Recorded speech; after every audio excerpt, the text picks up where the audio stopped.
All right, my fellas, my brothers, my sisters, and my thisters, it is time for us to get into the segment of the day that is Ben Shapiro and Lex Fridman. You know, all guys, I love Lex Fridman, and you know Ben Shapiro. He's okay. He's all right. He's decent. Um, this is I think it's about a month. Yeah, it's from about a month ago, and I've been meaning to watch it. I just never got around to it, but now we are. So let's go. The great lie we tell ourselves is that people who are evil are not like us. They're a class apart. Everybody in history who has sinned is a person who's very different from me. Robert George, the philosopher over at Princeton, he's fond of doing a sort of thought experiment in his classes where he asks people to raise their hand if they'd lived in Alabama in 1861. How many of you would be abolitionists? This is bro, it's so true. I remember being in a class. Obviously, I went to school. I'm a person. I remember being in my history class years ago. I might have been in the 8th grade, and the teacher's like, "How many?" She actually asked us. She said, "How many of you do you think would own slaves?" And nobody raised their hand except me. And what I said was, I said, like, you know, if it happened today, I said that I was a very smart kid apparently. What I said is, if it was today, I obviously wouldn't because that's wrong. But if we were born back then and we grew up back then we would think that these types of things are okay and acceptable. And it's kind of the reality is you are a product of your environment. And you know, we like to meme about peer pressure, but it's a real thing. You know, even if people back in the day thought that you shouldn't enslave black people because you shouldn't have, you think that they're going to do that much about it? Eventually we did, but probably not, because, like, you know, it's not the safe perspective. A lot of people still rely on the safe perspective in different capacities. So it's the truth, man. It's the truth. And then we also talked about how, like, if we didn't, like, so heavily basically oppress Germany after World War I financially, maybe Hitler wouldn't have come to rise. And the reality is as horrible as what happened, because it was horrible, if we didn't, like, destroy that country economically, it wouldn't have given Hitler a pathway to rise up. And it's like it's something that we have to acknowledge because we don't want these things to be happening. You know, we don't want these things to be happening. We won't want history to repeat itself. And everybody raises their hand. And he says, of course, that's not true. Of course, that's not true. The best protection against evil is recognizing that it lies in every human heart and the possibility that it takes you over. Do you ever sit back, you know, in the quiet of your own mind and think, am I participating in evil? Ooh, a little bit of a based Lex Fridman on that one. I like that. That's a good question. Following is a conversation with Ben Shapiro, a conservative political commentator, host of The Ben Shapiro Show, co-founder of The Daily Wire, and author of several books, including The Authoritarian Moment, The Right Side of History, and Facts Don't Care About Your Feelings. Whatever your political leanings, I humbly ask that you try to put those aside and listen with an open mind, trying to give the most charitable interpretation of the words we say. Okay. This is true in general for this podcast, whether the guest is Ben Shapiro or Alexandria Ocasio-Cortez, Donald Trump or Barack Obama. I will talk to... Was Barack Obama actually on there? Because that'd be pretty based. I like Barack Obama, dude. Yeah, for sure. Here's one thing I want to say, and this is something that's good. When I first heard the concept, I thought it was a preposterous, dumb joke. So if people make fun of me for it, I'm going to understand. But when it comes to facts don't care about your feelings, we need to understand that there are such things as facts and then there are interpretation of the facts. And not everybody is honest with interpretation of facts. And, like, when you hear a fact check it and understand the context of that fact. Because there's plenty of examples of situations where people will be speaking factually, but that doesn't mean that they are speaking accurately. They might be misinterpreting those stats, like, intentionally, right? This happens in a lot of different instances.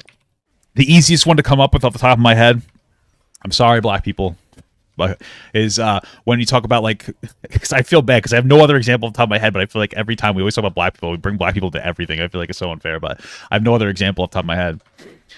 Is, like, we look at, like, a disproportionate crime from black people. There are a lot of racists who'll be like, "Oh, it's because they're black. It's an inherent black quality." But the reality is that systemic racism is a profoundly large factor in that. And so, like, you could see how easily you could take a fact and you can misinterpret it intentionally to do it in, like, a hateful way, right? Everyone, from every side, from the far left to the far right, from presidents to prisoners, from artists to scientists, from the powerful to the powerless, because we are all human, all capable of good and evil. True. All with fascinating stories and ideas to explore. I seek only to understand, and in so doing, hopefully add a bit of love to the world. This is the Lex Fridman podcast. To support it, please check out our sponsors in the description. And now, dear friends, here's Ben Shapiro. Let's start with a difficult topic. What do you think about the comments made by Ye, formerly known as Kanye West, about Jewish people? This happened about a month ago, so we aren't at the point where he said some incredibly suspicious things on Alex Jones, the old podcaster Rooney. I will say, I keep getting videos taken down that feature Kanye, so it's a little weird. I think the last one was the Gavin McInnes one. They didn't even give me a reason why. They didn't even take it down for copyright. They took it down for community guidelines violation, so it was a little bizarre. And I tried to appeal it, and they just ignored it instantly. It is what it is. Maybe it's because, I don't know. I mean, if it was just if it got copyright struck, I would have been understanding, right? Maybe Gavin McInnes copy because he does Hassan. I don't understand that, but it got hit up with a violation, so I'm confused, to be honest with you. Awful and anti-Semitic, and they seem to get worse over time. They started off with the bizarre DEFCON 3 tweet, and then they went into even more stereotypical garbage about Jews and Jews being sexual manipulators. I think that's the Pete Davidson, Kim Kardashian stuff, and then Jews. Yeah. Oh shit, Pete Davidson's Jewish. Oh yeah, his dad is like ethnically Jewish. Oh my God, it makes so much sense that Kanye West keeps talking about the sexual perversive stuff now because Davidson fucked his ex-wife. Okay. All of the media, Jews being in charge of the financial sector, Jewish people. I mean, I called it on my show, there's Sherman Nazism, and it is. I mean, it's like right from Protocols of the Elders of Zion type stuff. Do you think those words come from pain? Where do they come from? And, it's always hard to try and read somebody's mind. I mean, what he looks like to me, just having experience in my own family with people who are bipolar, is he seems like a bipolar personality. He seems like somebody who is in the middle of a manic episode. And when you're manic, you tend to say a lot of things that you shouldn't say. And my understanding too, and I could be wrong. My wife, when we talk about bipolar, I don't know if it was bipolar or a different disorder, but she mentioned, that I believe it's bipolar people. They're very extreme when they go through like an episode. I think if I'm getting this wrong, I'm so terribly sorry. Where it's like it's either like you're with them or against them. It's like there's no nuance sometimes in these interpretations. Sometimes it's all or nothing. And so if like somebody that may have been Jewish has slighted him in some capacity, it could potentially turn into like this huge thing. The thing is that he won't take his medication and won't get better. So how are we supposed to be empathetic to that? And I believe that they're the most brilliant things ever said.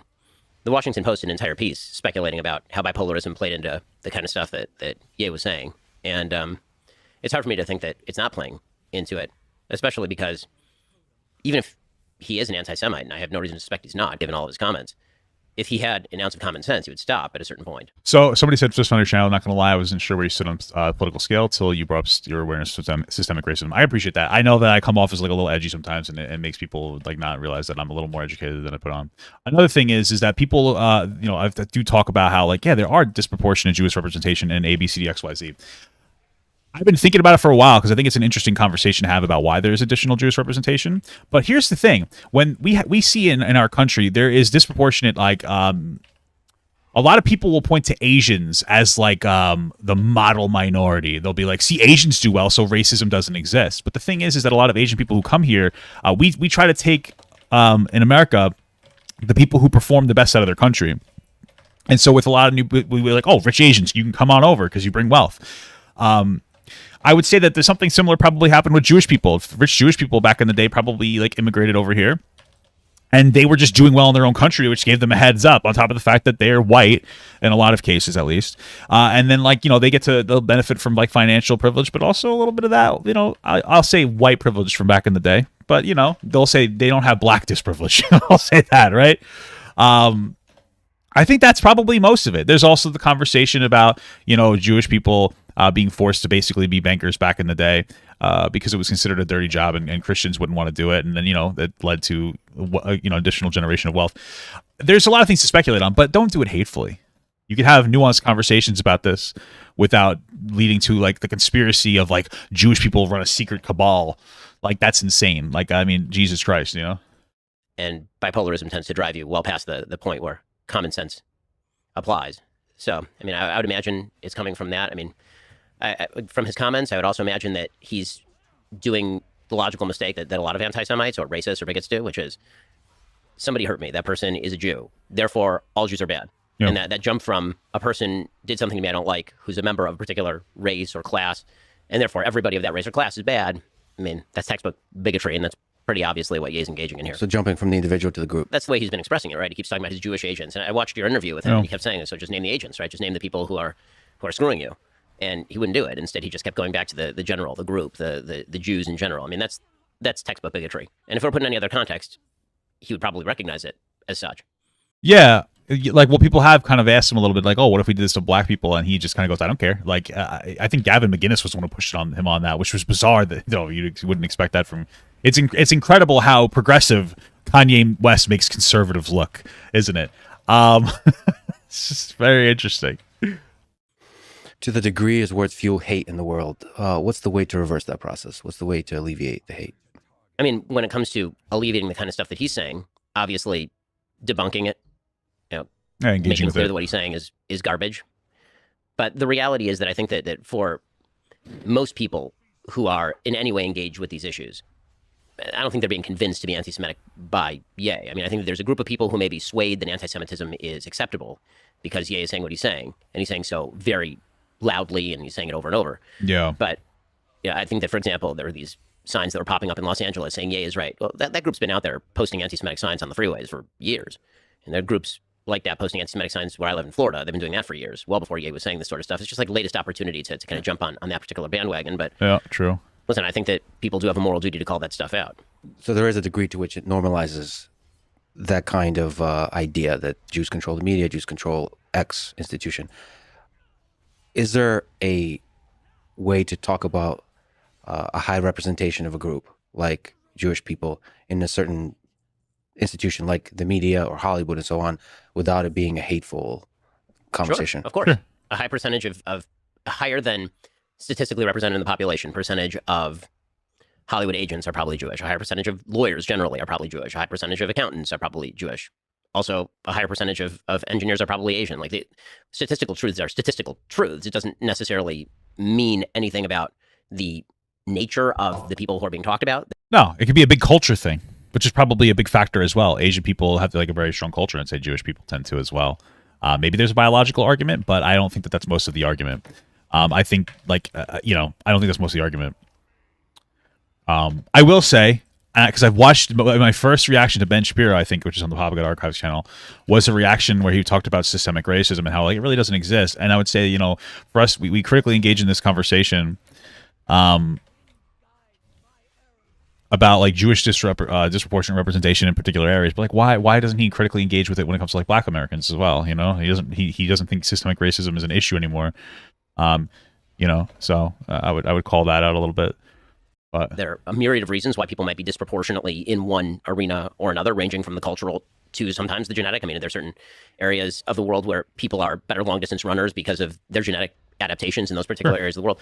That's not racist. That's just fact. I mean, what starts to get racist, I will say, is that like it makes it difficult to determine what the fact is in some of what the fuck is this? Oh, in some of those areas when you have so many social aspects like weighing those situations down. You know what I mean? And a lot of times people who bring up genetic differences between races, they're usually doing it to be like, it's usually just to be like anti like black or something, or anti, like it's a lot of white people are like, yeah, see, black, you know what I mean? We don't have, like, there might be a genetic difference between black and white people other than I burn quickly in the sun. But we can't make that distinction because of how like impactful systemic racism has been historically, honestly. So can I flip? When you are attributing a bad characteristic to an entire population based on the notion that some members of that population are doing bad things. I'm stunned. Yeah, there's a jump between. It's also possible that record label owners, as a group, have a kind of culture that f's over artists, doesn't treat artists fairly, and it's also possible that there's a high representation of Jews in the group of people that own record labels. Sure. But it's that small but a very big leap that people take from the group that own record labels to all Jews. For sure. And I think that one of the other issues also is that anti-Semitism is fascinating because it breaks down into so many different parts. Meaning that if you look at sort of different types of anti-Semitism, if you're a racist against black people, it's typically because you're racist based on the color of their skin. If you're racist against the Jews, you're anti-Semitic. Then there are actually a few different ways that breaks down. Right? You have anti-Semitism in terms of ethnicity, which is like Nazi-esque anti-Semitism. You have Jewish parentage, you have Jewish grandparents, therefore your blood is corrupt and you are inherently going to have bad properties. Then there's sort of old school religious anti-Semitism, which is that the Jews are the killers of Christ, or the Jews are the sons of pigs and monkeys, and therefore Judaism is bad, and therefore Jews are bad. And sort of, and the way that you get out of that anti-Semitism, historically speaking, is mass conversion, which most anti-Semitism for a couple thousand years actually was not ethnic. It was much more rooted in this sort of stuff, right? If a Jew converted out of the faith, then the anti-Semitism was quote unquote alleviated. And then there's a sort of bizarre anti-Semitism that's political anti-Semitism, and that is members of a group that I don't like. I don't know. It seems like Kanye's anti-Semitism comes from, I guess, he just, I guess he just sees a disproportionate amount of Jewish people that may have hurt him. Or maybe he's overly focusing on those people because they're the ones hurting him and he's just identifying Jewish. And then he's letting that, like, control his decisions. Because again, it seems like he doesn't like Jews. Part of it is because of Pete Davidson.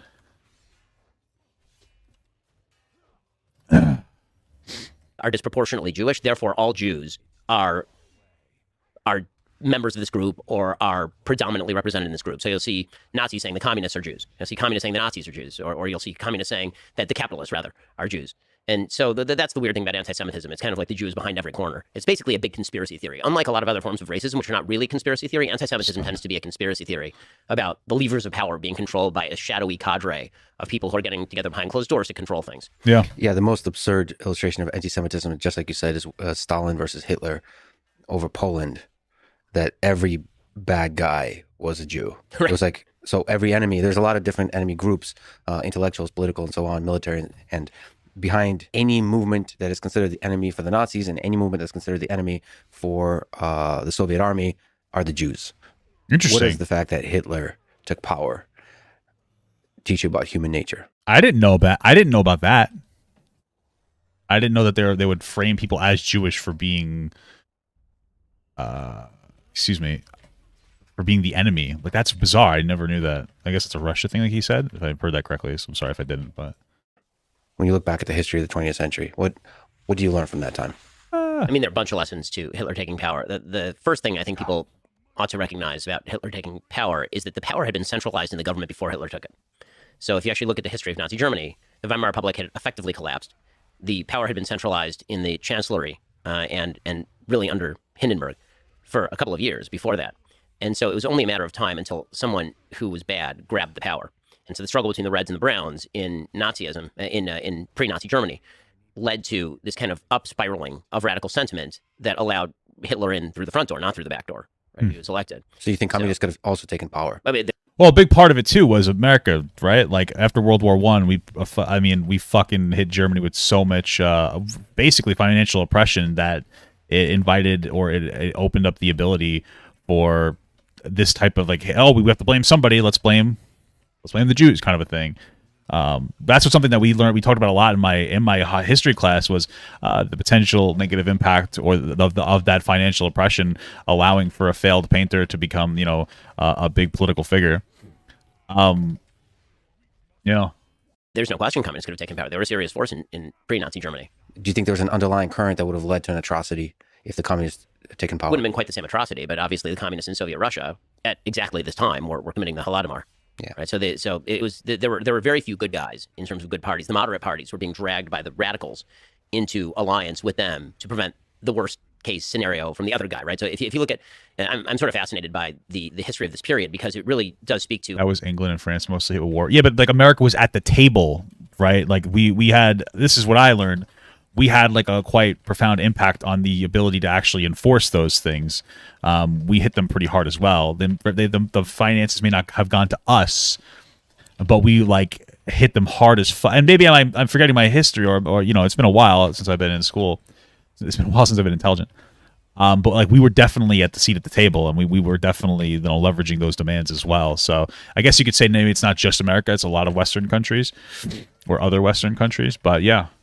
How does a democracy break down? I mean, the 20s Weimar Republic was a very liberal democracy. How does a liberal democracy break down into complete fascism and then into genocide?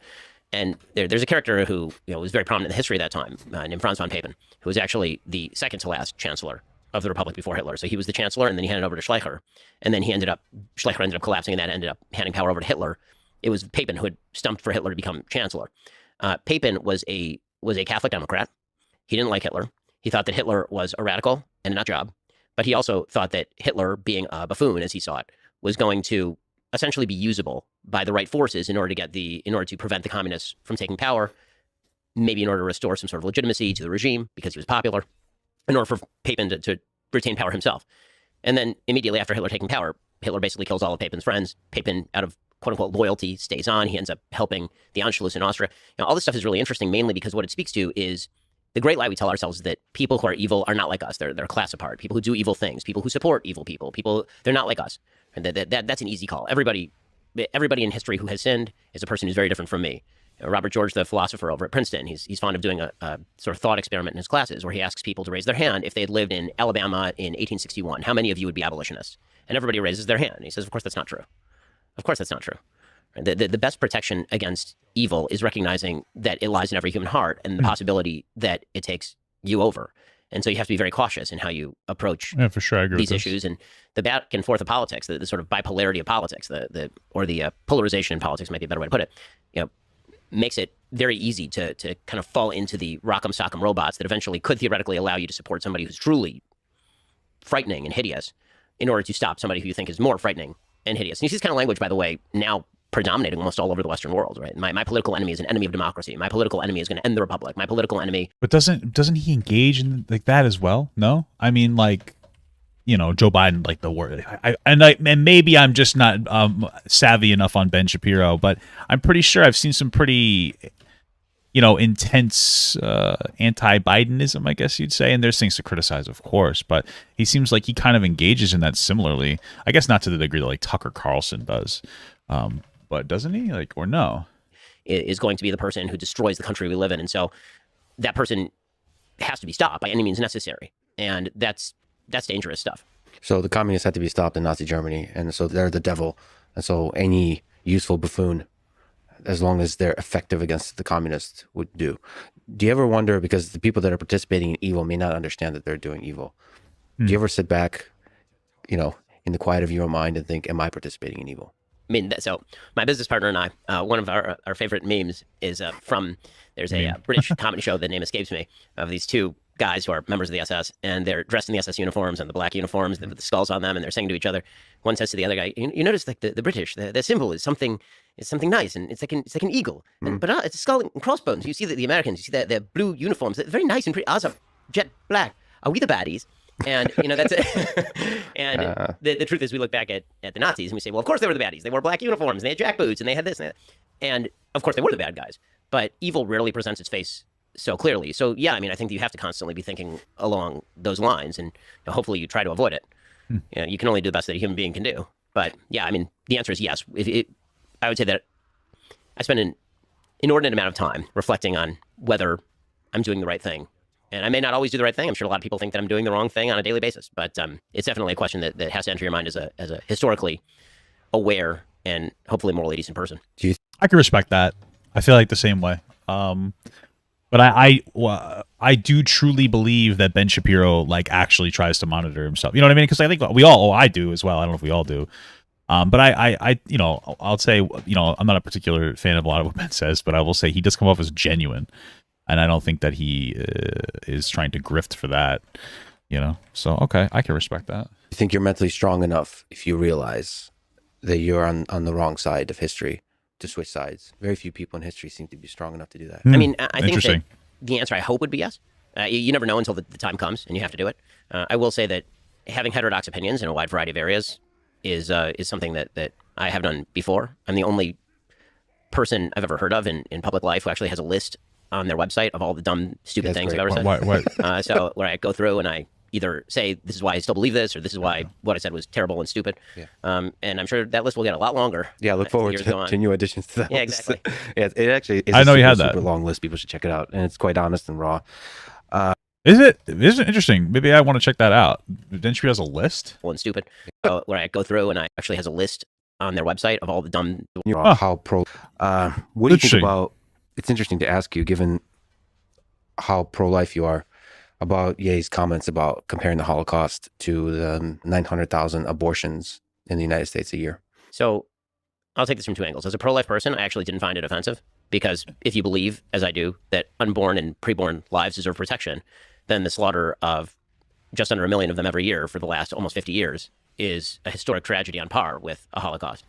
From the outside perspective, I get why people would say there's a difference in how people view the preborn as to how people view, say, a 7-year-old who's being killed in the Holocaust. Like the visceral power and evil of the Nazis shoving full-grown human beings and small children into gas chambers can't be compared to a person who, even from a pro-life perspective, may not fully understand the consequences of their own decisions, or from a pro-choice perspective, fully understands the consequences, but just doesn't think that that person is a person, that's actually different. So I understand both sides of it. I wasn't offended by Ye's comments in that way, though, because if you're a pro-life human being, then you do think that what's happening is a great tragedy on scale that involves the dehumanization of an entire class of people, the preborn. So the philosophically, you understand the comparison.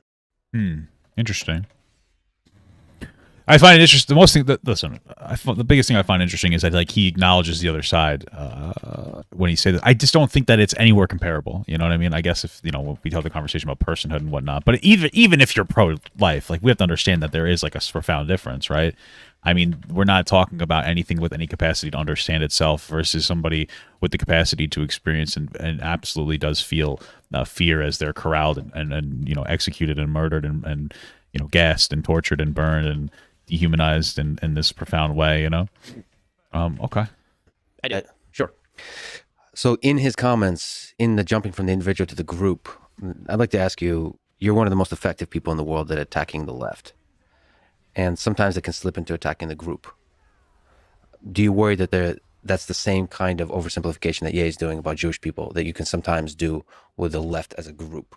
So when I speak about the left, I'm speaking about a philosophy. I'm not really speaking about individual human beings as the leftists like group and then try to name who the members of this individual group are. I also make a distinction between the left and liberals. There are a lot of people who are liberal who disagree with me on taxes, disagree with me on foreign. Does he do that? I've never noticed that, and maybe that's just me not watching enough of his content. But he does seem to kind of like generalize the left, and Joe Biden is part of the left. Maybe if I'm remembering, maybe I've seen him talk about how Joe Biden isn't part of the left, but like his brain is so malleable that he gives power to the left. Maybe that's what Ben has said, or maybe I'm getting that completely wrong, which I can kind of understand that perspective, I suppose. On policy, you disagree with me on a lot of things. The people who I'm talking about generally, because then I see like progressives like say like, yeah, that's why I like Biden. Like I've seen people like, I think I even saw like Vosh say it. He's like, I like Biden because he's so malleable. I think I've heard him say that. I'm pretty sure I have. Where he's like, he's so fucking dumb and malleable. Like he'll give us what we want as lefties. So maybe that's what he means, which I might actually agree with Ben if he said that. Okay.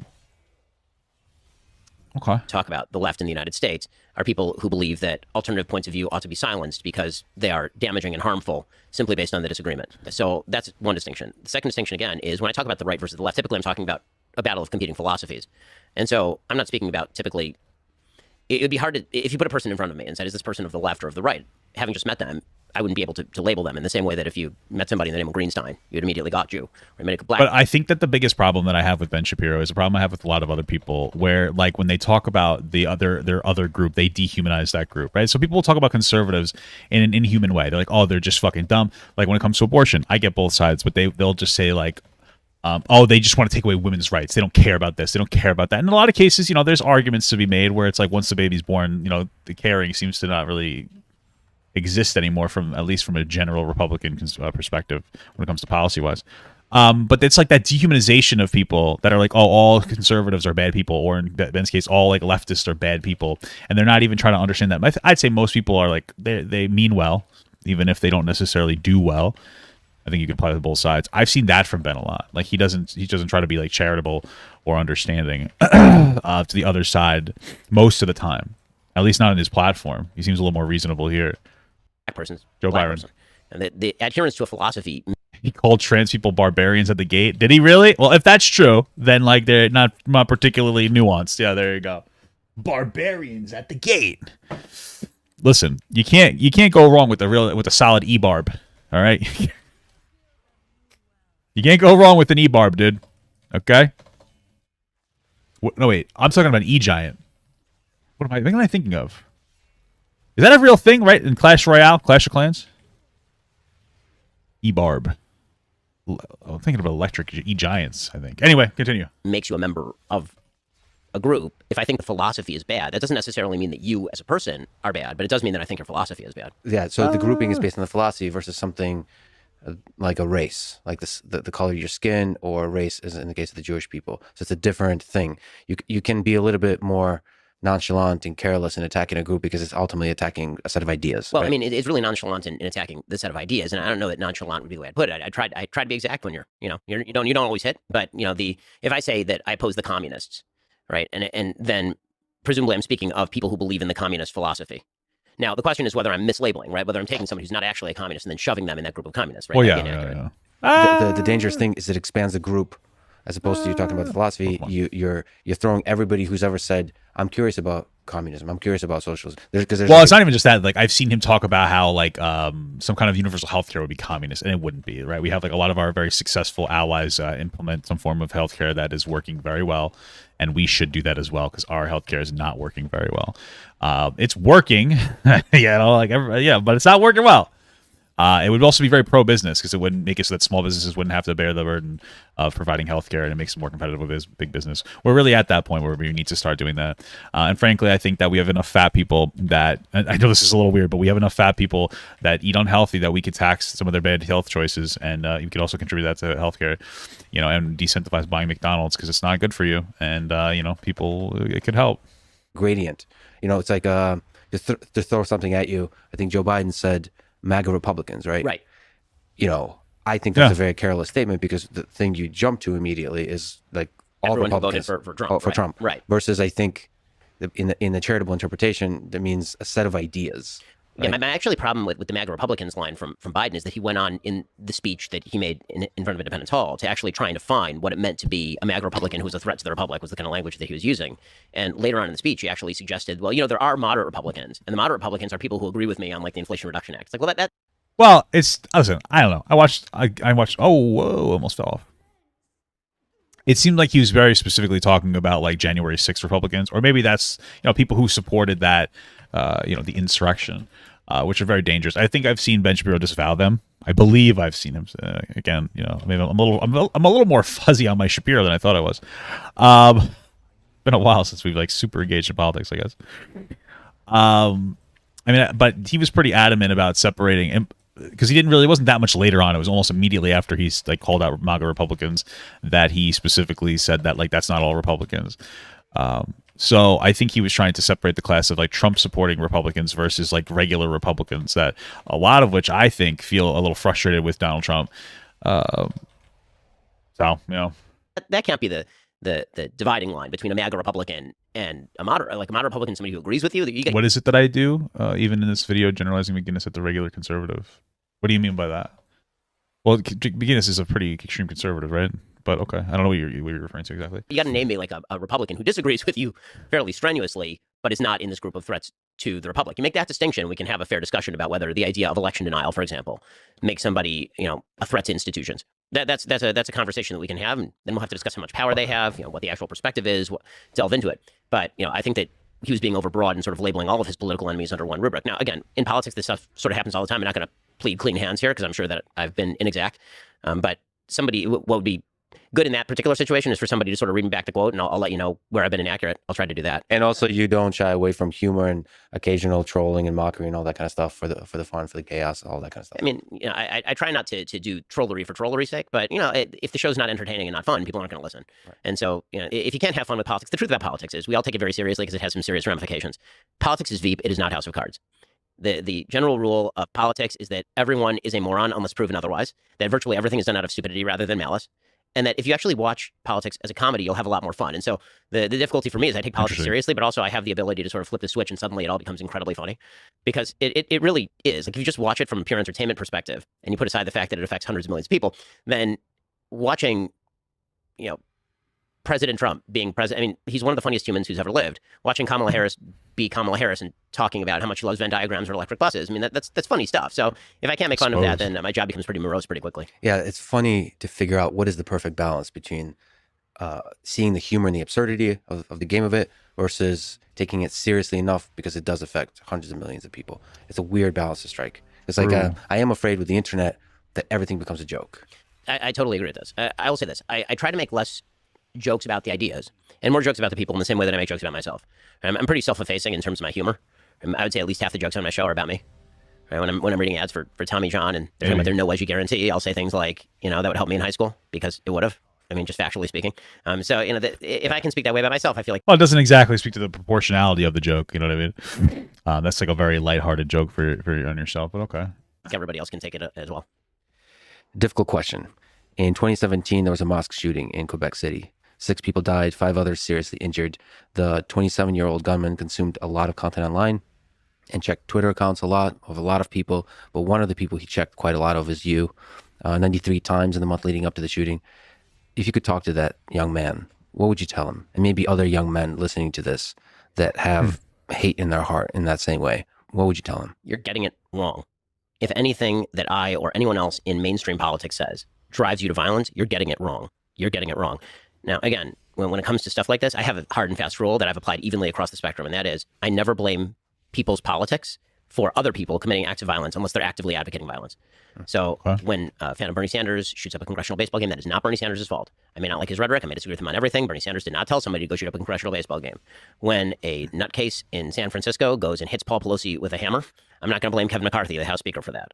When somebody threatens Brett Kavanaugh, I'm not going to suggest that was Joe Biden's fault, because it's not Joe Biden's fault. I mean, we can play this game all day long, and I find that the people who are most intensely focused on playing this game are people who tend to oppose the politics of the person, as opposed to actually believing sincerely that this has driven somebody into the arms of the god of violence.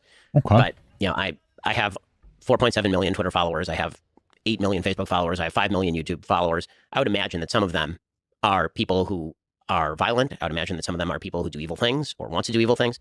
And I wish that there were a wand that we could wave that would prevent those people from deliberately or mistakenly misinterpreting things as a call to violence. It's just a negative byproduct of the fact that you can reach a lot of people. And so, if I mean, I tend to agree with him.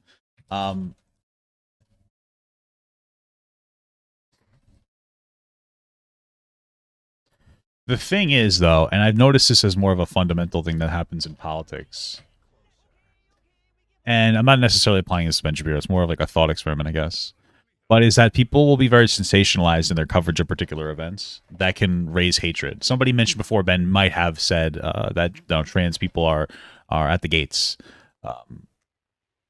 If that is something that he did say, that's a very intense thing to say, and that could cause somebody to be motivated to cause violence, because it's like, well, they're at the gates, like that's war speech, right? And so I think that like every content creator or a big public figure has like enough of a responsibility to do as much as they can, speak against violence and whatnot. There are always gonna be crazy people who will take you out of context, and I understand that. But if you're speaking in like a very hyperbolic tone about how like, and you're sensationalizing these issues to make it seem like they are the issue, they are a huge issue, that there's almost like war speech type stuff. I mean, there might be something to consider about the way that you express yourself when it comes to expressing yourself. somebody could point me to the comment that I suppose, quote unquote, drove somebody to go and literally murder human beings, then I would appreciate it. So I could talk about the comment, but I don't, mainly because I just think that if we remove agency from individuals and if we blame broad scale political rhetoric for every act of violence, we're not going to, the people who are going to pay the price are actually the general population, because free speech will go away. If the idea is that things that we say could drive somebody who is unbalanced to go do something evil, the necessary byproduct is hate, is that speech is a form of hate. Hate is a form of violence. Speech is a form of violence. Speech needs to be curbed. And that to me is deeply disturbing. So, yeah, I mean, I don't think that Ben Shapiro's said anything that should be like censored from what I've heard, but it's more of like an inward reflection of like, oh, maybe do you think that maybe you're not expressing yourself in the best way that you could to communicate like a message of speech, but also calling out other messages you find toxic. Definitely that 27-year-old man is the only one responsible for the evil he did. But what if he and others like him are not nutcases? What if they're people with pain, with anger in their heart? What would you say to them? Well, okay, so first of all, both those can be true. They can be a fucking nutcase, but also have anger and pain and hate in their heart. There comes a point where your anger, this is a new age. There's a point where your anger and your frustrations are no longer valid, and that's definitely the point when you're using it to murder people. It's not valid anymore. We all have our struggles, and we all are justified in our frustrations, but that doesn't mean that we're justified in the proportionality of the expression of that frustration, right? When you're playing Call of Duty and you're really angry because maybe your team's trolling you. You have every right to be hateful, but that doesn't mean you have the right to then you destroy your keyboard and your monitor and your game. All of a sudden, that's a disproportionate response, right? I think that's more than anything else what it is. I love Lex. I think he's fantastic. Sometimes he can be a little over empathetic, in my opinion. Yeah. You are exceptionally influential, and other people like you that speak passionately about ideas. What do you think is your opportunity to alleviate the hate in their heart? If we're speaking about people who aren't mentally ill and people who are just misguided, I'd say to him the thing that I said to every other young man in the country: you need to find meaning and purpose in forming connections that actually matter, in a belief system that actually promotes general prosperity and promotes helping other people. And this is why the message that I most commonly say to young men is it's time for you to grow up, mature, get a job, get married, have a family, take care of the people around you, become a useful part of your community. I've never, at any point in my entire career, suggested violence as a resort to political issues. And the whole point of having a political conversation is that it's a conversation. If I didn't think that it were worth trying to convince people of my point of view, I wouldn't do what I do for a living. So violence doesn't solve anything? No, it doesn't. Hey, as if sometimes it does. All right, sometimes it does. Sometimes violence does solve things, guys. Okay. The other day, my wife couldn't open a pickle jar. I threw it out the window. It opened. Window opened too. Couldn't get that goddamn thing open either. Kind of a double whammy. Now it's cold out, and it's now it's a little too cold out in the house. It's getting to become winter, but I figured more violence will solve that answer. I'll just throw the couch upside down and block the window, and boom, violence solved everything. Violence does not solve anything. This wasn't already a difficult conversation. Let me ask about Ilhan Omar. You've called out her criticism of Israel policies as anti-Semitic. Is there a difference between criticizing a race of people, like the Jews, and criticizing the policies of a nation like Israel? Of course. I criticize the policies of Israel on a fairly regular basis. I would assume from a different angle than Ilhan Omar does. But yeah, I criticize the policies of a wide variety of states. And to take an example, I've criticized Israel's policy in giving control of the Temple Mount. So what is it that makes Ilan? I'm hoping he answers this question, because this would be the time to talk about this. But what makes her anti-Semitic by his logic then, if she calls out Israel? Because listen, I understand the argument for why Israel wants to have their own state in their own area. They've been displaced multiple times, over and over again historically. And they just kind of want to have a home. That being said, there seems to be a lot of persecution and pain inflicted onto Palestinians in the area, right? Muslim people in the area. And so, and even if that is the original Jewish Holy Land, we have a lot of conversations about colonization in America and how we shouldn't give it back to the indigenous people because we've colonized it and we can't really do anything about the sins of our ancestors past, and we kind of just have to move on in the most practical way. And using that logic there, I'd say that that's a reason why we shouldn't be mass evicting or displacing Palestinian people. But I guess it just might be complicated to me, but obviously is. So I don't know. Keep speaking what? But I know this is a very complicated topic. So it's the Islamic Waqf, which effectively prevents anybody except for Muslims from praying up there. I've also criticized the Israeli government for their COVID crackdown. You can criticize the policies of any government, but that's not what Ilhan Omar does. Ilhan Omar doesn't actually believe that there should be a state of Israel. She believes that Zionism is racism and that the existence of a Jewish state in Israel is, in and of itself, the great sin. That is a statement she would make about no other people in no other land. She would not say that the great sin. Israel. She believes that Zionism is racism and that the existence of a Jewish state in Israel is, in and of itself, the great sin. That is a statement she would make about no other people in no other land. She would not say that the French don't deserve a state for the French. She wouldn't say that Somalis wouldn't deserve ideally, everybody would just get along, am I right? And just share the land in some capacity, right? But that's, I think that's wishful thinking.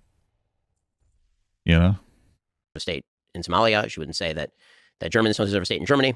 She wouldn't say for the 50-plus Islamic states that exist across the world that they don't deserve states of their own. It is only the Jewish state that has fallen under her significant scrutiny.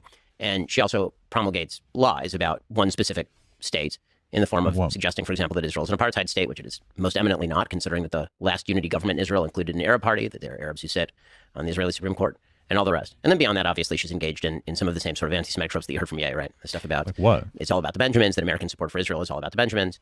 And she's had to be chided. Well, that doesn't mean that it's what? Well, it could be. That doesn't mean that every time you. I mean, like it could be their support for Israel might be about money for Trump. I mean, maybe it's like a fruitful union. It doesn't mean it's because I understand the Jewish trope, but that doesn't mean that anytime money's involved and you acknowledge it, it doesn't mean that every time you acknowledge somebody has money and that they're Jewish doesn't mean that it's like fucking anti-Semitic, right? But okay. By members of our own party about this sort of stuff before. Can you empathize with the plight of Palestinian people? Absolutely. I mean, I some of the uglier things that I've ever said in my career are things that I said very early on when I was 17, 18, 19. I started writing syndicated comment when I was 17. I'm now 38. So virtually all the dumb things, not say virtually all, many of the dumb things, the plurality of the dumb things that I've said came from the ages of, I would say, 17 to maybe 23. Yeah. And they are rooted, again, in sloppy thinking. I feel terrible for people who have lived under the thumb and currently live under the thumb of Hamas, which is an actual terrorist group, or the Palestinian Authority, which is a corrupt oligarchy that steals money from its people and leaves them in misery, or Islamic Jihad, which is an actual terrorist group. And the basic rule for the region, in my view, is if these groups were willing to make peace with Israel, they would have a state literally tomorrow. And if they're not, then there will be no peace. And it really is that simple. If Israel, the formula that's typically used has become a bit of a... Yeah, Ben is always very palatable when he talks to other people. Like it's very interesting. I don't when he's by himself though. Sometimes he could be a little edgy, a little. Oh, I guess I can too, but I don't mean like jokingly edgy. I don't know, maybe inconsiderate in some capacities. I guess the same can be said about all of us, though. A bumper sticker, but it happens to be factually correct. If the Palestinians put down their guns tomorrow, there would be a state. If the Israelis put down their guns, there would be no Israel. You get attacked a lot on the internet. Oh, yeah. I'm wondering what, truly speaking, what Lex's perspective is on it, right? Because Lex is also Jewish, and he's, obviously, I wonder what the perspective is, because I get what Ben's saying. I've unfortunately, and maybe this is just for a lack of trying, but I've never really seen anybody counter Ben in a more respectful way. Because his arguments make sense.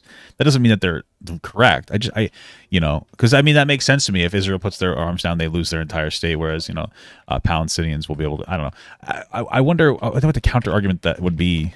That's not just like anti-conservative or anti-American or whatever. I wonder. I got to ask you about your own psychology. How do you not let that break you mentally? Hey, and how do you not let that break you mentally? Funny stuff. To avoid letting that lead to a resentment of the groups that attack you. I mean, it's Lex is a centrist, doesn't hold the opinions. Maybe I don't think that's necessarily true. I think it's an interview, and he's probably not giving too much of his own perspective, or maybe he just doesn't know about it. I think he's a Russian or Ukrainian. He might be a Ukrainian Jewish person. Yeah, so maybe he just doesn't know. There are a few sort of practical things that I've done. So, for example, I would say that 4 years ago, Twitter was all-consuming. Twitter is an ego machine, especially the notifications button, right? The notifications button is just people talking about you all the time. And the normal human tendency is, wow, people talking about me. I got to see what they're saying about me, which is a recipe for insanity. So my wife actually said, Twitter is making your life miserable. You need to take it off your phone. So Twitter is not on my phone. Bro, this is what I'm talking about. Ben, this is what I'm talking about. True. I 100% agree with that. Twitter is so fucking toxic to the mentality of your mentality. I haven't been happier since I got rid of Twitter. I don't know how to communicate it perfectly, but if you are on Twitter and you are feeling miserable, it might be because you're on Twitter. It's the way that you engage with that platform that can be so toxic and like really hurt you mental health wise as a content creator to the point where it makes it difficult for you to be yourself again. And like, and that felt like my relationship with it. I felt like I was making mistakes more because you're so like you don't focus on making your content in a more authentic way. You're just kind of afraid of something happening. I think it stifles you a little bit. It's just so toxic, and if you're experiencing, and it's almost an addiction, right? Like people are like constantly, oh, what's going on with my phone? What's going on with my phone? But it's not like a positive thing. I'm removing social media from your phone, probably very positive from a content creator perspective, but also from you got better things to do than be on fucking Twitter all day. You know what I mean? Yeah. Like if I ever got to the point where I felt like pretty good and financially stable, I might get somebody that operates social medias for me as an advertisement platform. Maybe next year that could be something that would happen. But I'm not going to run those accounts because I don't want to have access to looking at them.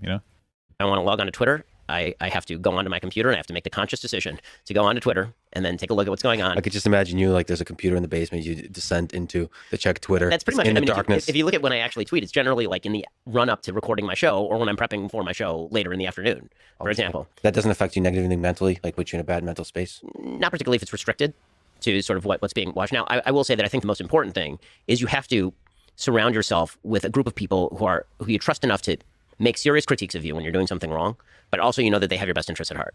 Because the internet is filled with people who don't have your best interests at heart and who hate your guts. And so you can't really take those critiques seriously or it does wreck you. And the world is also filled with sycophants, right? The more successful you become, there are a lot of people who will tell you you're always doing the right thing. I'm very lucky. I got married when I was 24. My wife was 20. So she's known me long before I was famous or wealthy or anything. True. And so she's a good sounding board. I have a family that's willing to call me out on my bullshit, as you talked to Ye about. I have friends who are able to do that. I try to have open lines of communications with people who I believe have my best interest at heart. But one of the sort of conditions of being friends is that when you see me do something wrong, I'd like for you to let me know that so I can correct it. I can respect that. Yeah, man, that's how I feel about my wife as well. I mean, she grounds me very accurately. It's so interesting because one of the things I've been talking about is being grounded in a way that makes you not terminally online anymore. And my wife does that for me, and I keep telling people like you need to have somebody in your real world that can ground you and then make you realize make it so you don't become terminally online. And Ben is effectively expressing that. He has a wife that he's built himself and his career with, which is always very positive. Somebody who has their own career themselves, which is a big deal as well, because that keeps them in the real world. When you have somebody whose job it is to support you in some capacity, they could potentially lose that ability to be as grounded. So yeah, I respect that. I don't want to leave bad impressions out there. The sad thing about the internet, just looking at the critiques you get, I see very few critiques from people that actually want you to succeed and want you to grow. I mean, they're very, they're not sophisticated. They're cruel. The critiques are just, it's not actual critiques. It's just cruelty. And that's most of Twitter. I mean, as I say, Twitter is a place to smack and be smacked. I mean, anybody who uses Twitter for an intellectual conversation, I think, is engaging in category error. I use it to spread love. I think it's You're the only one. It's you and no one else, my friend. All right. Well, on that topic, what do you think about Elon buying Twitter? What do you like? What are you hopeful? You want to know what I think about Elon buying Twitter? He obviously bought it to just make as much money as possible. Like he bought it, and then he made it so everybody could become verified, so that he could short-term build a bunch of money. I think that is probably going to have an overall long-term negative impact on the platform, and he's just trying to suck up as much money as possible in the short term. Honestly, on that front, what would you like to see Twitter improve? So I'm very hopeful about Elon buying Twitter. I mean, I think that Elon is significantly more transparent than what has taken place up till now. He seems committed to the idea that he's going to broaden the Overton window to allow for conversation. Oh, yeah? Well, let me ask you a question, Ben. Or rather, Elon. Where the fuck is that goddamn Tesla truck that I put $100 down 3 years ago?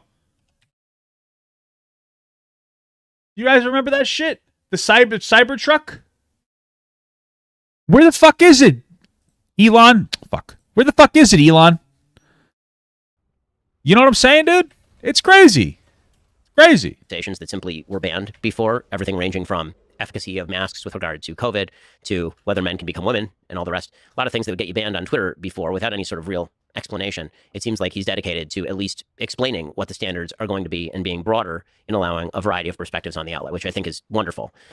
I think that's also why people are freaking out. I think the kind of wailing and gnashing of teeth and wearing of sackcloth and ash by so many members of the legacy media, I think a lot of that is because Twitter essentially was an oligarchy in which certain perspectives were allowed and certain perspectives just were not. And that was part of a broader social media reimposed. Was that a real issue on there? I don't know. I that was an issue on TikTok. I wasn't really on Twitter, I guess, when I never really experienced or saw that to that degree.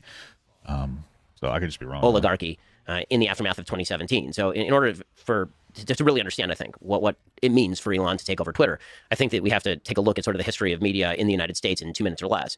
The United States, the media, for most of its existence up until about 1990, at least from about 1930s until the 1990s, virtually all media was 3 major television networks, a couple major newspapers, and the wire services. Everybody had a local newspaper with the wire services that basically did all the foreign policy and all the national policy. McClatchy, Reuters, AP, AFP, etc.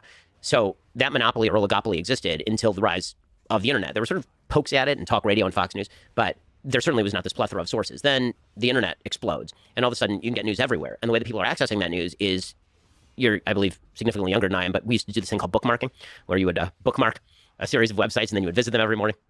And then social media came up. And Is this on AOL or what? Yeah, exactly. You had the dial up, and it was actually a can connected to a string, and you would actually it would go and then there came a point where social media arose. AOL is when you had to pay for like minutes on your internet usage. What a fucking time, bro. I used to play Warcraft 3 all the time on there. Good times, bro. Custom games. Oh god.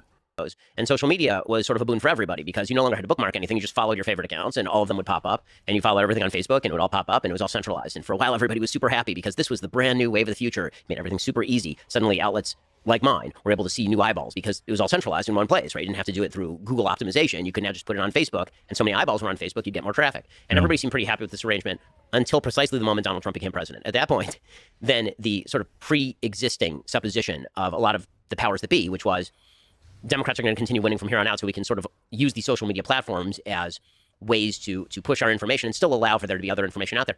The immediate response was, we need to reestablish this siphoning of information. It was misinformation and disinformation that won Donald Trump the election. We need to pressure the social... Well, that's an objective fact, and we need people to understand this. So there's no Russian collusion, okay? Let's be real. There's no Russian collusion, okay? But there absolutely, objectively, Russians were engaging in political disinformation campaigns in order to, I don't know if it was to get Trump to win, but certainly rile tensions up in America. They even had BLM Facebook pages were run by the Russians. I don't know that they wanted to get Trump to win. I can't say that that was actually what was happening. What I can say, though, is that they wanted to cause us to tremendous chaos. And then there was a whole conversation about that type of chaos being engaged in on these platforms. This existed. It's an objective fact, and I need people to understand it because we can't pretend that it's not. I understand Trump didn't collude with Russians, but it's a fact. It's a fact. They were absolutely engaging in this shit. And we need to stop pretending that that didn't happen. The investigation was highly politicized by Democrats. Every other week, they were like, see, there's more evidence, more evidence, more evidence. Trump did it, which was sensationalizing that investigation that needed to happen. And that's why it seems illegitimate now, because Democratic media outlets were coming their pants so much that by the time that there wasn't really Russian, once we realized there wasn't Russian collusion, all of a sudden they lost, those media outlets like CNN lost a tremendous amount of credibility. That's what happened. But that doesn't mean that there wasn't outside forces fucking around, because there was. It's just that fucking, progressive news outlets wanted to shit and come because it got them views when they would suggest that Donald Trump was colluding with Russia, right? The division certainly worked. So, social media companies to start cracking down on misinformation and disinformation. And actually see this in the historical record. I mean, you can see how Jack Dorsey's talk about free speech shifted from about 2015 to about 2018. You can see Mark Zuckerberg gave a speech at Georgetown in 2018 in which he talked about free speech and its value. And by 2019, he was going in front of Congress talking about how he was responsible for the stuff that was on Facebook, which is not true. He's not responsible for the stuff on Facebook, right? It's a platform. Is AT&T responsible for the stuff you say on your phone? The answer is typically no. So when that happened, all of these, because all the eyeballs... Yeah, but we don't talk on our phone to everybody at once. It's a little bit different, but I understand what you're saying. Now be centralized in these social media sites. They were able to suddenly control what you could see and what you could not see. And the most obvious example was obviously leading up to 2020, the election, that the killing of the Hunter Biden story is a great example of this. And so Elon coming in and taking over one of the social media services and saying, I'm not playing by your rules, right? There's not going to be this sort of group of people in the halls of power who are going to decide what we can see and hear. Instead, I'm going to let 1,000 flowers bloom. There'll be limits, but it's going to be on a more case-by-case basis. We're going to allow perspectives that are mainstream, but maybe not mainstream in the halls of academia or in the halls of media. Let those be said. I think it's a really good thing. Now, that comes with, some responsibilities on Elon's personal part, which would be, to be, for example, I think more responsible in dissemination of information himself sometimes, right? Like he got himself in trouble the other day for tweeting out that story about Paul Pelosi that was speculative and untrue. And I don't think what he did is, horrific. He deleted it when he found out that it was false.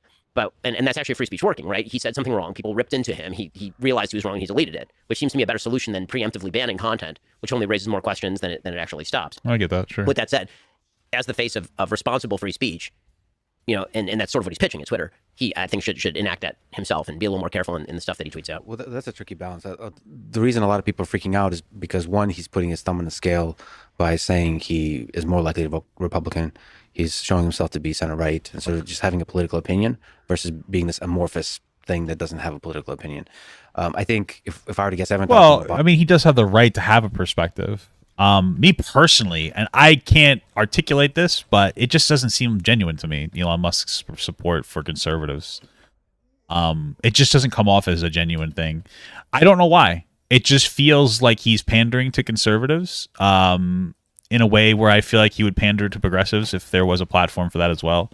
Well, there certainly is. But I think that he's kind of going with a different angle. Maybe I'm wrong. Elon Musk doesn't come off to me as a genuine person in a lot of instances. And I could just be wrong about that. But it feels like he's just kind of pandering to a lot of people who feel like very frustrated and disenfranchised and suppressed from a freedom of speech perspective. And I get that. That seems like he's taking advantage of those people. I don't think that he's genuine at all. I think Elon Musk is... ingenuine, yeah. I couldn't articulate why, though. It just feels like that. It's my gut feeling. Papa gut feeling. But if I were to guess, he's sending a kind of signal that's important for the Twitter, the company itself, because if we're being honest, most of the employees are left-leaning. So you have to kind of send a signal that, like a resisting mechanism to say, like, since most of the employees are left, it's good for Elon to be more right, to balance out the way the actual engineering is done, to say we're not going to do any kind of activism inside the engineering. If I were to guess, that's kind of the that's what I'm saying. That makes sense to me. That's much better articulated than what I had said. Absolutely, I agree with that, to be honest with you. Effective aspect of that mechanism. And the other one, by posting the Pelosi thing, is probably to expand the Overton window, like saying we can post stuff, we can post conspiracy theories, and then through discourse figure out what is and isn't true. Yeah, again, like I say, I mean, I think that that is a better mechanism in action than what it was before. I just think it gave people who hate his guts the opening to kind of slap him for no reason. But I can see the strategy of it for sure. And I think that the general idea that he's kind of pushing right where the company had pushed left before. I think that there is actually unilateral polarization right now in politics, at least with regard to social media, in which one side basically says the solution to disinformation is to shut down free speech from the other side. And the other side is basically, like, people like me are saying the solution to disinformation is to let 1,000, like, I'd rather have people on the left also being able to put out stuff that I disagree with than for there to be anybody who's sort of in charge of these social media platforms and using them as editorial sites. I mean, they're plenty. I wonder if he'd feel that way if he was like the group in power, for lack of a better term, right? Because we were talking about before about how, the conditions of a particular environment. So, like, this isn't really something that conservatives get to engage in, which is trying to shut down progressive speech nearly to the same degree. So I wonder if, like, conservative values were on par or in scope, if he would be like, yeah, we shouldn't be able to suppress these. Because historically, people have tried to suppress, like, more progressive ideas, like gay marriage and stuff. So I just wonder. It's like, because we were talking before about, like, the kid, like, oh, did you own, or would you be an abolitionist back in the day? And he was talking about it earlier, and how, like, basically no, because people wouldn't be conditioned to be that growing up. I wonder if he would, if he was in the sphere that's considered socially palatable or acceptable, if he actually would be for banning it, or actually would be for allowing the other speech. I'm not criticizing MSNBC for not putting on right-wing opinions. I mean, that's fine. I run a conservative site. We're not going to put up left-wing opinions on a wide variety of issues because we are a conservative site. But if you pitch yourself as a platform, that's a different thing. If you pitch yourself as the town square, as Elon likes to call it, then I think Elon has a better idea of that than many of the former employees did, especially now that we have that report from The Intercept suggesting that there are people from Twitter working with DHS to monitor, quote-unquote, disinformation, and being rather vague about what disinformation meant. Yeah, I don't think activism has a place in what is fundamentally an engineering company that's building a platform. Like, the people inside the company should not be putting a thumb on the scale of what is and isn't allowed. You should create a mechanism for the people to decide what is and isn't allowed. Do you think Trump should have been removed from Twitter? Should his account be restored? His account should be restored. And this is coming from somebody who really dislikes an enormous number of Donald Trump's tweets. Again, he's a very important political personage. Even if he weren't, I don't think that he should be banned from Twitter or Facebook in coordinated fashion. By the way, I hold that opinion about people who I think are far worse than Donald Trump. Right? Everyone knows I'm not an Alex Jones guy. I don't like Alex Jones. I think Alex Jones pervades. You think Alex should be back on Twitter? I do, actually, because I think that there are plenty of people who are willing to say that what he's saying is wrong, and I'm not. Yeah, I get that. You, like, engage with it instead of this almost giving more credibility to a thought by banning it, because then it's like, well, why can't we talk about this type of thing? I get what he's saying. A big fan of this idea that because people I disagree with, and people who have personally targeted me, by the way, I mean, Alex Jones has said some things about me personally that I'm not real fond of. But you guys not? Well, we're not besties. No, it turns out, yeah. all I've said is I don't really enjoy his show. He said some other stuff about the Antichrist and such, but that's a bit of a different thing, I suppose. The fucking Antichrist? Has he really? What the fuck? That's nuts, dude. What the hell? Even so, Yeah. I'm just not a big fan of this idea. Like, I've defended people who have really gone after me on a personal level, have targeted me, that the town square is online. Banning people from the town square is unpersoning them. Unless you violated a criminal statute, you should not be unpersoned in American society, as a general rule. That doesn't mean that companies that are not platforms don't have the ability to respond to you. I think Adidas is right to terminate its contract with Kanye, for example, with Ye. But Twitter ain't Adidas. So the way your stance on free speech, to the degree it's possible to achieve on a platform like Twitter, is you fight bad speech with more speech, with better speech. And that's sure. So if Alex Jones and Trump is allowed back on in the coming months and years leading up to the 2024 election, you think that's going to make for a better world in the long term? I think that on the principle that people should be allowed to do this, and the alternative being a group of thought bosses telling us what we can and cannot see, yes. Do I think in the short term it's going to mean a lot of things that I don't like very much? Sure. I mean, them's the cost of doing business. Like, I think that one of the costs of freedom is people doing things that I don't particularly like. And I would prefer the freedom with all the stuff I don't like than not the freedom. Let me linger on the love a little bit. You and a lot of people are pretty snarky on Twitter, sometimes to the point of mockery, derision, even a bit of, if I were to say, bad faith in the kind of mockery. And you see it as a war. Like, I disagree with both you and Elon on this. Elon sees Twitter as a war zone, or at least saw it that way in the past. Have you ever considered being nicer on Twitter? Like, as a voice that a lot of people look up to? That if Ben Shapiro becomes a little bit more about love, that's going to inspire a lot of people? Or no? Is it just too fun for you? The answer is yes. Sure, it's occurred to me. Like, let's put it this way. There are a lot of tweets that actually don't go out that I delete. I will say that Twitter's new function, that 30-second function, is a friend of mine. Every so often I'll tweet something and I'll think about it a second time. Like, do I need to say this? Probably not. Can you make a book published after you pass away of all the tweets that you didn't send? I don't know. My kids are still going to be around, I hope. So that's right. The legacy. But yeah, I mean, sure. The answer is yes. And this is a good piece of what we would call in Orthodox Judaism musar. This is like he's giving me a musar schmooze right now. This is like the kind of be a better person stuff. I agree with you. And yeah, I will say that Twitter is sometimes too much fun. I try to be at least, if not even-handed, then equal opportunity in my derision.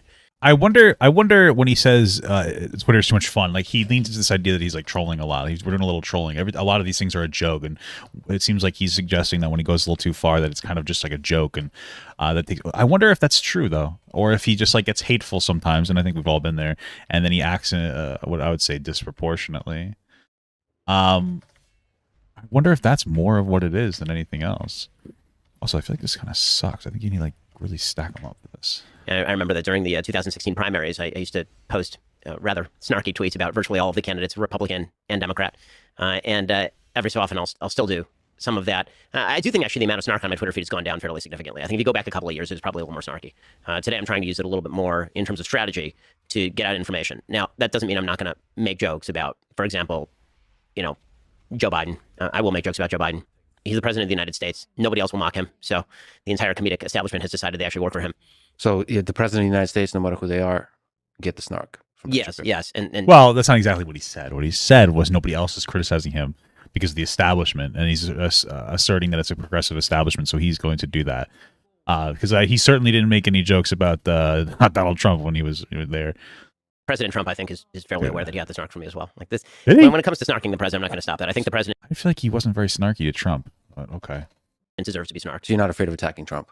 No, I mean, I've done it before. When?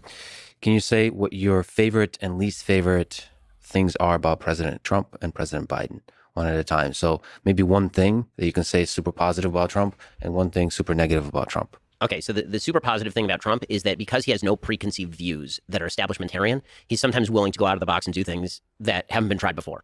And sometimes that works. I mean, the best example being the entire foreign policy establishment telling him that he couldn't get a Middle Eastern deal done unless he centered the Palestinian-Israeli conflict, and instead he just went right around that and ended up cutting a bunch of peace deals in the Middle East, or moving the embassy in Jerusalem, right? Sometimes he does stuff, and it's really out of the box, and it actually works, and that's kind of awesome in politics and neat to see. The downside of Trump is that he has no capacity to use any sort of There's no filter between brain and mouth. Whatever happens in his brain is the thing that comes out of his mouth. I know a lot of people find that charming and wonderful, and and it is very funny. But I don't think that it is a particularly excellent personal quality in a person who has as much responsibility as President Trump has. I think he says a lot of damaging and bad things on Twitter. I think that he seems consumed in some ways by his own grievances, which is why you've seen him focusing in on election 2020 so much. And I think that is very negative about President Trump. So I'm very grateful to President Trump as a conservative for many of the things that he did. I think that a lot of his personality issues are pretty severe.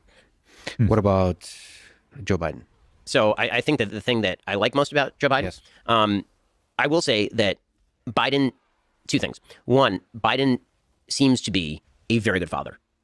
By all available evidence, right? There are a lot of people who are put out, kind of tape of him talking to Hunter and Hunter's having trouble with drugs or whatever. And I keep listening to that tape and thinking, he seems like a really good dad. Like the stuff that he's saying to his son is stuff that, God forbid, if that were happening with my kid, I'd be saying to my kid. And so, you can't help but feel for the guy. He's had an incredibly difficult go of it with his first wife and the death of members of his family and then Bo dying. I mean, like that kind of stuff obviously is deeply sympathetic, and his he seems like a deeply sympathetic father. As far as his politics, he seems like a slap on the back, kind of guy, and I don't mind that. I think that's nice so far as it goes. It's sort of an old school politics where things are done with handshake and personal relationships. The thing I don't like about him is I think sometimes that's really not genuine. I think that sometimes, I think that's his personal tendency, but I think sometimes he allows the prevailing winds of his party to carry him to incredibly radical places, and then he just doubles down on the radicalism in some pretty disingenuous ways. And there I would... So I'm curious, what's a way that Joe Biden comes off as like very radical in a disingenuous way? I'm just curious, like what he means by that specific. Like, wasn't a specific example of that happening? Cite the Independence Day speech or the Independence Hall speech, which I thought was truly one of the worst speeches I've seen a president give. So you don't think he's trying to be a unifier in general? Not at all. I mean, that's what he was elected to do. He was elected to do two things: not be alive and be a unifier. Those were the two things. And and when I say not be alive, I don't mean like physically dead. This is where the snark comes in. But right. So he can be very like malleable in his brain. They can be like, sure, I get that. I don't like this ability at all. Yeah. Okay. Is that he was elected to not be particularly activist. Basically, the mandate was don't be Trump. Be sane. Don't be Trump. Calm everything down. And instead he got in and he's like, what if we spend $7 trillion? What if we pull out of Afghanistan without any sort of plan? What if I start labeling all of my political enemies of the Republic? What if I start bringing Dylan Mulvaney to the White House and talking about how it is a moral sin to prevent the... Okay. Be Trump. Calm everything down. And instead he got in and he's like, what if we spend $7 trillion? What if we... So what... Okay, let's see. What is he referring to on the $7 trillion? So, here's the thing. Obviously, what seems to be his $7 trillion proposal, what's in it? Okay. We kind of like quickly review that. Because here's the thing, like it seems to be the case that like a lot of conservatives will inherit decent economies and then a lot of conservatives will leave less than stellar economies for progressives. Or excuse me, a lot of Republicans will, they'll inherit the solid economies and then they'll pass off a less than stellar one. Though we did have the COVID. I understand that, but even so, Trump's tax plan was not something that was maintainable. It increased the annual federal deficit significantly before COVID. A lot of that, I think, let's see. So there's a climate change aspect in it. Climate change is a big deal. I can see why he'd want to implement something like that. Infrastructure plans, invest in middle class competitive. I don't know exactly about that. Childcare and elder care, that kind of makes sense to me. Higher education, that makes sense to me. Healthcare, that makes sense to me.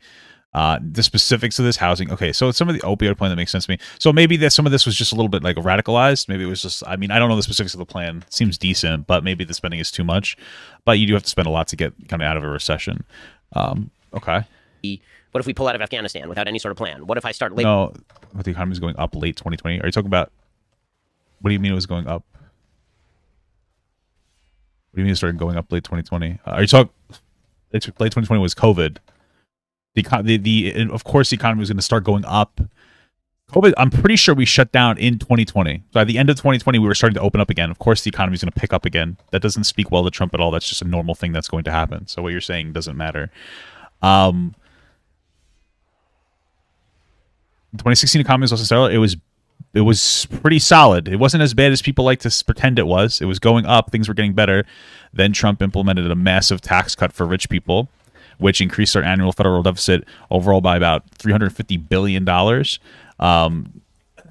And it wasn't going to be offset by any type of like increase at all. It wasn't the right way to operate. Um, yeah, it was just overall a bad plan. It had no long-term capacity. It wasn't fiscally responsible. Trump's tax plan was garbage. Let's be honest. It was nice that some people got a little more money back, but it wasn't the best way to operate. Trickle-down economics rarely works. It doesn't work in like a meaningful way. It just kind of puts more money into the pockets of rich people. Anyway, let's see what more of his issues are. Labeling all of my political enemies of the republic. What So I think he was what the fuck? I'm literally just getting bounced around. Holy fuck! I think he's referring to the whole MAGA thing we talked about before, like MAGA Republicans. You can agree that that was like a mistake, but he was very explicit about how like that's not all Republicans, and that's just specifically Donald Trump supporting Republicans. And maybe that was a misspeech. There's a lot of conservatives who voted for Trump, even though they weren't necessarily supporters. Though that's how I interpret it. Maybe it was just a bad way to operate. Okay. What if I start bringing Dylan Mulvaney to the White House and talking about how it is a moral sin to prevent the genital mutilation of minors? I mean, like this kind of stuff is very radical stuff. He didn't explicitly say that. I know what they're talking. Okay, so I kind of know what he's talking about here. They were being very indirect about providing care to trans people, but they weren't taught. So nobody's advocating for, from what I've seen, surgical transitions of minors. People are talking about more and more hormonal. You can disagree with that. I understand why. I'm still on the fence about that. It's a complicated conversation to have, and I'm not going to have it here. But he's being a bit inaccurate about his depiction of it. They're just talking about trans-affirming care in general. It wasn't explicitly about giving kids surgeries. But I understand the apprehensiveness of hormones. But okay. And this is not a president who has pursued a unifying agenda, which is why his approval rating sank from 60% when he entered office to low 40s or high 30s today. Unlike President Trump, who never had a high approval rating, right? Trump came into office and he had like a 45% approval rating. And when he left office, he had about a 43% approval rating. It bounced around between 45 and 37 pretty much his entire presidency. Biden went from being a very popular guy coming in to a very unpopular guy right now. And if you're Joe Biden, you should be looking in the mirror and wondering exactly why. Do you think that pulling out from Afghanistan could be flipped as a pro for Biden in terms of he actually did it? I think it's going to be almost impossible. I think the American people are incredibly inconsistent. I mean, my question is because I just don't know. Was there any way to pull out of Afghanistan without something getting fucked? I mean, that's just my general question, because I feel like that was such a complicated fucking thing that happened, and I don't know how that could have been done better. I just don't know. I'm not saying that it could have or that it couldn't have. I just don't know. I feel like it would have got fucked, though. About their own views on foreign policy. In other words, we like to be isolationist until it comes time for us to be defeated and humiliated. When that happens, we tend not to like it very much. You mentioned Biden being a good father. Can you make the case for and against the Hunter Biden laptop story, for it being a big deal and against it being a big deal? Sure. So the case for it being a big deal is basically twofold. One is that it is clearly relevant if the president's son is running around to foreign countries picking up bags of cash because his last name is Biden while his father is vice president of the United States. And it raises questions as to influence peddling for either the vice president or the former vice president using political connections. Did he make any money? Who was the big guy, right? All these open questions that obviously implicate, the questions to be asked. And then the secondary reason that the story is big is actually because of the reaction to the story. The banning of the story is in and of itself a major story. If there's any story that implicates a presidential candidate in the last month of an election and there is a media blackout, including a social media blackout, that obviously raises some very serious questions about informational flow and dissemination in the United States. So no matter how big of a deal the story is, it is a big deal. I'm not too educated on like the Hunter Biden lots of things. It seems like a big, like nothing. What it seemed like is that a drug addict was fucking prostitutes. And I was like, okay. I get what Ben's saying. I can understand where he's going from. It seemed like a story blown out of proportion to me a little bit. There's a censorship of any relevant story. When there's a coordinated, collusive blackout, yeah, that's a serious and major problem. So those are the two reasons why it would be a big story. The two reasons, a reason why it would not be a big story, perhaps, is if it turns out, and we don't really know this yet, but let's say that Hunter Biden was basically off on his own doing what he was doing, being a derelict or a drug addict or acting badly, and his dad had nothing to do with it, and Joe was telling the truth, and he really knew. But the problem is we never actually got those questions answered. So if it turned out to be nothing of a story, the nice thing about stories that turn out to be nothing is that after they turn out to be nothing, they're nothing. The biggest problem with this... Sometimes people will continuously perpetuate the conspiracy theory, which, by the way, we saw at Donald Trump after it turned out there was no Russian collusion. People kept saying that there was. So, I mean, we know that that's not necessarily true there. Story is that it wasn't allowed to take the normal life cycle of a story, which is original story breaks, follow-on questions are asked, follow-on questions are answered. Story is either now a big story or into nothing. When the life cycle of a story is cut off right at the very beginning, right when it's born, then that allows you to speculate in any direction you want. You can speculate. It means nothing. It's nonsense. It's a Russian laptop. It's disinformation. Or on the other hand, this means that Joe Biden was personally calling Hunter and telling him to pick up a stack of cash over in Beijing, and then he became president and he's influence peddling. So this is why it's important to allow these stories to go forward. So this is why actually the bigger story for the moment is not the laptop. It's the reaction to the laptop, because it cut off that life cycle of the story. And then, at some point, I would assume that there will be some follow-on questions that are actually answered. I mean, the House is pledging, if it goes Republican, to investigate all of this. Again, I wouldn't be supremely surprised if it turns out that there was no direct involvement of Joe in this sort of stuff, because it turns out, as I said before, that all of politics is Veep. And this is always the story with half the scandals that you see, is that everybody assumes that there's some sort of deep and abiding, clever plan that some politician is implementing it, and then you look at it and it turns out, no, it's just something dumb, right? This is sort of perfect example of this. I get that. It's funny. It seems like I think Destiny has said something to this effect, and it was interesting when I first heard it. But it's like, I don't think that there's like these deep government conspiracies, because the government is too inept. They can't even like manage anything themselves. How do you expect them to like go that far to orchestrate some kind of like deep conspiracy theory? It's an interesting concept, but it kind of makes sense. I mean, the government is pretty fucking dumb, so I get that.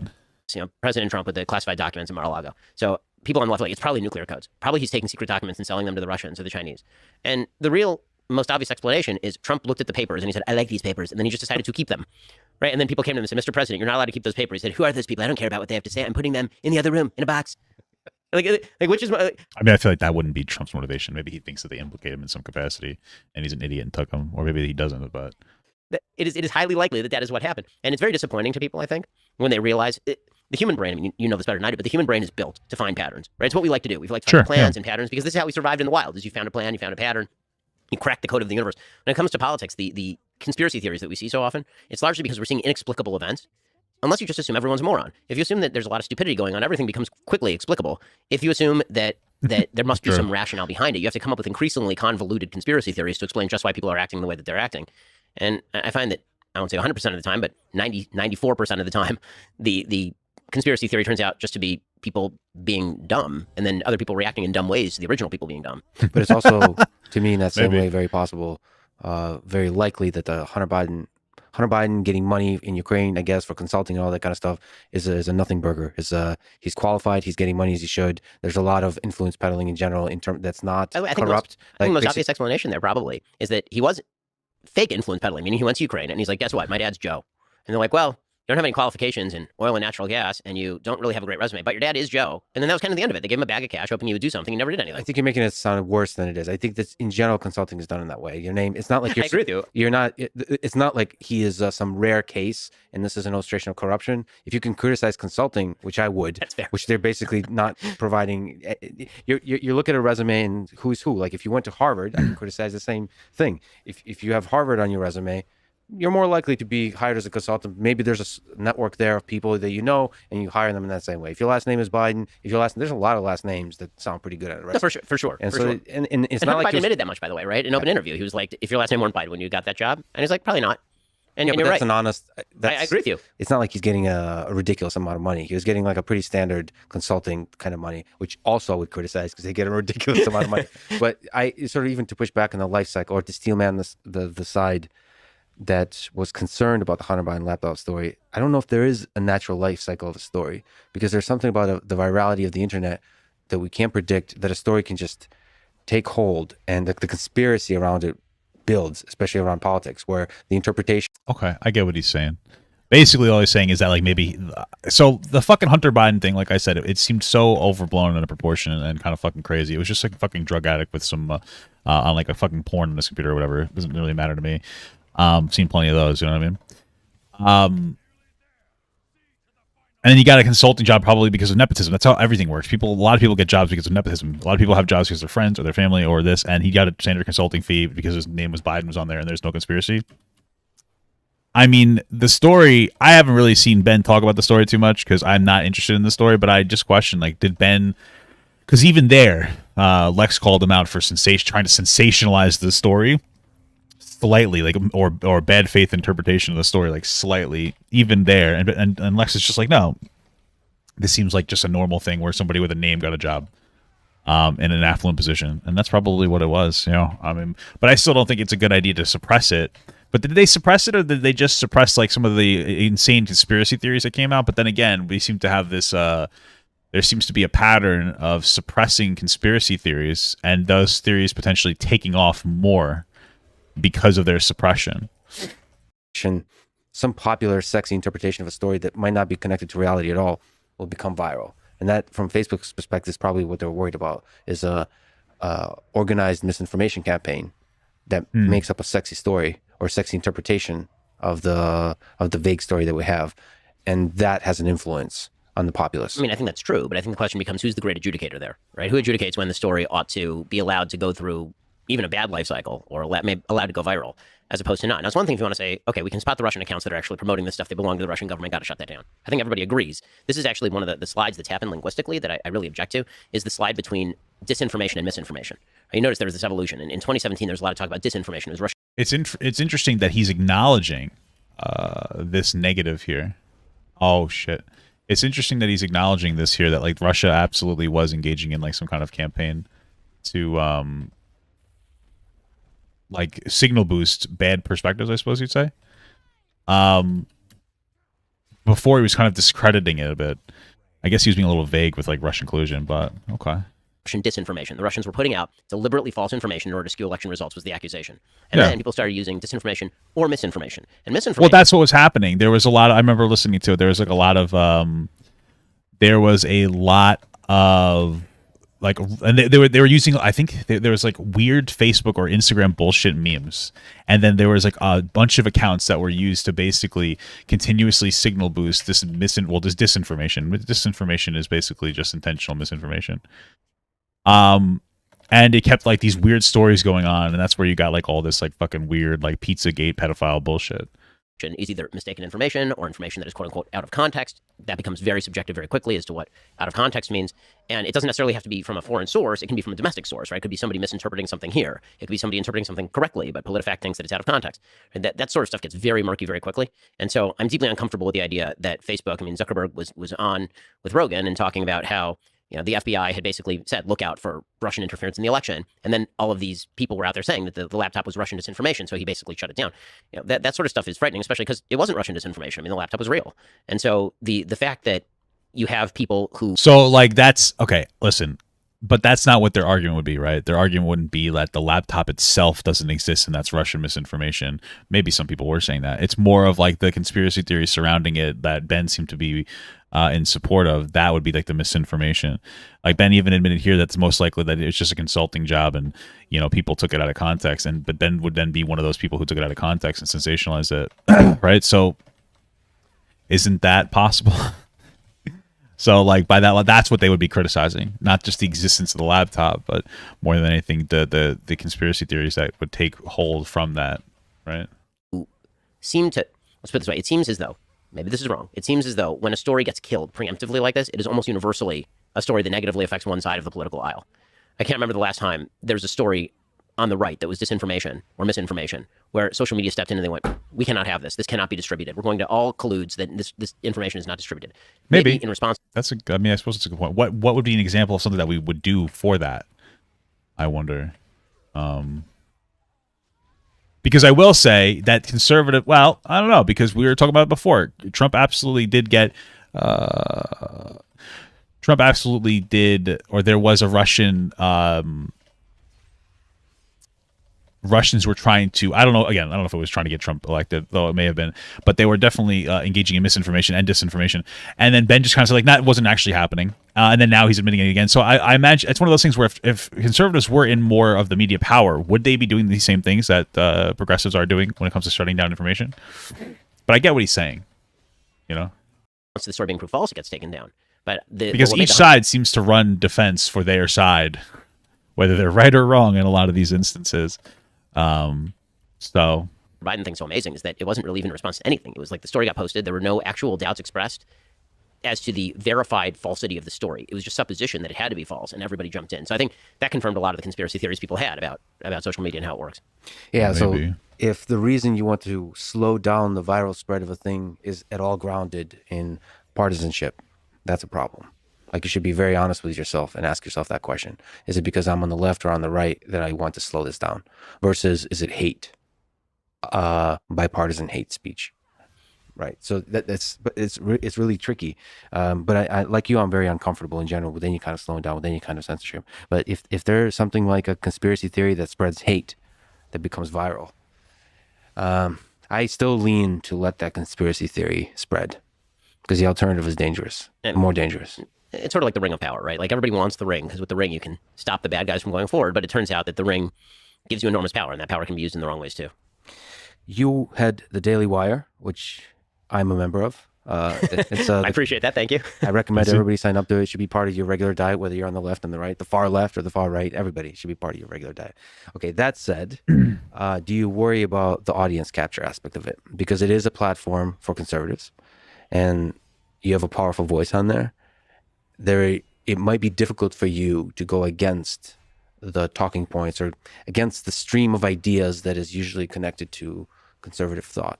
Do you worry about that? True, yeah. I mean, that happens for anybody, really. I mean, that's something that happens in almost every sphere. I would hope that I'm not part of that. Like, I feel like I can, and I'm not a big content creator at all anymore, so, maybe that's just a fucking privilege of being a nobody right now, but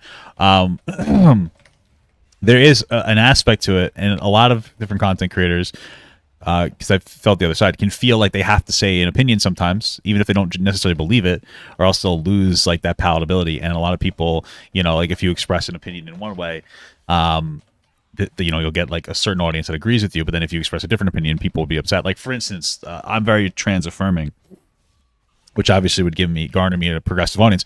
But then there's still things I have questions about, like trans women in sports. That tends to be a more conservative talking point, even though I think that there is a biological advantage.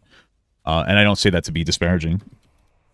I don't think anybody's becoming trans just so that they can win a competition. I think people are trying to live their truths. But these types of arguments kind of conflict with each other. And sometimes you might feel like you're pigeonholed and feel like you're not able to express yourself honestly or in a nuanced way without getting hate from like your particular sphere that exists. And some people might feel like they have to be dishonest because of that, because they're too afraid of like the disagreement or too afraid of losing their audience. And so like I feel like that happens all around. And then it unfortunately brings into question like, what's the possibility of people just grifting to their audience? And even if it's not on every point, on some points though, About that. I mean, the audience would obviously be upset with me and would have a right to be upset with me if I suddenly flipped all of my positions on a dime. I have enough faith in my audience that I can say things that I think are true and that may disagree with the audience, on a fairly regular basis, I would say. But they understand that on the deeper principle, we're on the same side of the, at least I hope that much from the audience. It's also why we provide a number of different views on the platform. What view in particular does his side disagree with, as he's referring to? Many of which I disagree with, but are sort of within the generalized range of conservative thought. And that it's something I do have to think about every day, though. Yeah, I mean, you have to think about like, am I saying this because I'm afraid of ticking off my audience, or am I saying this because I actually believe this? And that's a delicate dance a little bit. You have to be sort of honest with yourself. Yeah, somebody like yeah, that's true too, because he was alluding to like sometimes you don't even realize maybe you're being you're having an opinion that you wouldn't normally hold. I get that. That can happen. I can respect that. Sam Harris is pretty good at this, at fighting, at saying the most outrageous thing that he knows. He almost leans into it. He knows will piss off a lot of his audience. Sometimes you almost have to test the system. It's like if you feel, you almost exaggerate your feelings just to make sure to send a signal to the audience that you're not captured by them. So speaking of people you disagree with, what is your favorite thing about Candace Owens, and what is one thing you disagree with her on? Well, my favorite thing about Candace is that she will say things that nobody else will say. My least favorite thing about Candace is that she will say things that nobody else will say. I mean, listen, she says things that are audacious and I think need to be said sometimes. Sometimes I think that she is morally wrong. Right? I think the way she responded to Kanye, I've said this clearly, was dead wrong and morally wrong. What was her response? Her original response was that she proffered confusion of what Ye was actually talking about. And then she, was defending her friend. I wish that the way that she had responded was by saying, he's my friend, and also he said something bad and anti-Semitic. I wish that she had said that. Right, so right away. Yeah. I think you can also, this is the interesting human thing. You can be friends with people that you disagree with, and you can be friends with people that actually say hateful stuff. And one of the ways to help alleviate hate is being friends with people that say hateful things. Sure. Yeah, and then calling them out on a personal level when Yeah, but yeah, he's going to say, but calling people out when they say incredible things like that, that makes them less likely to say those incredible things, bad things, right? But it makes them less likely to say that in the future, because they're like, oh, my friend was hurt by me saying a thing, and they'll be less likely to say that thing. But not being honest with the person, in my opinion, is just not a friendly thing. Unless Candace Owens actually was like, yeah, he's just, I don't know what he's talking about, you know. But she's very intelligent, so I kind of doubt that she doesn't understand what somebody's talking about when it comes to anything. But okay. when they do say wrong or hateful things. Yeah, from a place of love and respect, and privately. Privately is also a big thing, right? I mean, like the public demand for denunciation from friends to friends is difficult, and I certainly have compassion for Candace, given the fact that she's so close with you. Yeah, it breaks my heart sometimes, the public fights between friends and broken friendships. I've seen quite a few. I get what they're saying. Like, maybe you could have talked to them about this in private, possibly, but I don't know. I feel like sometimes in this public sphere, it is necessary. Like, if her response was, I'm not going to comment on what Kanye said because this is a conversation I have in private, I would have said, I understand that. But the fact that it seems like, I could be wrong, that she kind of just downplayed what happened instead of being like clear about that, and I would say honest, then that's a problem, right? Friendships publicly break over COVID. COVID made people behave their worst in many cases, which breaks my heart a little bit, because like the human connection breaks my fart. Is a prerequisite for effective debate and discussion and battles over ideas. Has there been any argument from the opposite political aisle that has made you change your mind about something? Ooh, if you look back. Good question. So I will say that I'm thinking it through, because I think that my views probably on foreign policy have morphed somewhat. I would say that I was much more interventionist when I was younger. I'm significantly less interventionist now. I'd probably Can you give an example?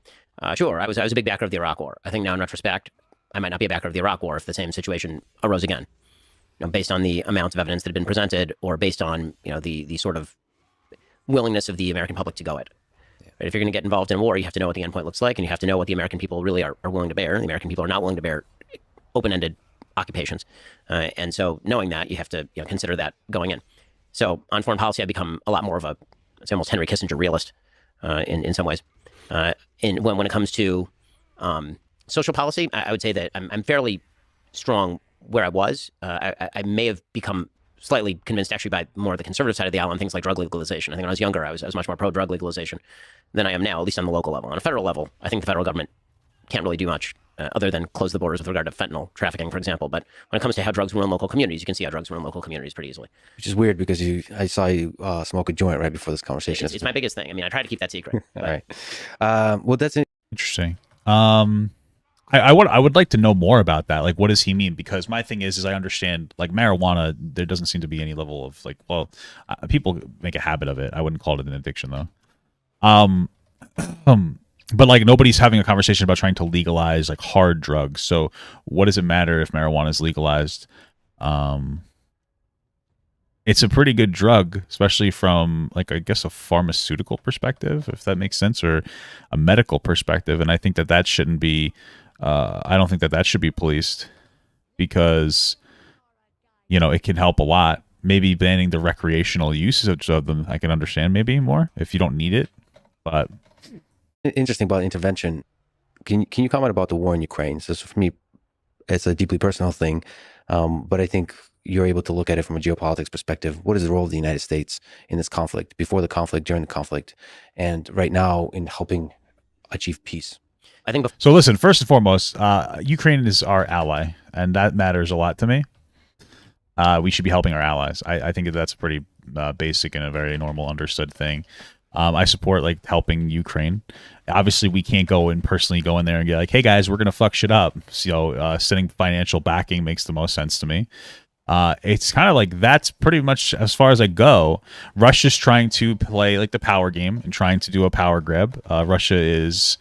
The government is shit, and truly, and the lands that they claim they have access to because there are Russians living there is because they've starved Ukrainians out of that area to die and then implanted Russians in there. Allowing Russia too much control and not giving them a check when they try to check us, I think, is irresponsible. Ukraine, obviously they're regressive in some senses, and with some of the things that we believe. There's a bit more normalized racism and transphobia and whatnot, but they're still allies, and I think influence would be a positive thing. Being their friend would help us, spread Western influence onto them. And yeah, I don't think that it's ideal. It's obviously having a negative impact on our economy in some areas because of inflation, and that's unfortunate and frustrating. But it's not America's fault. It's going to be this motherfucker's fault. They don't. Okay, sorry. I wanted to make sure they uninterrupted it. The ability. So that's how I feel about that. Before the conflict, the big problem is that the West took almost the worst possible view, which was encourage Ukraine to keep trying to join NATO and the EU, but don't let them in. And so what that does is it achieves the purpose of getting Russia really, really, really ticked off and feeling threatened, but also does not give any of the protections of NATO or the EU to Ukraine. I mean, Zelensky is on film when he was a comedy actor. Well, we couldn't go that far as to let them into so first of all, Ukraine wants to be in the European Union. No, sorry, hold on. Achieves the purpose. NATO. Sorry, I was confused. Sorry, they want to be in NATO. Incredible. But we can't let them in because then it would be considered like a provocative situation. So I understand why we can't let them in, but they still want to be our ally.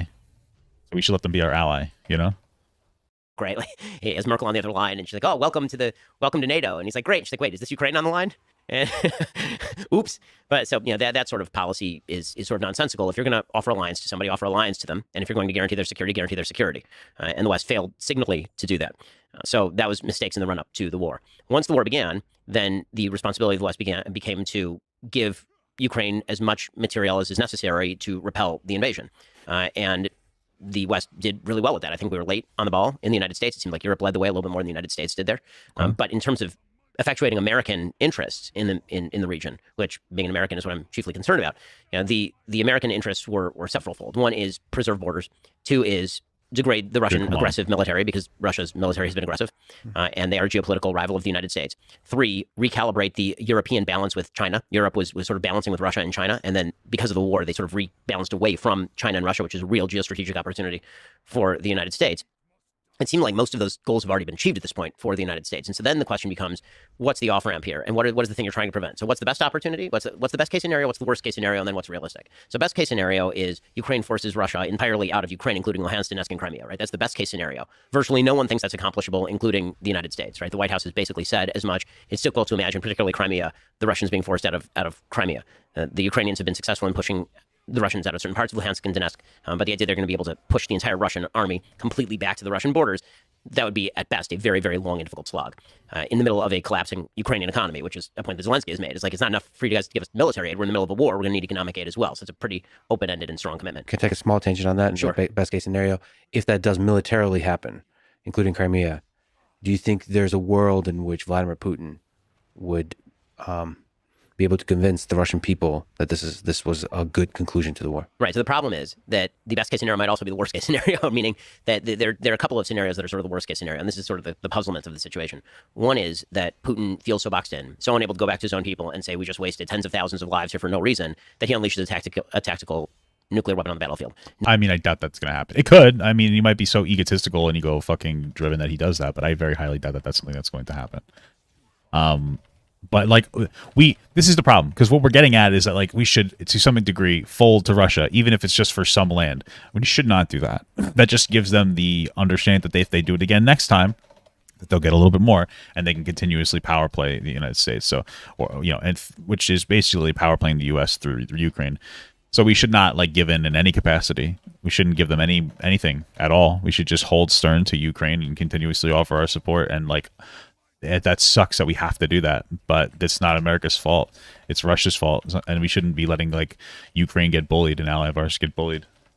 Nobody knows what happens after that. So we put NATO planes in the air to take out Russian assets. Do Russians start shooting down planes? Does Russia then threaten to escalate even further by attacking an actual NATO civilian center or even a Ukrainian civilian center with nuclear weapons? Like, where it goes from there, nobody knows, because nuclear weapons haven't been used since 1945. So that is a worst case scenario. It's an unpredictable scenario that could devolve into really, really significant problems. The other worst case scenario could be a best case scenario, could be a worst, we just don't know, is Putin falls. What happens after that? Who takes over for Putin? Is that person more moderate than Putin? Is that person a liberalizer? It probably won't be Navalny. If he's going to be ousted, it'll probably be somebody who's a top member of Putin. Well, it seems like it's been Putin for a while, so even if he got ousted, it would be somebody with like this similar perspective anyway. So. Brass right now and has capacity to control the military.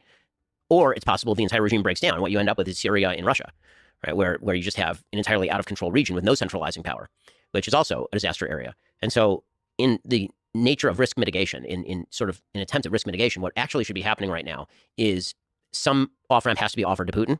The off-ramp likely is going to be him maintaining Crimea and parts of Luhansk and Donetsk. No, it's probably going to be a commitment by Ukraine not to join NATO formally, but a guarantee by the West to defend So Ukraine. what happens when Russia plays this game again and for another bit of territory 20 more years from now, you know?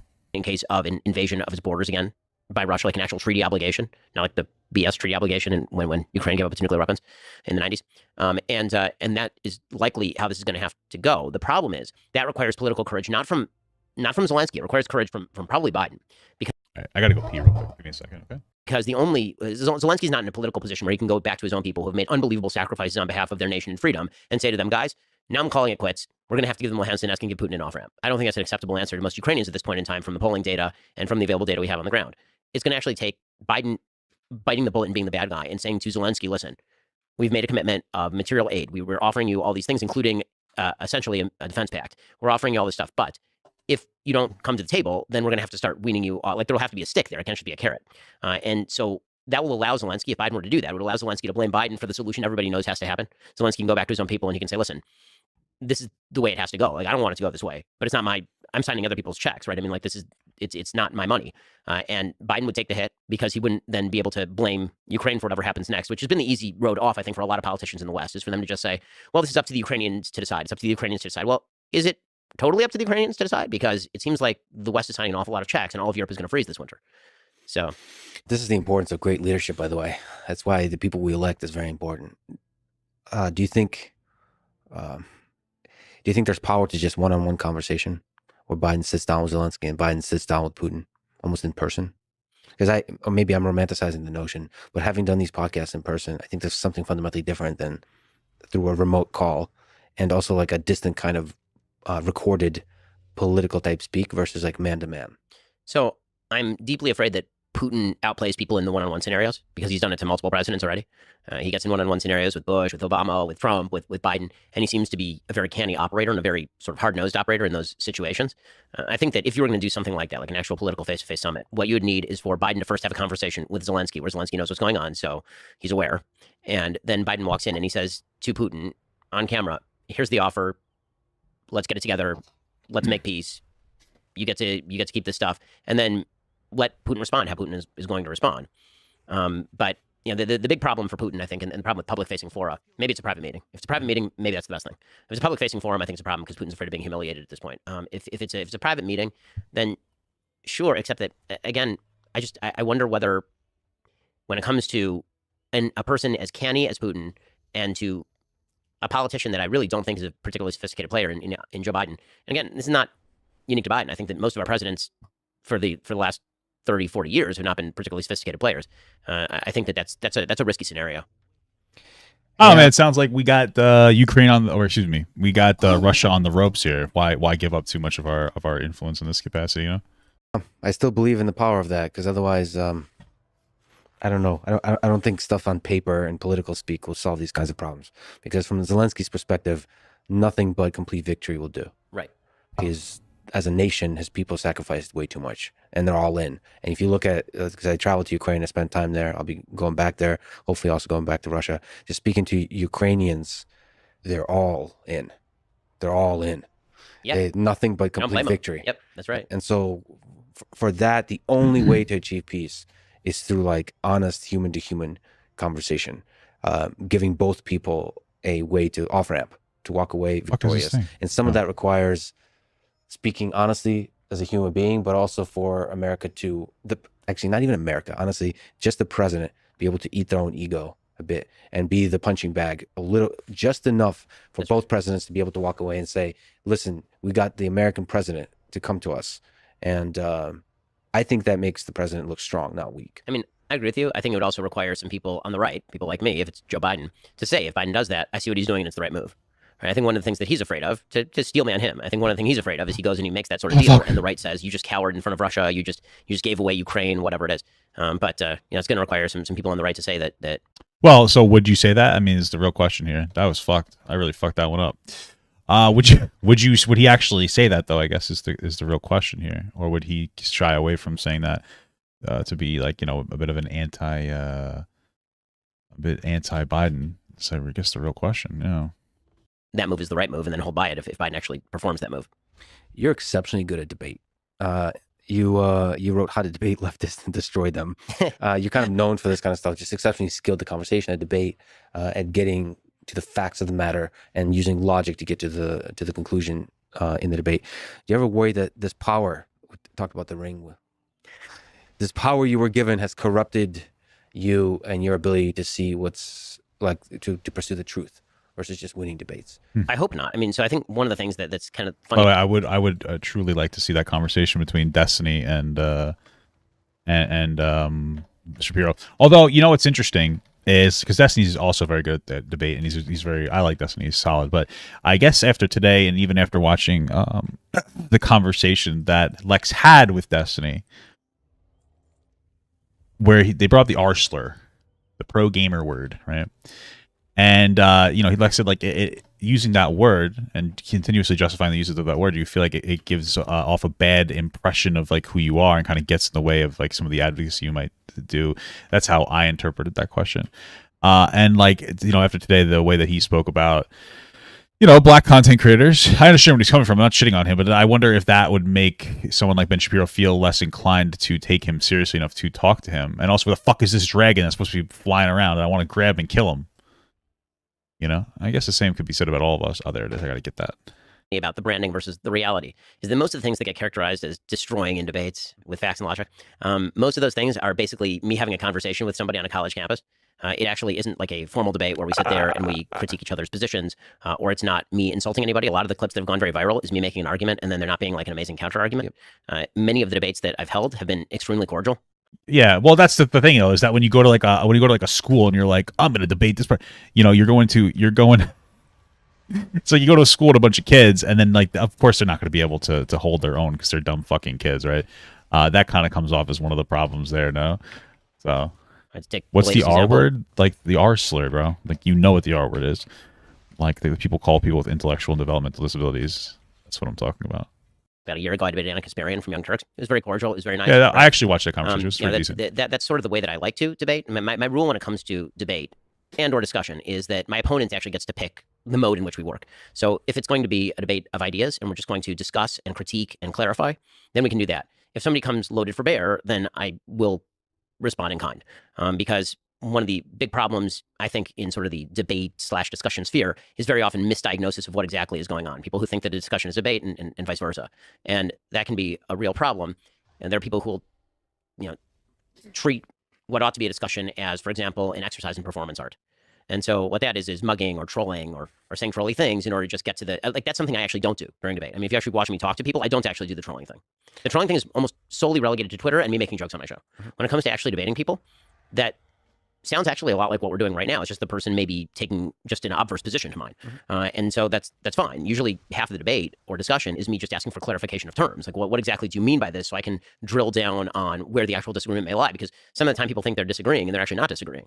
Like when I'm talking with Anna Kasparian and she's talking about how corporate and government have too much power together, I'm like, well, you sound like a Tea Party. Like, you and I are on the same page about that. That sort of stuff does tend to happen a lot in discussion. I think that when discussion gets termed debate, it's a problem. When debate gets termed discussion, it's even more problematic because debate is a different thing. And I find that your debate and your conversation is often in good faith. You're able to steel man the other side. You're actually listening. You're considering the other side. The times when I see that you know, Ben Shapiro destroys leftists, it's usually just like you said, the other side is doing the trolling. Because they don't. Well, I haven't. So I've seen my fair share of Ben Shapiro owns leftists such and such. I don't know if I've ever seen a situation where like the person was trolling Ben. They were just a young person who didn't fully like understand their own talking points. So I'm not entirely sure what we're talking about here. What the fuck is this quest I'm supposed to do? Like, let Sebastian sniff your... Who the fuck is Bastion?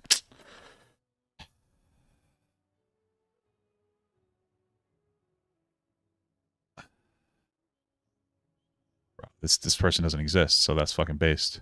I mean, the people that do criticize you for that interaction is the people that usually get destroyed are like 20 years old, and they're usually not sophisticated in any kind of degree. In terms of being able to use logic and reason and facts and so on. And that's totally fine, by the way. I mean, if people want to criticize me for speaking on college campuses where a lot of political conversation happens, both right and left, that's fine. I mean, I've had lots of conversations with people on the other side of the aisle, too. I mean, right, I've done podcasts with Sam Harris, and we've talked about atheism, or I've done debates with Anna Kasparian, or I've done a debate with Cenk Uygur, or I've had conversations with lots of people on the other side of the aisle. In fact, I believe I'm the only person on the right who recommends that people listen to shows on the other side of the aisle, right? I mean, I say on my show on a fairly regular basis that people should listen to Positive America. Now, no one on Positive America will ever say that somebody should listen to my show. That is verboten. That is not something that can be had. It's one of the strangenesses of our politics. It's what I've called the happy birthday problem, which is I have a lot of friends who are of the left, or publicly of the left. And on my birthday, they'll send you a text message, happy birthday, but they will never tweet happy birthday, lest they be acknowledging that you were born of woman, and that this can't be allowed. So on Sunday Special, I've had a bevy of people who are on the other side of the aisle, a lot of them, ranging from people in Hollywood like Jason Blum, to Larry Wilmore, to Sam, to just a lot of people on the left. I think we're in the near future probably going to do a Sunday Special with Ro Khanna up in California, the California congressperson. Very nice guy. I had him on the show. Like that kind of stuff is fun and interesting. But I think that the easy way out for a clip that people don't like is to either immediately clip the clip. I'll take a 2-minute clip and clip it down to 15 seconds where somebody insults me and then that goes viral, which is, welcome to the internet. Or to say, well, you're only debating colleges. You're only talking to 20. I mean, I talk to a lot more people than that. That's just not the stuff you're watching. You lost your cool in an interview with BBC. So just to be explicitly clear, I understand what he's saying. The problem is that all of the viral Ben Shapiro owns clips are from him talking to like young people who may not know what they're talking about. So and to Ben's credit though, he does talk to like actual people as well. But I'm just saying, like, that's where all that comes from. I mean, we talk about viral clips out of context. Like the reason that he's gotten the title of liberal owner, is because like that's all of those. Like, I don't know if I've seen a single viral clip from Ben like talking to a normal person that's like ready for the conversation. I don't think I've really ever seen that. He's Andrew Neil, and you were really honest about it after, which was really kind of refreshing and enjoyable. As the internet said, they've never seen anyone lose an interview. So to me, honestly, it was like seeing like Floyd Mayweather Jr. or somebody like knocked down. What was it? Can you take me through that experience? Here's that day. That day is I have a book release, didn't get a lot of sleep the night before, and this is the last interview of the day. And it's an interview with BBC. I don't know anything about BBC. I don't watch BBC. I don't know any of the hosts. So we get on the interview, and it's supposed to be about the book. And the host, Andrew Neil, doesn't ask virtually a single question about the book. He just starts reading me bad old tweets, which I hate. I mean, it's annoying, and it's stupid, and it's the worst form of interview when somebody just reads you bad old tweets, especially when I've acknowledged bad old tweets before. And so I'm going through the list of them, and this interview was solidly 20 minutes. I mean, I can respect that because people do that. Will do that to like everybody. Like, oh, well, you remember when you said this thing that you've already apologized for and explained in full context that I'm aware of, but I decide not to acknowledge, or they'll like won't be aware of it, but they have the resources to be aware of that. You know what I mean? Because they're like a larger creator, or that's just like so available. I get that. It was a long interview. And we get to, and I make a couple of particularly annoyed mistakes in the interview. So annoyed mistake number one is the ego play, right? So there's a point in the middle of the interview where I say, like, I don't even know who you are, which was true. I didn't know who he was. It turns out he's a very famous person in Britain. And so you can't make that ego play. But even if he's not famous, that's not... It doesn't, right? It's a dumb thing to do, and it's an ass thing to do. So like, so saying that was more just kind of peak and silliness. So that was a mistake. I enjoyed watching that. It was like, oh, Ben is human. Yeah. Glad somebody enjoyed it. So there's that. And then the other mistake was that I just don't watch enough British TV. So the way that interviews are done there are much more adversarial than American TV. In American TV, if somebody is adversarial with you, you assume that they're a member of the other side. That's typically how it is. And so I'm critiquing some of his questions at the beginning, and I thought that the critique of some of his questions is actually fair. He was asking me about abortion, and I thought he was asking it from a way of framing the question that wasn't accurate. And so I assumed that he was on the left, because again, I'd never heard of him. And so, I mischaracterized him, and I apologize later for mischaracterizing him. We finally go through the interview. It's 20 minutes. He just keeps going with the bad old tweets. And finally, I got up and I took off the microphone. I walked out. And immediately, I knew it was a mistake. Like within 30 seconds of the end of the interview, I knew it was a mistake. And that's why even before the interview came out, I believe I corrected the record that Andrew Neil... I can respect that. Like I can respect him getting up and walking out though. Like if you get to that point of anger, just to not make it even worse. So it was a mistake. I know I vaguely know what they're talking about. It was like I watched like clips of that. That was funny, but I didn't really care that much in like a way where I was like, oh fuck Ben Shapiro. It was just like a silly little thing to me. But I can respect disconnecting or disengaging to not have like an even angrier response. Sometimes you need to do that as a person, is not on the left. That's a mistake by me. And then, took the hit for a bad interview. And so as far as, what I wish I'd done differently. I wish I'd known who he was. I wish I'd done my research. I wish Yeah, that true. I wish that That's I had fair. treated it as though there was a possibility. That Yeah, so I guess they were doing the bad old tweet thing, and that upset Ben because he's already referred to those, but then he didn't do his education on or educate himself on that person either. So I can see that. more adversarial than it was. I think I was incautious about the interview because it was pitched as it's just another book interview, and it wasn't just another book interview. It was treated much more adversarially than that. So I wish that's on me. I got to research the people who are. Well, why did you criticize you for what? Getting up and walking out? Because I can understand. Okay, Kanye got up and walked out because he didn't want to be pushed on being anti-Semitic on a show, and then he had he had a crybaby face on. Whereas I could see where Ben's coming from, where he's feeling like he's getting put into this antagonistic area. Nobody was being disrespectful, or nobody was being antagonistic. Nobody was being adversarial on Tim Pool's podcast. They were being perfectly polite and not even pushing him on anything. They just wanted to talk about anti-Semitism. It's a pretty drastically different thing. Yeah, maybe it's better to do that than something regrettable, but that doesn't mean it's a very drastically different thing when it comes from Kanye West to Ben Shapiro in these two instances. Talking to me and watch their shows and learn about that. And then obviously, the kind of gut level appeal to ego or arrogance like that, that's a bad look and shouldn't have done that. And losing your cool is always a bad look. So the fact that sort of became somewhat viral and stood out just shows that it happens so rarely to you.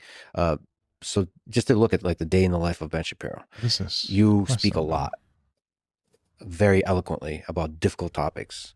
What goes into the research, the mental part, and you always look pretty energetic and you're not exhausted by the burden, the heaviness of the topics you're covering day after day after day after day. So what goes through the preparation, mentally, diet wise, anything like that? When do you wake up? Okay, so I wake up when my kids wake me up. Usually that's my baby daughter who's 2.5. We hear her on the monitor usually about 6:15, 6:20 a.m. So I get up. My wife sleeps. That's circadian rhythm, baby. The baby. Then my son gets up, and then my oldest daughter gets up. I have 8, 6, and 2. The boy's the middle child. Is that both a source of stress and happiness? Oh my God, it's the height of both, right? I mean, it's the source of the greatest happiness. So the way that I characterize it is this when it comes to sort of kids in life. So when you're single, your boundaries of happiness and unhappiness, you can be a 0 in terms of happiness, you can be a 10 in terms of happiness. Then you get married and it goes up to a 20 and a -20 because your happiest stuff is with your wife, and then the most unhappy stuff is when something happens to your spouse. It's the worst thing in the entire yeah. Then you have kids and all limits are removed. So the best things that have ever happened to me are things where I'm watching my kids and they're playing together and they're being wonderful and sweet and cute and I love them so much. And the worst things are when my son is screaming at me for no reason because he's being insane, and I have to deal with that, right? I mean, or something bad happens to my daughter at school or something like that. That stuff is really bad. So yes, the source of my greatest happiness, the source of my greatest stress. So they get me up at about 6:15 in the morning. I feed them breakfast. I'm kind of scrolling the news while I'm making them eggs, and just updating myself on anything that may have happened overnight. I go into very interesting. Ben seems to be a really good dad. That's pretty cool. I can respect that. And he seems to be a good husband as well. These are things that I value individually a lot. So that's cool. I can respect that. How funny though. We were watching that video with Abba and Preach and that girl who called. They had some statistic about how women are happier, unmarried women are happier than married women or something. And I talked about this before, and I talked about it with my wife, and we've talked about this concept of it's happiness versus fulfillment. Whereas you may be less happy overall if you have a kid, of course, because they're very expensive and they're very draining. It's the most miserable thing in the world to do is raise a kid. But then Ben said, it's also the greatest thing in the world. And that's the fulfillment aspect. And it's so interesting that I feel like that context wasn't in that conversation about it, because that's probably where a lot of that information is drawn from when they don't understand why somebody's happier, but would they trade it? And they probably wouldn't, right? Because you want to have your kids. The office, put on the makeup and the wardrobe or whatever, and then I sit down and do the show. A lot of the prep is actually done the night before because the news cycle doesn't change all that much between kind of late at night and in the morning, so I can supplement in the morning. So I do the show. So a lot of the preparation, thinking through what are the big issues in the world, is done the night before. Yeah, I mean, and that's reading, pretty much all the legacy media. So I rip on legacy media a lot, but that's because a lot of what they do is really good and a lot of what they do is really bad. I cover a lot of legacy media. So that's probably covering, Wall Street Journal, New York Times, Washington Post, Boston Globe, Daily Mail. And then I'll look over at some of the alternative media. I'll look at my own website, Daily Wire. I'll look at Breitbart. I'll look at The Blaze. I'll look at maybe The Intercept. I'll look at a bunch of different sources. And then I will look at different clips online. So Media comes in handy here. Grabian comes in handy here. That sort of stuff, because my show relies very heavily on being able to play people so you can hear them in their own words. And so that's sort of the media diet. So I sit down, I do the show, and then once I'm done with the show, I usually have now it's 11:15 in the morning maybe, because sometimes I'll pre-record the show. So it's 11:15 in the morning. I'll go home, and if my wife's available, I'll grab lunch with her. If not, then I will go and work out. I try to work out 5 times a week with a trainer, something like that. And then I will just regular gym stuff. Just going to the gym? Yeah, weights and plyometrics and some CrossFit kind of stuff. And yeah, I mean, beneath this mild exterior as a hulking monster. And so I'll do that. Then I will do reading and writing. So I'm usually working on a book at any given time. Or you shut off the rest of the world? Yes. So I put some music in my ears, usually Brahms or Bach, sometimes Beethoven or Mozart. It's those four. Those are on rotation. You had me. I was cringing. I mean, I was with you until it cringed, bro. The most cringiest person in the world is somebody who listens to like classical music, and I'm gonna tell you why. It's because they always hum it and they always sing it, and they think that they're better than you. All right, so get the fuck out of here. No rap. No rap. Despite my extraordinary rendition of WAP, I am not in fact a rap. Do you still hate WAP? The song? It's. I will say I do not think that it is the peak of Western civilized art. Okay. I don't think that 100 years from now people will be gluing their faces to a WAP and protest at the environment. But Brahms and the rest will be still around. Yes, I would assume if people still have a functioning prefrontal cortex and any sort of taste. Strong words from Ben Shapiro. All right, so you got some classical music in your ears and you're focusing. Are you at the computer when you're writing? Yeah, I'm at the computer. Usually we have a kind of a room that has some sun coming in, so it's nice in there. Or I'll go up to a library that we just completed for me. So I'll go up there and I'll write and read. With physical books? Yeah, I love physical books. And because I keep Sabbath, I don't use Kindle because when I'm reading a book and I hit Sabbath, I have to turn off the Kindle. So that means that I have tons and tons and tons of physical books. When we moved from Los Angeles to Florida, I had about 7,000 volumes. I had to discard probably 4,000 of them. Wow. And then I've built that back up now. So I'm probably going to have to go through another round where I put them somewhere else. I tend to tab books rather than highlighting them because I can't highlight on Sabbath. So I have like the little stickers and I put them in the book. So a typical book from me, you can see it on the book club, will be like filled with tabs on the side, things that I want to take. Now, actually, I got a person who I pay to go through and write down in files the quotes that I like from the book. So I have those handy. So which is a good way for me to remember what it is that I've read, because I read probably somewhere between 3 and 5 books a week. And then incredible. In a good week 5. And then I write, I read, and then I go pick up my kids from school at 3:30. So according to my kids, I have no job. I'm there in the mornings until they leave for school. I pick them up from school. I hang out with them until they go to bed, which is usually 7:30 or so. So I'm helping them with their homework, and I'm playing with them, and I'm taking them on rides in the brand new Tesla, which my son is obsessed with. And then I put them to bed, and then I sit back down. I prep for the next day, go through all those media sources I was talking about, compile kind of a schedule for what I want the show to look like, and run a show. It's very detail oriented. Nobody writes anything for me. I write all my own stuff. So every word that comes out of my mouth is my fault. And then, hopefully I have a couple hours or an hour to hang out with my wife before we go to bed. The words you write, do you edit a lot? Or does it just come out, you're thinking like, what are the key ideas I want to express? No, I don't tend to edit a lot. So I thank God, I'm able to write extraordinarily quickly. So I write very, very fast. In fact, in a previous life, I was... You also speak fast, so it's similar. Yeah, exactly. And I speak in paragraphs. So it's exactly the same thing. In a previous life, I was a ghostwriter. So I used to be sort of known as a turnaround specialist in the publishing industry. There'd be somebody who came to the publisher and says, I have 3 weeks, and to get this book done, I don't have a word done. Well, I didn't know that Ben Shapiro liked astrology in my previous life. Get the fuck out of here, bro. I get... What a feminine thing to like, dude. Get out of here. And they would call me up and be like, this person needs a book written. And so in 3 weeks, I'm just kind of busting balls. So like, I like to say that like my wife and I have fallen in love multiple times before, like in different lives. So I'm just fucking busting chops, bro. Sorry. Knock out 60,000 words or so. Is there something you can say to the process that you follow to think? Like how you think about ideas? Like stuff is going on in the world, and trying to understand what is happening. What are the explanations? What are the forces behind this? Do you have a process, or just you wait for the muse to give you the interpretation? Well, I mean, I think that I don't think it's a formal process, but because I read, so there's 2 ways to do it. One is sometimes, sometimes the daily grind of the news is going to refer back to core principles that are broader and deeper. So I thank God, because I've read so much on so many different things of a lot of different point of views. Then if something breaks and a piece of news breaks, I can immediately sort of channel that into, in the mental Rolodex, these 3 big ideas that I think are really important. And then I can talk at length about what those ideas are, and I can explicate those. And so, for example, when we were talking about Musk taking over Twitter before, and I immediately go to the history of media, right? That's me tying it into a broader theme. Yeah. And I do that, I would say, fairly frequently. When we're talking about, say, subsidization of industry, and I can immediately tie that into, okay, what's the history of subsidization in the United States, going all the way back to Woodrow Wilson and forward through FDR's industrial policy, and how does that tie into sort of broader economic policy internationally? So it allows me to tie into bigger themes, because what I tend to read is mostly not news. What I tend to read is mostly books.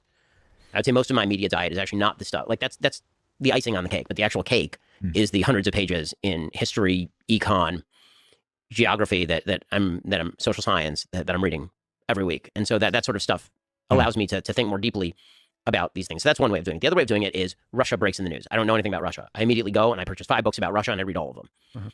And so one of the unfortunate things about It's something that's under that. The fortunate thing for me, and the unfortunate thing about the world, is that and the unfortunate thing about the world is if you read 2 books on a subject, you are now considered by the media an expert on the subject. So that's, sad and shallow, but that is the way that it is. The good news for me is that my job isn't to be a full expert on any of these subjects, and I don't claim to be, right? I'm not a Russia expert. I know enough on Russia to be able to understand when people talk about Russia, what the system looks like, how it works, and all of that, and then to explicate that for the common man, which a lot of people who are infused with the expertise can't really do. If you're so deep in the weeds that you're like a full-on academic expert on a thing, sometimes it's hard to translate that over to a mass audience, which is really my job. Well, I think it can actually, it's funny, with the 2 books, you can actually get a pretty deep understanding if you read and also think deeply about it. It allows you to approach a thing from first principles. A lot of times, if you're a quote-unquote expert, you get carried away by the momentum of what the field has been thinking about, versus like stepping back. All right, what is really going on? The challenge is to pick the. Yeah, I mean, I think that you can say that about anything, right? Like if you're super deeply invested in something, you're obviously going to know it better, but then you also are going to potentially form a bias on that particular thing, and you may not be able to see something that other people could see with a fresh perspective. That's why fresh perspectives are always a very good thing to look at. Why it's good to take criticisms not just from people who are aware of you, but people who may not be. Because even people like, there's times where this happens to everybody. There's times where I get criticized and I obviously deserve it, but there are times where I've been criticized and people just like, they criticize me because they're so used to either like my content and they don't understand where I'm coming from, because it's a perspective I might have, I don't know if it would have shifted, but they're just not getting it. Like, I'll give you an example. My latest video about EDP, we talked about how, like, basically what happened is after reviewing everything in that conversation, this new girl was 18 when they first started talking. And, this doesn't seem like anybody was underage in that group chat. And, my perspective was like, I find this to be very problematic that people are sensationalizing this and blowing it up, because now most people are not going to engage with EDP, and nobody's going to go back and watch 3 or 4 hours worth of content, which you'd have to understand like how disgusting EDP is. And now it makes it look like he has a win. So people are going to go, well, this newest controversy is a big nothing burger, so that means that the other one probably isn't a big deal either. That's understanding the human condition. Some people are like, oh, this is a weird take from you. It's not really a weird take from me. It's actually a very normal take. It's weird for you because the problem is that the sphere, especially in like YouTube drama, doesn't have any nuance to it, and it's not a safe perspective to say that. And a lot of people probably didn't even review the information about EDP. They just saw a headline from, I think, No Jumper that said EDP did a bad thing, and they said, he's back at it again, guys, like, we need some content. Which is something that religiously happens, because I don't think people take it as seriously as they should. There are a lot of big creators that called out EDP's new TikTok before he actually had a TikTok at all. And what happened is then EDP made a TikTok, and then these creators didn't call that TikTok out because they've already exhausted that thing in the news cycle. There's a low expectation when it's like, well, everybody hates this person, so we don't have to engage critically. But ultimately, like, you have to understand is that people are now looking at EDP and going, oh, I guess this isn't that big of a deal. He's getting canceled for an 18-year-old. It probably was the same thing after that. And it gets a little frustrating when you get some people that are like, oh, you're wrong about that. You're wrong about this. And then, like, talk to my wife about it, and she's like, no, you're 100% correct. Like, people are very terminally online in this case. And, like, I wouldn't, like, get too frustrated. And that helps a lot. It's like, yeah, you're right. That makes me feel pretty confident in the perspective. So the right 2 books, right? So that usually what I'll try to find. No one's going to forget when he literally showed up to somebody. Okay, you're not. Okay, I'm gonna try to be nice. You're not listening to any of the words that I'm saying because you're so incensed with what you think I'm saying that you're not critically engaging in what I explicitly just said. What I explicitly said is that there are people who are not aware of the situation and will not invest 3 or 4 hours into looking into the specifics of what happened, that will hear of this new situation and they will go, well, this is a big nothing burger. And so they're going to think that the other one was as well. This is a very normal human process. This is what's going to happen. You need to listen. You need to stop saying things. You're on autopilot. You're scripting yourself. You're not listening to what I'm saying and you're responding emotionally. Listen to what I'm saying. Disagree, but stop saying things that aren't even disagreeable, because I didn't say that. I didn't say people are going to forget what happened. People are not. There's just new people engaging in these ideas every day. Listen to what I'm saying. Listen to what I'm saying. knows the topic pretty well and have them recommend, or a couple people and have them recommend books. So a couple years ago, I knew nothing about Bitcoin. I was at a conference, and a couple of people who you've had on your show. And then like you're a normal viewer who's going to hear a lot, so I appreciate you and your viewership. But like you're the person that's like you're the people that are against what I'm saying, and you're not actually listening to what I'm saying, which is why you need which is why it's good to have somebody who isn't a viewer of my content give me input on my content sometimes. Which is like my wife. She doesn't religiously watch. She has better things to do. So we're there, and I asked them, give me your top 3 books on Bitcoin. And so then I went and I read like 9 books on Bitcoin. And so if you read 9 books on Bitcoin, you at least know enough to get by. Yeah. So I can actually explain what Bitcoin is and why it works or why it doesn't work in some cases, and what's happening in the markets that way. So that's yes, people who are first time aware of EDP. We were talking before about how the most famous person on the internet isn't even that famous compared to like the real world. And so like we think everybody knows about EDP. Nobody go outside and ask people who EDP is, and nobody's going to know or care who it is. And there's always going to be new people engaging in online sphere, and those are the people that you need to kind of watch out for getting tricked with this kind of stuff. Very, very helpful. Well, with Putin as an example, that's a difficult one to find the right books on. I think the new Tsar is the one I read where it was the most objective. One I read, I think, about Putin was one called Strongman. And it was very highly critical of Putin, but it gave like a good background on him. Yeah, so I'm very skeptical sort of things that are very they're critical of Putin because it feels like there's activism injected into the history. Like the way The Rise and Fall of the Third Reich is written about Hitler, I like, because there's almost not a criticism of Hitler. It's a description of Hitler. Interesting. Which is very, it's easier to do about a historical figure, which with William Shire, with The Rise and Fall of the Third Reich, it's impressive because he lived through it. But it's very tough to find objective descriptions about the history of the man where's this going? and a country, of Putin, of Zelensky, of any difficult. Trump is the same. And I feel like everybody likes the hero-villain archetype, right? Yeah. And it's like either somebody's completely a hero or completely a villain. And the truth is, that's interesting. I like that. I didn't think of it like that. But effectively, all he's saying is that like he doesn't like books that are like anti-Hitler because they tend to almost rewrite history of what had happened with Hitler, and instead of just giving you what had happened for you to formulate your own response. That's why I really enjoy, and I haven't watched it in a while, but the Chris Chan series from Geno Samuels. He doesn't give you a perspective of what Chris is doing, whether it's of it being good or bad. He just tells you what is happening, and you can formulate your own perspective, and you know that there's no bias there, so you can engage with it a little bit more like critically and intellectually and go like, wow, this is a thing that's happening. So yeah, I respect that. there's pretty much no one is completely a hero or completely a villain. People, in fact, I'm not sure that I love descriptions of people as heroes or villains generally. I think that listen, that wasn't me being goblin mode, okay? My wife, I've been talking to my wife about that too. She's like, be more respectful to people when they disagree with you. So I think I was respectful there. I didn't. It gets frustrating when you got like 10,000 people like, you don't know what you're talking about. Not that many people engage with that video, but you get my point. So I think I was okay. I was like okay description. I think I was respectful in my response there. No.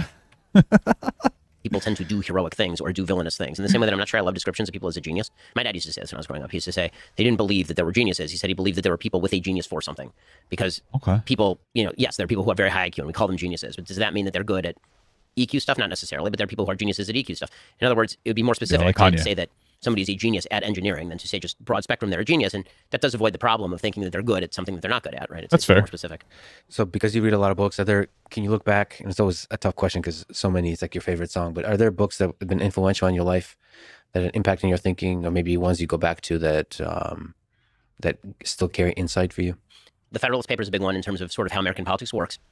The first econ book that I thought was really great because it was written for teenagers, essentially, is one called Economics in One Lesson by Henry Hazlitt. It's like 150 pages. I recommend it to everybody sort of 15 and up. It's easier than, say, Thomas Sowell's Basic Econ, which is 400 or 500 pages. And it's looking at like macroeconomics, microeconomics, that kind of stuff. Macro. And then in terms of, there's a great book by Carl Trueman called Rise and Triumph of the Modern. Yeah, I was actually making a joke, but Kanye is a good example of this. Like, people call him a genius for his songwriting, but he's certainly not anything like that outside of it.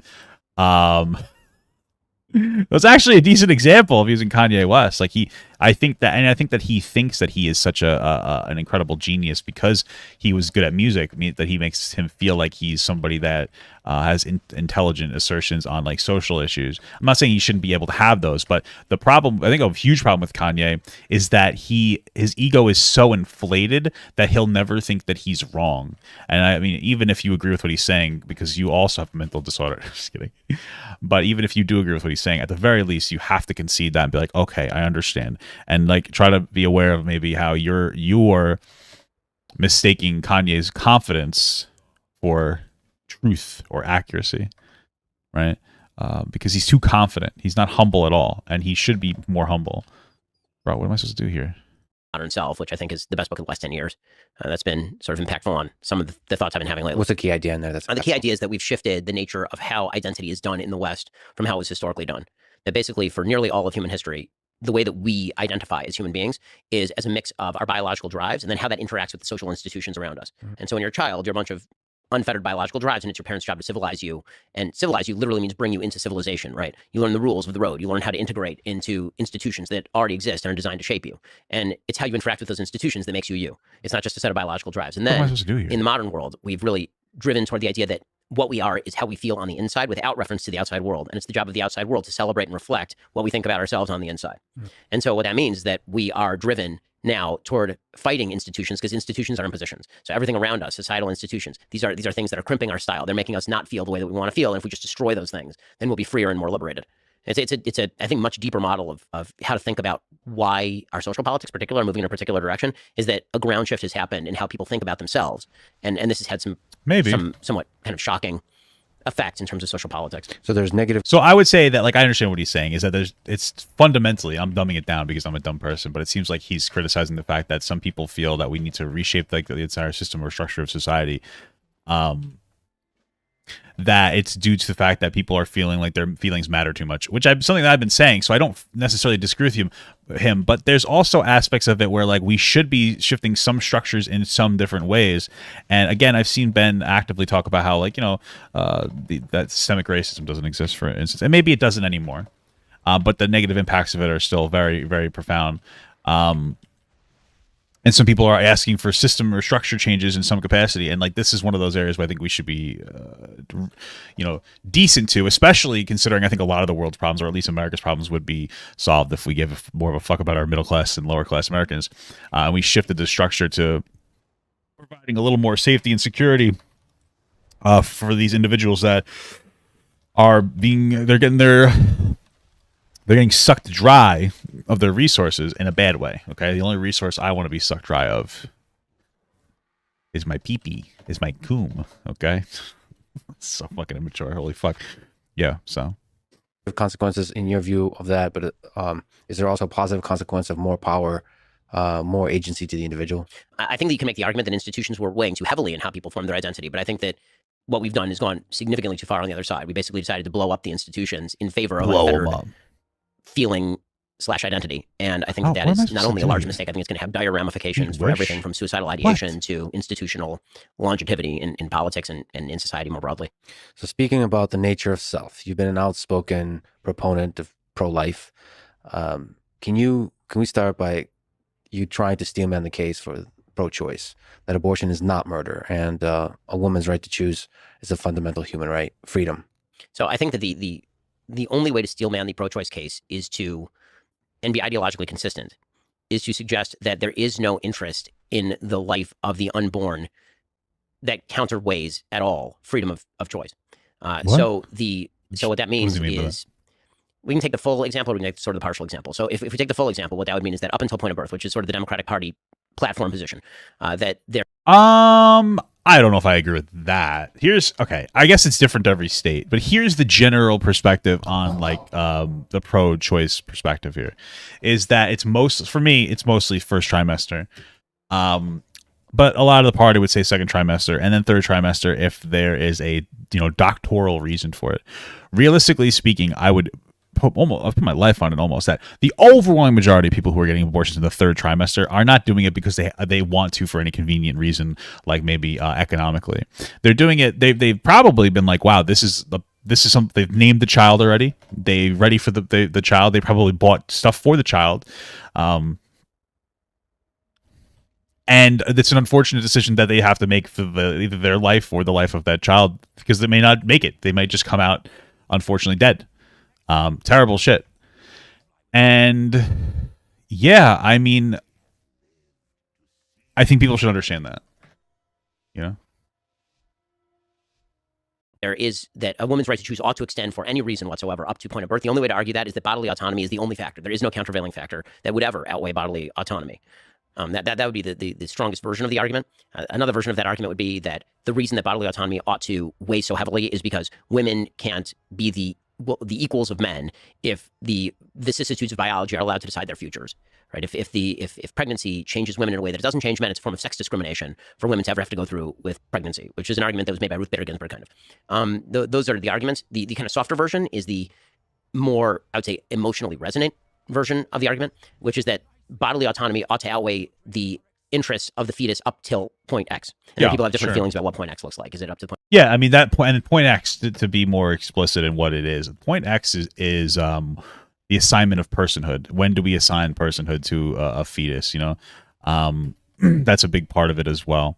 I think it's necessarily evil, man. I think that we like to believe that the world is nice and good, but the reality is that if we birthed every child that was meant to be aborted, or rather, the numbers would go down, of course. But let's say we did a 20th of them, 50,000 babies in the United States a year. That's just going to additionally overburden, overstress our welfare programs to a point where societal collapse. And if we say, well, let's not have those programs, then that's also going to lead to our societal collapse, because there is an absolute direct positive impact of welfare institutions. That's not to say that our welfare isn't flawed. I talk about that all the time. You know, and I'm a conversation about UBI for me, but we don't have to get into that. But like, that's the reality. You might be like, well, that's harsh, that's rude. And it's like, it is, but then conservatives will say we can't do healthcare because it's too expensive, right? And so conservatives believe the same thing about life. It's just that it's about, in a lot of instances, there's a lot of protections for birthing the child, but once the child is birthed, we don't care too much after that. There's not exactly a robust support of financial gains, I guess you'd say, or financial distribution into schooling systems or healthcare systems, or a multitude of different systems. So kind of a back and forth thing here. You know? Point of viability? Is it up to the point of the heartbeat? Is it up to 12 weeks or 15 weeks? And that really is where the American public is, right? Where the American public is, broadly speaking, not state by state. Most people, broadly speaking, most people are in like the first trimester argument. There are various really, really varied opinions. But like, broadly speaking, it seems like the American public, by polling data, wants somewhere between a 12 and 15 week abortion restriction. Yep. And they believe that up until 12 or 15 weeks, there's not enough there to not be specific, but to be kind of how people feel about it, to outweigh a woman's bodily autonomy. And then beyond that point, then there's enough of an interest in the life of the preborn child. It's developed enough that now we care about it enough that it outweighs a woman's bodily autonomy. What's the strongest case? Really quick, for somebody said, quick question: do you believe that UBI will actually resolve a lot of other issues in our society that may be directly tied with money, may not be directly tied with money? I personally think so. Yeah, well, that's the whole thing. First of all, I don't know if I'm in for UBI or negative income tax, but they're both very similar. They are technically both labeled as UBIs, but they give back to people, money back to people. Yeah, I think so. I think it solves a lot of problems in our society. I think it helps small businesses, especially because it makes it so you don't have to implement an increased minimum wage, at least nothing drastic. I think we should obviously scale for inflation, but nothing drastic like we've been advocating for. That's a big one. It gives people more money to be happier. I think that it removes some of the conditionalities of our current welfare system that, maybe incentivize people to go onto that system and engage in a way that's not helpful to them. Like, for instance, there are people who simply won't work harder because if they make too much money, they might get kicked off the system and they won't be able to live. Which I completely understand. And I would do the same thing if I was in that space where it's like, oh yeah, you could work harder and make a little more money, but you might lose everything if you get knocked back down, especially. And it's like, well, fuck, there's a lot to the conversation, for sure. Let's get into this though. For pro-life, in your mind? I mean, the strongest case for pro-life is that from conception, a human life has been created. It is a human life with potential. That human life with potential now has an independent interest in its own existence. If I may just ask a quick question. So conception is when a sperm fertilizes an egg? Yes. Okay, just to clarify the biological beginning of what conception means. I mean, because that is the beginning of human life. Now, there are other standards that people have drawn, right? Some people say implantation in the uterus. Some people will suggest viability, some people brain development. People will talk about implantation in the uterus, I believe, so that they can still support like the morning after pill. Like, what I mean? Because I've heard the conservative argument. It's a bizarre one, but I've heard the argument that like, well, you could take Plan B and that's not considered an abortion because all it does is stop the attachment of the zygote or the fetus or whatever the fuck it's classified as to the uterine lining. I think that was part of the argument. It's interesting. Holy shit, I'm going fast. I'm too old. I can't perceive this. It's like Top Gun. Ah! Sorry. Give me a second because I'm actually having a fucking... I hit a rock. Fuck, I'm like Charlie Brown. Fuck. Too fit. Shit in my mom's asshole. Holy fuck. I was so close. I was doing so well, too. Sorry. We can go with this. Or heart development, but the clear dividing line between a human life exists and a human life does not exist is the biological creation of an independent human life with its own DNA strands and et cetera, which happens at conception. Once you acknowledge that there's that independent human life with potential, and I keep calling it that because people sometimes. Well, so it's not quite independent. I understand what he means. Like it's a human life, or and it is. Let's be real. Even if you're pro-choice, which I am, I just wouldn't assign personhood to it. It's a potential human life, I guess I would say, but it's not individual because it very much has to rely on that mother's existence. Say potential human life. It's not a potential human life. It's a human life that is not developed yet to the full extent that it will develop. Once you say that, and once you say that it has its own interest, now you have to. Now the burden of proof is to explain why bodily autonomy ought to allow for the snuffing out of that human life if we believe that human life. So some people will say, and it's an interesting argument, I don't know how I feel about it, but they'll say like, well, we're not for killing the fetus. We're just for taking it away from the support of the mother. And if that kills it, then, you know what I mean? So obviously it's going to kill it. So it's like, I don't know what you mean by that, but that is like one of those arguments there. It's a little kooky one. I'm not saying I agree with it. Some of the stuff is bizarre. I feel like a lot of people tiptoe around the truth is that like abortion sucks and nobody truly wants one. There are some people who want to be edgy, and that it's a necessary evil in order to us to engage in our society. That's it. And I think a lot of people feel that way, but they won't, like publicly people won't say it because it sounds mean. But it's like sometimes the world is really harsh and fucking cruel. Have you ever looked at insects eating each other? I know we're not insects, but or plants. People. I know it's so bizarre, but like when a tree plants its roots and it starts to absorb the nutrients of like the area around it, and like starts stealing from other trees, and like those trees slowly die. Nature is so slow and like brutal in its murder. It's pretty fucked. But we are nature in some capacity. We are still animals, even though we're gravitating away from it. But, it's just some crazy shit, man. Some unfortunate shit. Ought not to be killed for quote unquote no good reason. You have to come up with a good reason. Right? The burden of proof is now shifted.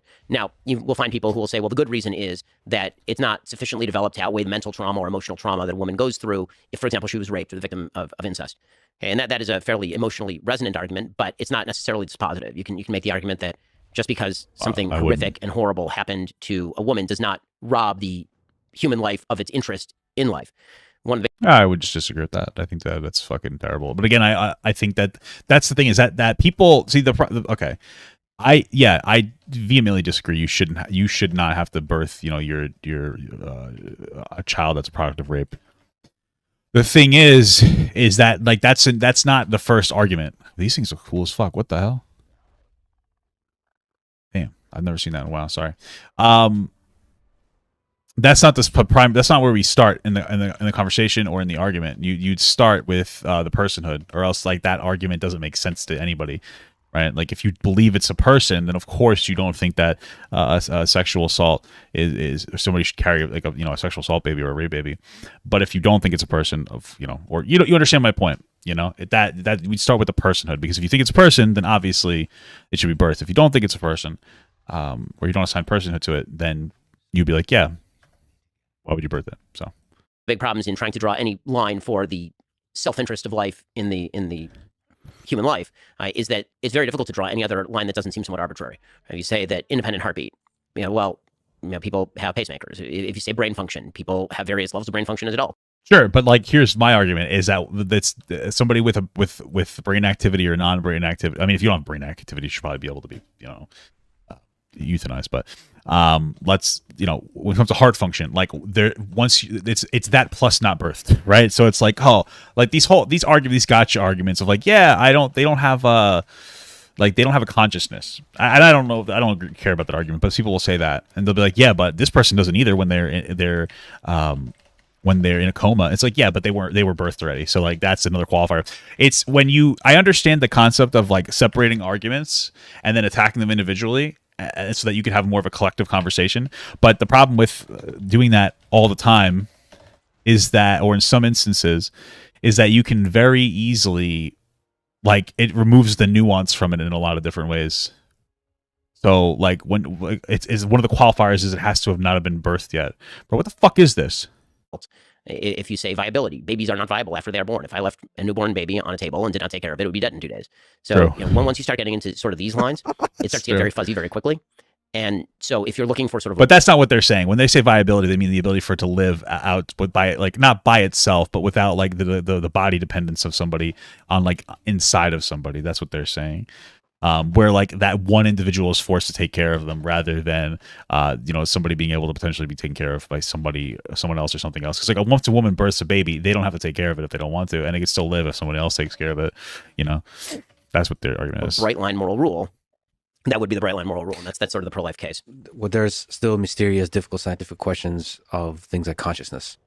So what to you does the question of consciousness, how does it come into play into this debate? So I don't believe that consciousness is the sole criterion by which we judge the self-interest in human life. No, it's not. So we are unconscious a good deal of our lives. Right? That does not, we will be conscious again, right? When you're unconscious, when you're asleep, for example, presumably your life is still worth living. So I'm not educated on this argument. People talk about consciousness in like a different way in like a lot of these circles where it's like it's not about whether you're awake or asleep or specifically like conscious. It's like a different type of consciousness. It's complicated and I think almost irrelevant to go into the specifics of. But there is an argument for consciousness that pro-choicers will use. I'm just not educated on it. Somebody came in and killed you. That'd be a serious moral quandary at the very least. But the birth of consciousness, the lighting up of the flame, the initial lighting up of the flame, there does seem to be something special about that, and it's a mystery of when that happens. Well, I mean, Peter Singer makes the case that basically self-consciousness doesn't exist until you're 2.5. Right? So he says that even infanticide should be okay. Right? He's a bioethicist over Princeton. So you get into some real dicey territory once you get into consciousness. Also, the truth is that consciousness is more of a spectrum than it is a dividing line, meaning that there are people with various degrees of brain function. We don't actually know how conscious they are, and you can get into eugenic territory pretty quickly when we start dividing between lives that are worth living based on levels of consciousness and lives that are not worth. So first of all, it doesn't matter because you would set the line of consciousness at like the ability to actually live. But it's so interesting because I feel like I remember when I became self-aware. I don't remember the age, but I just remember it happening. I'm like, holy fuck. I feel like there are so many people who drift through life in a way where they're not fucking aware of themselves. And I just find it, it's almost impressive. It's incredible and fucking impressive, Worth living based on levels of consciousness. Do you find it, the aspect of women's freedom, do you feel the tension between that ability to choose the trajectory of your own life versus the rights of the unborn child? In one situation, yes. In one situation, no. If you've had sex with a person voluntarily, and as a product of that, you are now pregnant, no. You've taken an action with a perfectly predictable result. Even if you took birth control, this is the way that human beings have procreated for literally all of human existence. And by the way, also how all mammals procreate. So the idea that this was an entirely unforeseen consequence of your activity, I find I have less sympathy for you in that particular situation because you could have made decisions that would not lead you to this particular impasse. For sure. I can agree with that. People make mistakes though at the end of the day, and things change. Once somebody gets pregnant, sometimes like one partner might want to not be in the life of that baby when they may have wanted to in the first place, or maybe it was an accident and like the rate of the potential to actually get pregnant was like only 1%, but it still happened. So it's a little more complicated than that, but I understand what he's saying. Like, yeah, like at the end of the day, be smarter. But then we also have the problem of like bad sexual health education in a lot of instances where we're like they teach abstinence, sex, be sex free to not, whereas it's not really practical because kids or young people, unfortunately and grossly get horny. They want to fuck each other like at fucking to teenagers, and it's gross. But you have to teach them the right way about sex so that they will be responsible. Because it's better that they have sex with a condom than they don't do that. In fact, this used to be the basis of marriage, right? Was when we were a apparently more terrible society. We used to say that people should wait until they get married to have sex, a position that I still hold. And the reason for that was because then if you have sex and you produce a child, then the child will grow up in a two-parent family with stability. So, not a ton of sympathy there. When it comes to rape and incest, obviously heavy sympathy. And so that's why I think you see, statistically speaking, a huge percentage. Mostly because like when it comes to incest is almost always like, I would say, well, maybe not almost, but a lot of times rape. Like some kind of power dynamic, especially when it's parental to like parent to child incest, even at like a legal age.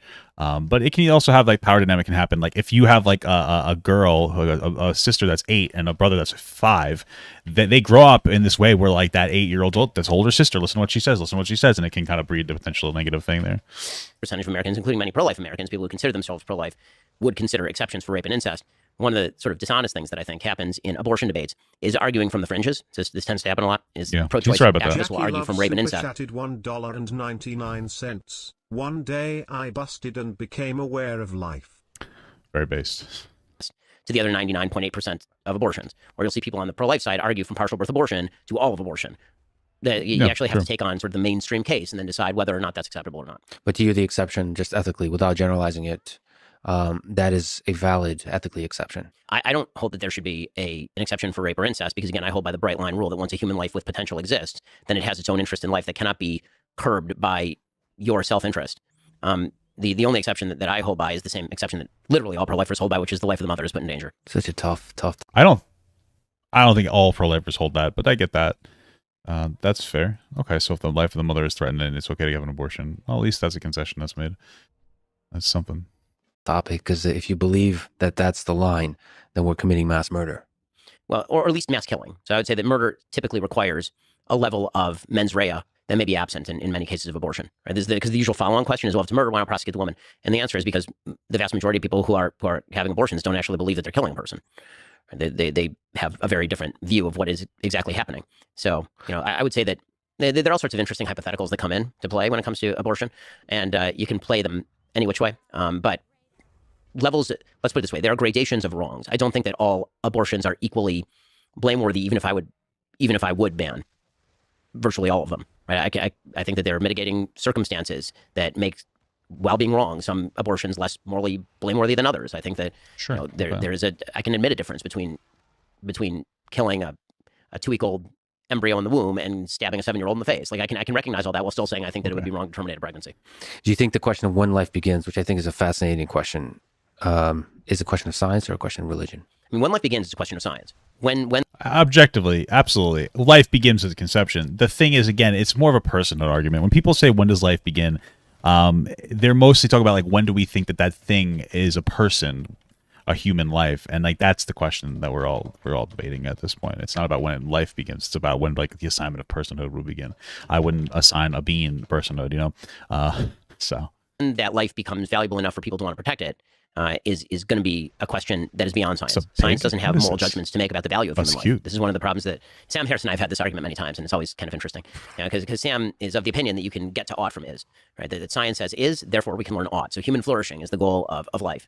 And I would say to him, I don't see where you get that from evolutionary biology. You can assume it, just say you're assuming it, but don't pretend that is a conclusion that you can draw straight from biological reality itself. Because obviously that doesn't exist in the animal world, for example.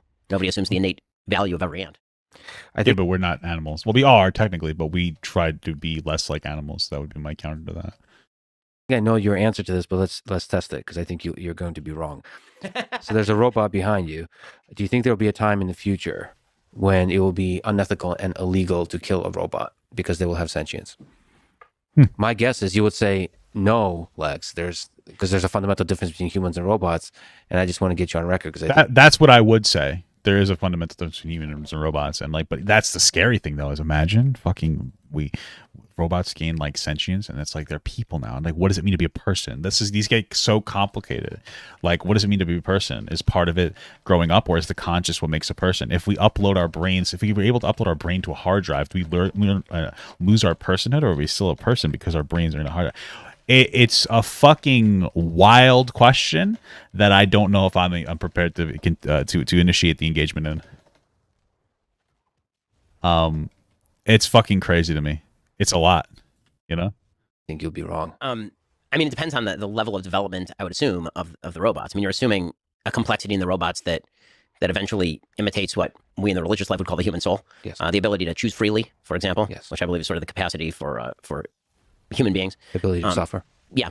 If all of that could be proved and not programmed, meaning the freely willed capacity of a machine to do X, Y, or Z. You could not pinpoint exactly where it happens in the program. Right. Yeah. It's not deterministic. Yeah. Then it would raise serious moral issues, for sure. I'm not trying to know the answer to that question. Are you afraid of that time? I'm not sure I'm afraid of that time. I am. I'm afraid of that time, bro. Fuck. That's going to be nuts. I mean, it's any more than I'd be afraid if aliens arrived in the world. And I'd be afraid of that too, Ben. You fucking psychopath. Complexities, and they don't necessarily have to be in the physical space. They can be in the digital space. There's an increased sophistication and number of bots on the internet, including on Twitter. As they become more and more intelligent, there's going to be serious questions about what is our moral duty to protect ones that have or claim to have an identity. Yeah, that'll be really interesting. Actually, what I'm afraid of is the opposite happening, meaning that people. The worst that should happen is that we develop robots so sophisticated that they appear to have free will, and then we treat them with human dignity. Yeah. That should be the worst that happens. What I'm afraid of is the opposite, is that if we're talking about this particular hypothetical, that we develop robots that have all of these apparent abilities, and then we dehumanize them, which leads us to also dehumanize the other humans around us, which you could easily see happening. I don't know. Devaluation That, of life maybe. to the point where it doesn't really matter. I mean, people have always treated, unfortunately, newly discovered other humans this way. So I don't think there's actually a new problem. I think it's a pretty old problem. It'll just be interesting when it's made of human hands. Yeah, it's an opportunity to either celebrate humanity or to bring out the worst in humanity. So the derision that naturally happens, like you said, with pointing out the other. Let me ask you about climate change. There's let's go from the meme to the profound philosophy.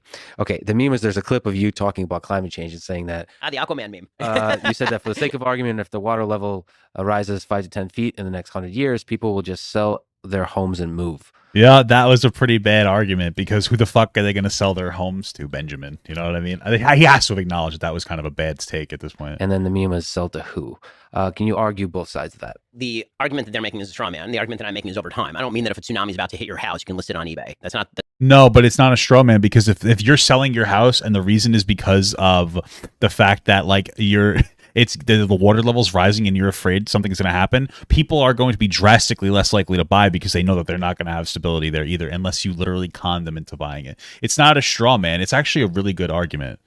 That's not what I mean, obviously. What I mean is that human beings have an extraordinary ability to adapt. It's actually our best quality. And that as water levels rise, real estate prices in those areas tends to fall. That over time, people tend to abandon those areas. They tend to leave. Where are they going to go, Ben? Their houses, and then they tend to move. And eventually, those houses will be worthless, and you won't have anybody to sell to, but presumably not that many people will be living there by that point, which is... Right, but so then they can't sell anything. Ben, you did not have this take. You are fucking backpedaling so hard. You did not have this, like, your take here is not nuanced or good at all. It's fucking dog shit. You can't just sell your house. Yeah, the value might go down. That's not good. And where are they going to move to? And it's not that easy to just move to go somewhere else. You can't just move and go like, oh, I'm just going to go live in the fucking poopy land. You have a job. It's not that easy to just pick up and go. That's a big problem. Like, a big issue is that like there's jobs tied to these things. So it makes it difficult for you to just like decide to like, LOL poggers, I'm out. Of course. Is one of the reasons why the price would be low, because there's no demand. So it's over 100 years. So all of these price dynamics are very gradual relative to the other price dynamics. Correct. That's why the joke of it, of course, is that like I'm saying that tomorrow there's a tsunami on your doorstep and you're like, oh, Bob will buy my house.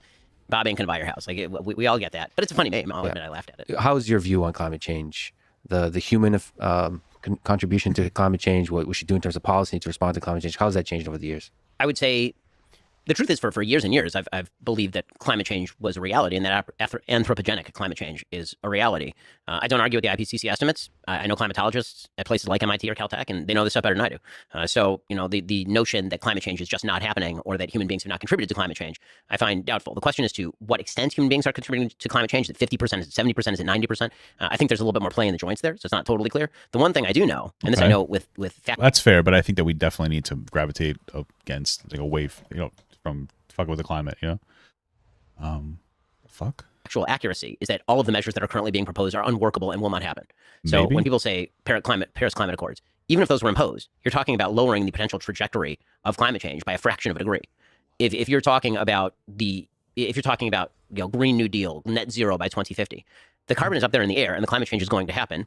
Also, you're assuming that the geopolitical dynamics don't exist. So everybody's going to magically get on the same page and we're all going to be imposing massive carbon taxes to get to net zero by 2050. I mean, like hundreds of times higher than they currently are. And that's not me saying, that's Klaus Schwab saying this of the World Economic Forum, who's a big advocate of exactly this sort of policy. And the reality is that we're going to have to accept that at least 1.5 degrees Celsius of climate change is baked into the cake by the end of the century. Again, not me talking, William Nordhaus, the economist, who just won the Nobel Prize in this stuff talking. And so what that suggests to me is what we've always known. Human beings are crap at mitigation and excellent at adaptation. Right? We are very bad at mitigating our own faults. We are very, very good at adapting to the problems as they exist. Which means that all of the estimates that billions will die, that there will be mass starvation, that we'll see the migration in just a few years of hundreds of millions of people, those are wrong. What you'll see is... That probably won't happen. There is a little bit of hysteria, but it's still something we have to deal with.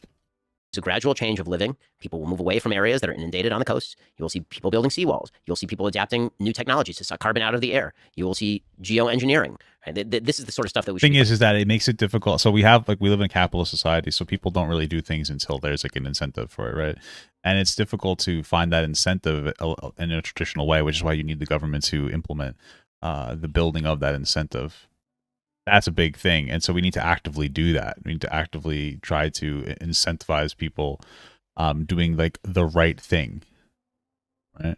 So focused on, and the sort of bizarre focus on what if we just keep tossing hundreds of billions of dollars at the same three technologies over and over in the hopes that if we subsidize it, this will magically make it more efficient. I've seen no evidence whatsoever that that is going to be the way that we get ourselves out of this. Necessity being the mother of invention, I think human beings will adapt because we have adapted and we will continue to adapt. You know, it was good for climate change, COVID. Nobody was really moving anywhere. The climate was doing pretty great. A lot of people were dying, but you know what I'm saying. So to the degree we invest in the threat of this, it should be into the policies that help with the adaptation versus the mitigation. Right. Seawalls, geoengineering, developing technologies that carbon out of the air. Again, if I thought that there was more sort of hope for the green technologies currently in play, then subsidization of those technologies I might be a little bit more for. But I haven't seen tremendous progress over the course of the last 30 years in the reliability of, for example, wind energy or the ability to store solar energy to the extent necessary to actually power a grid. Well, solar seems to be getting much better and better every day, so I don't know if I agree with that one. What's your thoughts on nuclear energy? Nuclear energy is great. Nuclear energy is a proven source of energy, and we should be radically extending the use of nuclear energy. It's Sir, the problem with I have is that like conservatives aren't advocating for that. I haven't really seen it. I've seen Dan Crenshaw advocate for carbon capture technology, which I respect that, but like a lot of conservatives are just not. They're not playing ball because I think it's less about. I think the agreement is less about the conversation about non-human impact. It's more about protecting oil company interests. I think that's more than anything else why people aren't actually dealing with, or conservatives in this case, and I'm not saying Democrats don't advocate for these people as well, but don't actually advocate for, dealing with climate change. To me, honestly, this is like a litmus test question as to whether you take climate change seriously. If you're on right or left and you take climate change seriously, you should be in favor of nuclear energy. If you're not, I know that you have other priorities. Yeah, the fascinating thing about the climate change debate is the dynamics of the fear mongering over the past few decades, because some of the nuclear energy was tied up into that somehow. There's a lot of fear about nuclear energy. It seems like there's a lot of social phenomena, social dynamics involved versus dealing with just science. It's interesting to watch. If on my darker days, it makes me cynical about our ability to use reason and science to deal with the threats of the world. I think that our ability to use reason and science to deal with the threats of the world is almost a time frame question. So I think that we're very bad at looking down the road and saying, because people can't handle, for example, even things like compound interest. Yeah. Right? Like the idea that if I put $1 in the bank today, that 15 years from now, that's going to be worth a lot more than $1. People can't actually see that. And so the idea of let's foresee a problem, then we'll deal with it right now, as opposed to 30 years down the road. Typically, we let the problem happen and then we solve it. And it's bloodier and worse than it would have been if we had solved it 30 years ago. But it is, in fact, effective. And sometimes it turns out the solution that we're proposing 30 years in advance is not effective. And that can be a major problem as well. Well, that's then to steelman the case for fear mongering, for irrational fear mongering. We need to be scared shitless in order for us to do anything. So that's Maybe. I'm generally against that, but I'm against it too. But like the problem too is that like old people don't care because old people are mostly running the system and they're like, yeah, we might die, but I'll be dead already. So who fucking cares? It's like a limited scope problem, you know. Maybe on a population scale, maybe some of that is necessary for us to respond appropriate for long-term threats. We should be scared shitless. But I don't think that we can actually do that though. First of all, I think that it's platonic lies are generally bad, and then second of all, I don't think that we actually have the capacity to do this. I think that the people who are, the sort of elites of our society who get together in rooms and talk about this sort of stuff, and I've been in some of those meetings at my synagogues Friday nights. Actually, no, but I was going to make the joke, but I'm glad you did. Yeah, I've been in rooms like Davos-like rooms, yeah. And when people discuss these sorts of topics, and they're like, "What if we just tell people that it's going to be a disaster with tsunamis and day after tomorrow?" It's like you guys don't have that power. You don't. And by the way, you dramatically undercut your own power because of COVID to do this sort of stuff. Because a lot of the sort of, what if we scare the living hell out of you to the point where you stay in your own house for 2 years and we tell you can't send your kids to school. And then we tell you that the vaccine is going to prevent transmission. And then we also tell you that we need to spend $7 trillion in 1 year and it won't have any inflationary effect. And it turns out you're wrong on literally all of those things. Well, who said that? What are you talking about? That's not really wrong. I mean, COVID was pretty bad. The fact that we had like a million people still died from COVID in, I believe, 3 years. That happened. It was real. And that was with us doing all these massive shutdowns. So the excess death rate was 1 million people over 3 years. In America alone, excuse me. I think it was like 6 or 7 million worldwide. So to say that it wasn't real, I mean, it's just being plain ignorant and kind of just silly, being a silly goose on that one. Thanks. The last few years have done more to undermine institutional trust than any time in probably American history. It's pretty amazing. Yeah, but I'd argue that like you are taking an active role in that by not acknowledging the positives from the shutdown. Nobody wanted to shut down. It was like kind of just a necessary thing to do. To agree with that, the only thing we have to fear is fear itself. Let me ask you back to the question of God, and a big ridiculous question: who's God? Who is God? So I'm going to use sort of the Aquinas formulation of what God is, right? That if there is a cause of all things, not physical things, if there is a cause underlying the reason of the universe, then that is the thing we call God. So not a big guy in the sky with a beard. Like he is the force underlying the logic of the universe, if there is a logic to the universe. And he is the creator in the Judaic view of that universe. And he does have an interest in us living in accordance with the laws of the universe that, if you're a religious Jew, are encoded in the Torah, but if you're not a religious Jew, it would be encoded in the natural law by sort of Catholic theology. Why do you think God created the universe? Or as is popularly asked, what do you think is the meaning behind it? What's the meaning of life? What's the meaning of life? Lex microphone is like all over the place. It's too low, it's too high. So I think that the meaning of life is to fulfill what God made you to do, and that is a series of roles. I think that I think that the meaning of life is really just to propagate life in the best way possible, right? Comfortable really is part of it. Just have a better human experience. More people with better experiences. Beings, and here you have to look to sort of human Where's the nature, boss? rather than looking kind of to big questions. I've evolved something that I've really been working on. I'm writing a book about this actually. That I call colloquially role theory, and basically the idea is that the way that we interact with the world is through a series of roles, and those are also the things we find most important and most implementable. Right? There's sort of virtue ethics, right, which suggests that if we act in accordance with virtue, like Aristotle, then we will be living the most fulfilled and meaningful life. And then you have sort of deontological ethics, like Kantian ethics, that it's a rule-based ethic. If you follow the rules, then you'll find the meaning of life. And then what I'm proposing is that there's something that I would call role ethics, which is there are a series of roles that we play across our lives, which are also the things that we tend to put on our tombstones and find the most meaningful. So when you go to a cemetery, you can see what people found the most meaningful because it's the stuff they put on the stone that has like 4 words on it, right? They're like beloved father, beloved mother, sister, brother. Well, it just seems to speak to the human ego, though, right? And like, that's cool to have accomplishments, and I think it's great to strive towards those. But does that mean that makes you like a human being, or that makes it good? Rest in peace, Papa Gut. He was a real cool commentary. You know what I mean? I would say that those things are like father. That would be the role. You know what I mean? Which I think is a positive aspect of the human experience, being a good father or being a good mother or something. And you might have a job once in a while, a creator. A religious person, right? These are all roles that have existed across societies and across humanity, and those are the things where we actually find meaning. I smelled it because I'm a weird guy. Let's be real, it's not that weird. Most of you guys do weird shit too. All right, I just felt the need to point it out because I feel embarrassed now. And the way that we navigate those roles brings us meaning. And I think that God created us in order to fulfill those roles for purposes that I can't begin to understand because I ain't him. And the more we recognize those God, roles, and the more right? we live those roles, He believes and then that. we can express freedom within those roles. I think that know. the liberty exists inside each of those roles, and that's what makes all of our lives different and fun. We all parent in different ways, but being a parent is a meaningful role. We all have spouses, but how you interact that relationship is what makes your life meaningful and interesting. Yeah, I don't think that you need to have a spouse. This is one of those things. Like, I don't think that the role of being like marriage is a very much a social construct, obviously. But I think that being a good parent, being a good partner are good things. But you don't have to be married necessarily. Things that have good human outcomes for everybody around you, that are a little bit that make your experience better, but also experience the people around you better.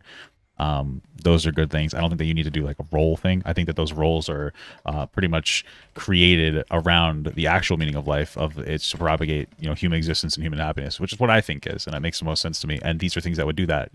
Getting married and being committed to one person is going to have a profoundly positive impact on yourself, even though there's going to be times where it's going to be difficult, but it's going to make you feel more fulfilled. But then on top of that, it's going to make you a better parent because you're committing yourself and you're focusing your time, effort, and energy on building your family rather than engaging in things that are personally short-term beneficial, right? There's nothing wrong with hoeing around for a little bit, but it gets to a point where you have to be a person, be an adult, be a man, be a woman, get your shit together, be a person, we'll say, for non-binary people out there as well and stuff. A good partner, a good role model, a good advocate, a good builder in some capacity, a builder of society, right? That is what we were put on earth to do. And if we perform those roles properly, and those roles do include things like being a creator, like we have a creative instinct as human beings, being a creator, or being an innovator, being a defender of your family, right. being somebody All these things being a are social member of your community, which is something that we're built to do. If we fulfill those roles properly, then we will have made the world a better place. All those things are what would contribute to a better society for my life. Then we inherited it, and we will also ethics. have had the joy of experiencing the sort of flow they talk about in psychology, where when you engage in these roles, you actually do feel a flow. So these roles are a fundamental part of the human condition. Yes. So the book you're working on is constructing a system to help us understand. It's looking roles. at, let's assume that all of that's true. The real question in the book is, how do you construct a flourishing and useful society and politics? So a society level. If this is our understanding of a human being, how do we construct a good society? Right, exactly. Because I think that a lot of political theory is right now based in either J.S. Mill kind of thought, which is all that a good politics does allows you to wave your hand around until you hit somebody in the face, or Rawlsian thought, which is what if we constructed society in order to achieve the most for the least, essentially? What if we constructed society around what actually makes humans the most fulfilled, and that is the fulfillment of these particular roles?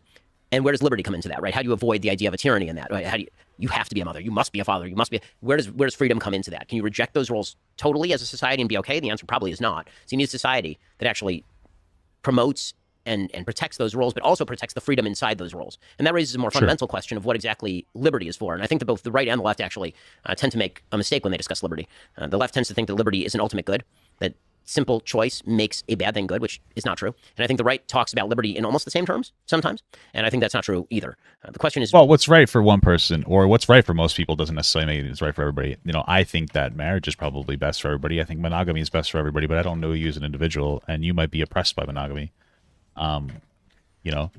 And I'm skeptical of it because I've tried non-monogamy and it wasn't really for me, and I think it's hard for everybody.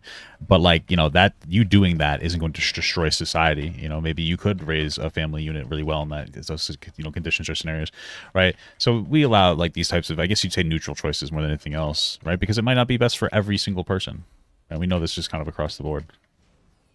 Whether liberty is of inherent value or instrumental value. Is liberty good in and of itself, or is liberty good because it allows you to achieve X, Y, or Z? And I've thought about this one a lot, and I tend to come down on the latter side of the aisle. I mean, you asked me areas where I moved. This may be an area where I've moved. Is that I think when you think more shallowly about politics, or maybe more quickly, because this is how we talk in America, is about liberties and rights, we tend to think that the right is what not like the political right. Rights make things good. Liberties make things good. The question really is, what are those rights and liberties for? Yeah. Now, you have to be careful so that doesn't shade into tyranny, right? You can only have liberty to do the thing that I say that you can do. But there have to be spheres of liberty that are roiling and interesting and filled with debate, but without threatening the chief institutions that surround those liberties. Because if you destroy the institutions, the liberties will go too. And if you knock down the pillars of the society, the liberties that are on top of those pillars are going to collapse. And I think that's, if people are feeling as though we're on the verge of tyranny, I think that's why. This is fascinating, by the way. It's an instrumental perspective on liberty. That's going to have to give me a lot to think about. Let me ask a personal question. Was there ever a time that you had a crisis of faith where you questioned your belief in God? Sure. Yeah, I think everybody does, right? I've actually, as I get older, become a little bit more religious or spiritual, I suppose you'd say. Maybe not the way that you should be, but I remember when I was engaging in non-monogamy, and that was hard for me. It was a really hard thing for me. It was a very hard thing for me. I would probably drive around to work from work and being, with one of my partners. And I would have a deep moral frustration with what I was doing. And I was like, wow, I'm actually starting to become, I don't know. It was a lot. It was heavy. It was the introduction of me being happy, engaging in that. But it's a whole complicated thing I'm not really open to talk about right now. But that's when I had this whole moral conversation about God and whatnot. And I would less call it a crisis of faith than an ongoing question of faith, which I think is, I hope, most religious people. And the word Israel, right, in Hebrew, Yisrael, means to struggle with God. That's literally what the word means. And so the idea of struggling with God, right, where if you're Jewish or B'nai Yisrael, right, the idea of struggling with God, I think, is endemic to the human condition. If you understand what God's doing, then I think you're wrong. And if you think that question doesn't matter, then I think you're also wrong. I think that God is a very necessary hypothesis. So the struggle with God is life. That is the process of life. That's right. Because you're never going to get to that answer. Otherwise, you're God and you aren't. So why does God allow cruelty and suffering in the world? One of the toughest. Yeah, he's going to say it's to test people. God gives his toughest fights to his strongest warriors. That's one of those things where I just, I don't understand. I mean, people will be like, well, there's a life after life. So, when a God allows, or there's a scenario where a woman is violently raped, that's part of a greater picture. I just don't know if I believe that. I don't think that God is this omnipotent person that has this much control, if he does exist, or they, whatever it's. I don't know how you talk about the God as an entity. Maybe God is a creator with little control. Maybe he just leaves us to our own devices, but I would say it's a bit, Jesus fucking Christ, I can't even move. I'd say it's a bit flawed to create so much suffering in the world. Although maybe there's suffering beyond what we understand, and God has limited it in some capacity that we just don't understand. I mean, I guess I don't know. But, when you're on fucking 4chan at, whatever crazy time in the morning, or at night, and you're looking at some of these horrible videos, like beheading videos and whatnot, you certainly start to question life a bit. I think it's been fucked. Okay, so I had to leave, get off the stream. So this part's going to be offline. It's only about a half hour of the video left, like 25 minutes. So, sorry about that, guys. But let's get this back in. Endemic to the human condition. If you understand what God's doing, then I think you're wrong. And if you think that that question doesn't matter, then I think you're also wrong. I think that God is a very necessary hypothesis. So the struggle with God is life. That is the process of life. That's right. Because you're never going to get to that answer. Otherwise, you're God and you aren't. So why does God allow cruelty and suffering in the world? One of the tough questions. So we're going deep here. There's two types of cruelty and suffering. So I think I might have gotten to this point already before I got off. But if we're talking about human cruelty and suffering, because God does not intervene to prevent people from exercising their free will, because to do so would be to deprive human beings of the choice that makes them human. Right? This is the sin of the Garden of Eden, basically, is that God could make you an angel, in which case you wouldn't have the choice to do the wrong thing. But so long as we are going to allow for cause and effect in a universe shaped by your choice, cruelty and evil are going to exist. And then there's the question of just the natural cruelty and vicissitudes of life. And the answer there is I think that God obscures himself.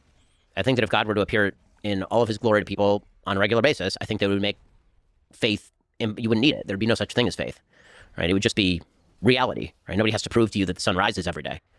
But if God is to allow us the choice to believe in him, which is the ultimate choice from a religious point of view, then he's going to have to obscure himself behind tragedy and horror and all those other things. I mean, this is a fairly well-known Kabbalistic concept called Tzimtzum in Judaism, which is the idea that when God created the universe, he sort of withdrew in order to make space for all of these things to happen.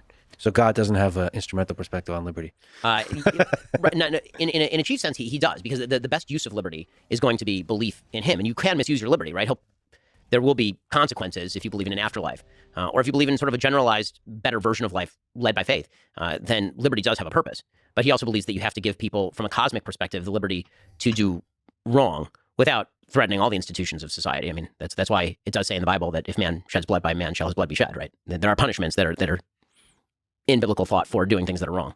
So for a human being who lacks the faith in God, so if you're I guess that's probably like the best argument. atheist, I guess that's the best argument that I've really ever heard of why God doesn't intervene in particular capacities. Yeah, I get it, especially since like the whole sin, the whole Apple thing. You guys remember that? Now we're dealing with a different Apple problem. And that's once your phone becomes a year old, all of a sudden, oh, it's so slow. Oh, my Apple phone is so slow, guys. Oh, what's happening? Oh, hey, guys, we implemented an update because once your phone hits a year old, it gets too old to run all this processing power. And so we do something. This was the logic that I heard. I forgot what it was. Is that your phone gets slower because it's getting older, and they like disable certain features to protect the longevity of your phone. And that's why it drains more battery. It's like, whoa, that makes so much sense, guys. Holy fuck me in the ass, Can you still be a good person? Of course, 100%. And there are a lot of religious people who are crappy people. How do I understand that tension? Well, from a religious perspective, what you would say is that it is perfectly plausible to live in accordance with a set of rules that don't damage other people without believing in God. You just might be understanding the reason for doing that wrong, is what a religious person would say. This is the conversation, again, that I had with Sam, basically, is you and I agree. I said this to Sam. You and I agree on nearly everything when it comes to morality. Like, we probably disagree on 15 to 20% of things. The other 80% is because you grew up in a Judeo-Christian society, and so do I. And we grew up 10 miles from each other, around the turn of the millennium. So there's that. So you can perfectly well be an atheist living a good, moral, decent life, because you can live a good, moral, decent life with regard to other people without belief. So, like, I guess my next question would be, though, is that, like, why... My understanding is you have to have, like, the specific devout belief in God in order to, like, get into heaven.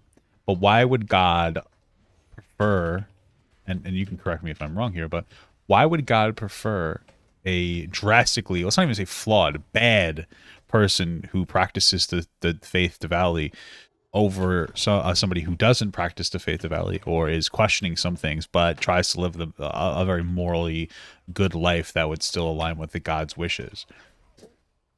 Because that's what it seems like to me. I think because if it's just like, yeah, believe in me over doing good things, kind of seems a little silly,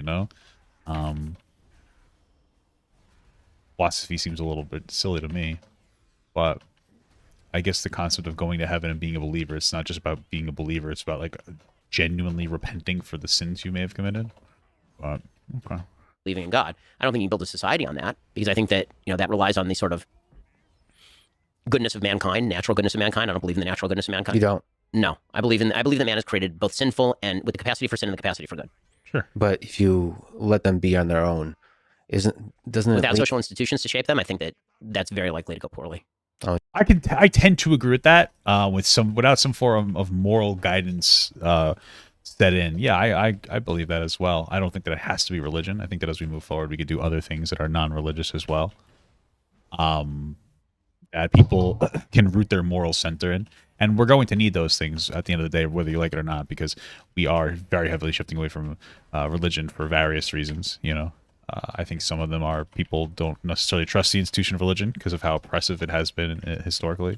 And, you know, it seems like almost every war has ever been fought has a religious, maybe not every war, but has a religious focus to the just why the war happened. For me, it's frustrating about, you know, some of the hatred that comes to LGBTQ people. Of course, I think everybody's a little differently, but especially when you have family and friends who are gay, you know, it seems a little frustrating. But regardless of the reasons why, you know, we're going to need to figure out some kind of moral code for things. I think part of it too is that like religion is really good to turn to when you feel very hopeless in your life. But if you're not feeling hopeless, I feel like there's a correlation between feeling hopeless and being religious in some capacity. I mean, I think it can provide like a profound amount of hope. But Interesting. Well, we came to something we disagree on, but that may be that might reflect itself in our approach to Twitter as well. I think if humans are left on their own, they tend towards good. They definitely have the capacity for good and evil, but when left on their own, I tend to believe they're good. I don't know that's true. I mean, we couldn't even necessarily know that, could we? Because we have a very robust society with like different rules and different rules and laws and, you know, et cetera, et cetera. So we wouldn't even know that. I think that powerful people are more susceptible to doing the wrong than non-powerful people. You know, it's almost like like if you have the ability. That's why I think we see a lot of corrupt rich people. It's because they have so much money, and they're like, "Wow, I have all this freedom," and now you kind of you don't have to play by the rules as much. Whereas if you're poor, you kind of have to play by the rules. You know, if you're poor and you run a red light, you're gonna get fucking you can't afford the charge. Or if you park in a handicap spot, you can't afford the charge. Or, you know. Whereas people who are rich are like, who really cares? And you don't have to kind of care about that. You can kind of buy your way out of a lot of problems, I think, in society. That's why I think that somebody pompous rich people, especially, you know, people with like celebrity status, even if they're not rich, you look like fucking TikTokers. It's insane. I think they might be good with limits. What I mean by that is that what the evidence I think tends to show is that human beings are quite tribal. So what you'll end up with is people who are good with their immediate family and maybe their immediate neighbors, and then when they're threatened by an outside tribe, then they kill everyone. Which is sort of the history of civilization in the pre-civilizational era, which was a very violent time. Pre-civilizational era was quite violent. Do you think, on the topic of tribalism in our modern world, what are the pros and cons of tribes? Is that something we should try to outgrow as a civilization? That's an interesting concept. The pros and cons of tribes. That's an interesting idea. Huh. I like Lex. It's such a simple question, but like I've never thought of this question. So for me, it's like, oh, I need like a second. Because I don't know if I could necessarily find any pros to a tribe, but it depends on how you define a tribe or what you define a tribe as. I mean, a pro to a tribe is like maybe like a feeling of completeness. I mean, my marriage is a tribe of my wife and I. That's a fun feeling. I'm playing a video game right now, which might seem juvenile, but you have people who play that game with you. That's like a bit of a tribe of people, and we can kind of bond over that. Different people have different tribes for their different hobbies. Of course, those things become a little bit, you know, more macro scale when you start talking about like, you know, countries. American, that's a tribe. That's something that you can unify around and feel pride for. It makes you feel, I think, good, and it makes you feel like a community to have a tribe. I think the problem is when you look at other tribes as less than, and then not even that, but it becomes a problem when you look at your own tribe as more than, right? Which I think that we all do, and that can get out of control. You know, if you have too much pride in something, like let's say you have, I mean, I guess you could say white pride it's obviously bad, but like even if that white pride isn't racist in a way that's anti other people, it's still has the drastic potential to be so pro your own group at the expense of other people. And I'm not saying that historical white pride wasn't rooted in like thinking other people were less than, but I think you understand what I'm trying to say. You know, it's like it goes a little too far. Like, let's say you have a family, your family is your tribe, and let's say you take that a little too far, and you know the nepotism goes a little far, and it starts potentially hurting other people that maybe deserve a job more or something like that. You know, I don't know. Ultimately, I feel like when it comes down to a tribe, it's just like it's almost a human flaw. It's the human flaw of categorizing yourself, but also the human flaw of feeling the need to feel accepted. But it's very necessary, and I think the best that we can really do is try not to lean too much into that tribalism. Understand like your place in tribe, let it make you feel good, but try not to make other people feel bad in that tribe, if that makes sense. Don't think it's ever going to be possible to fully outgrow tribalism. I think it's a natural human condition to want to be with people who think like you or have a common set of beliefs.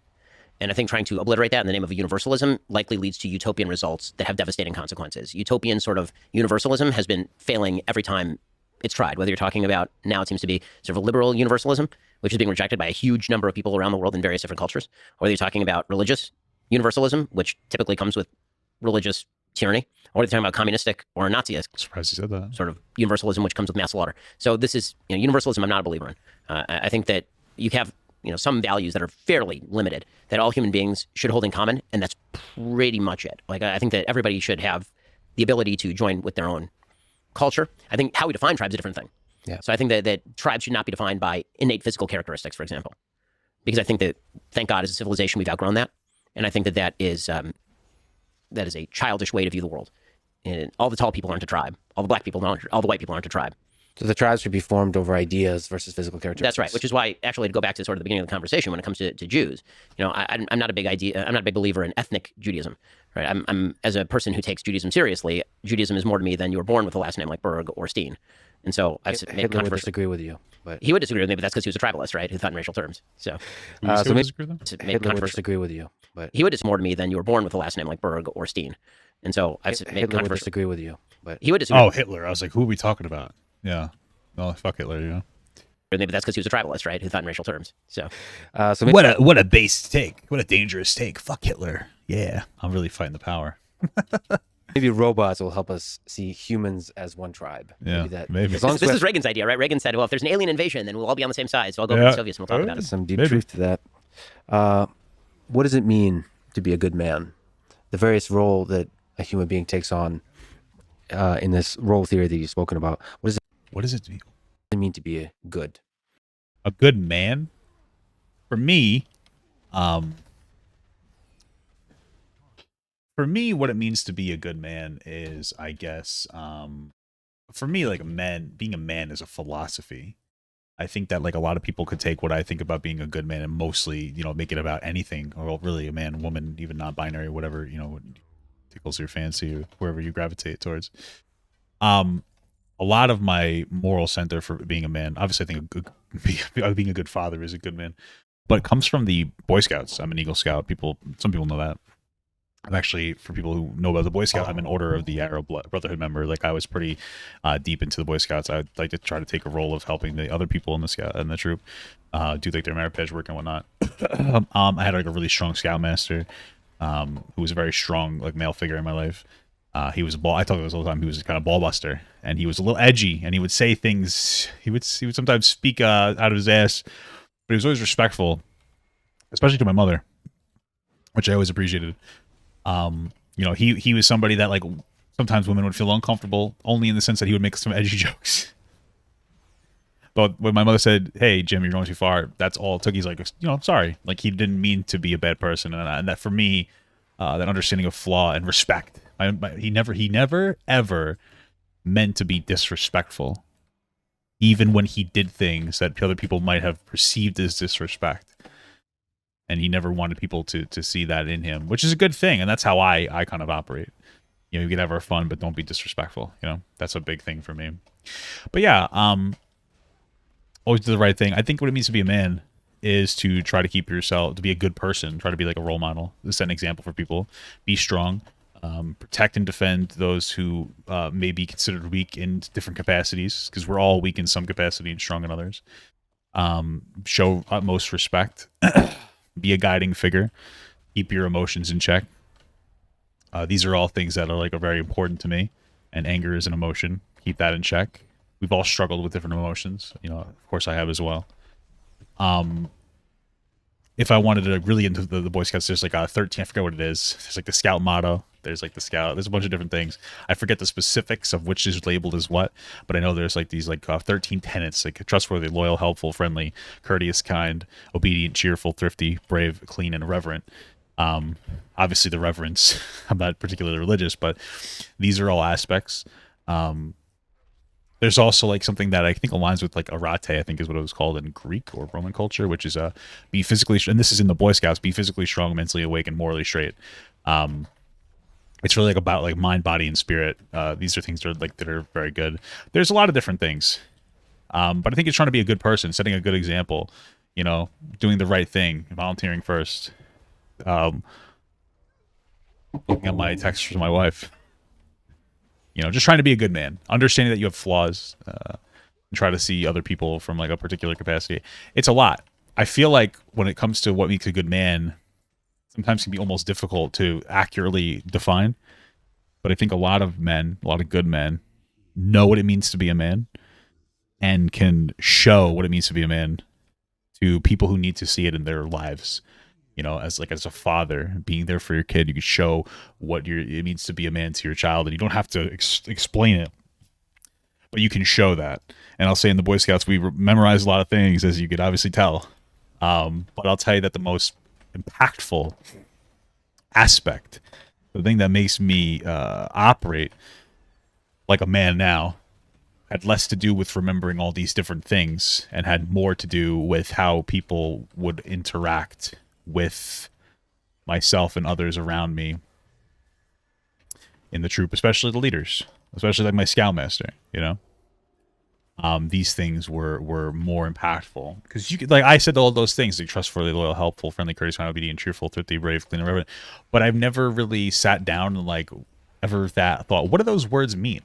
But when I look at my life, I think that I adhere to those in a decent capacity because like I've seen people do that in a decent capacity. Right. I think ultimately what I want to say is like if there's a man, if you're going to have children, which I think you should, but if you don't want to, that's fine. But if you're gonna have children, be there for your child and make your child a priority. Make your child feel loved, and then show your child what it's like to be a man. If they're, you know, show them how to be strong, regardless of whether they're a boy or a girl. But you know, show your boy how to be a man. Show your girl, you know, that how a man's supposed to treat them, so that they maintain respect for themselves as they get older, and they don't let some fucking scumbag treat them like shit. They're very important things to do, and you know, a lot of these things can be applied to women as well. But like I'm a man, so it's easier for me to. It's easier for me to kind of operate as a man and explain things as a man. You know, it means to perform. Now we'll do Aristotle. It means to perform the function well. Right? What Aristotle says is the good is not like moral good, moral evil, in the way that we tend to think about it. He meant that a good cup holds liquid, and a good spoon holds soup. It means that like a thing that is broken can't hold those things, right? So the idea of being a good person means that you are fulfilling the function for which you were made. Mm-hmm. It's a teleological view of humanity. So if you're a good father, this means that you are bringing up your child in durable values that is going to bring them up healthy, capable of protecting themselves and passing on the traditional wisdom of the ages to future generations while allowing for the capacity for innovation. That'd be being a good father. Okay. Being a good spouse would mean protecting and unifying with your spouse and building a safe family and a place to raise children. Being a good citizen of your community means protecting the fellow citizens of your community while incentivizing them to build for themselves. And it becomes actually much easier to think of how to, this is why I like the role theory, because it's very hard, it's sort of in virtue theory, to say, be generous. Okay, how does that manifest? I don't know what that looks like. Sometimes being generous might be being not generous to other people, right? When Aristotle says that you should be benevolent, like what does that mean? This is very vague. When I say be a good dad, most people sort of have a gut level understanding of what it means to be a good dad. Mostly people have a gut level understanding of what it means to really be a really bad dad. And so what it means to be a good man is to fulfill and I think that gut feeling comes from learning from strong men and weak men. I've learned from my father what it means to be a bad father. I've learned from my uncle what it means to be a good father. You know what I mean? Like I've learned, like these things are so incredibly, profoundly important for people to understand. And this is something for like to understand that it's not gonna happen for a long time, but there will be a point in your child's life or the life of somebody who you've tried to foster in some capacity where they will go, wow, like this meant a lot to me, and I want to pass this thing on to my you know, kin in some capacity, right? Like your kid, or you know, your whatever, the person that you're being a good influence for.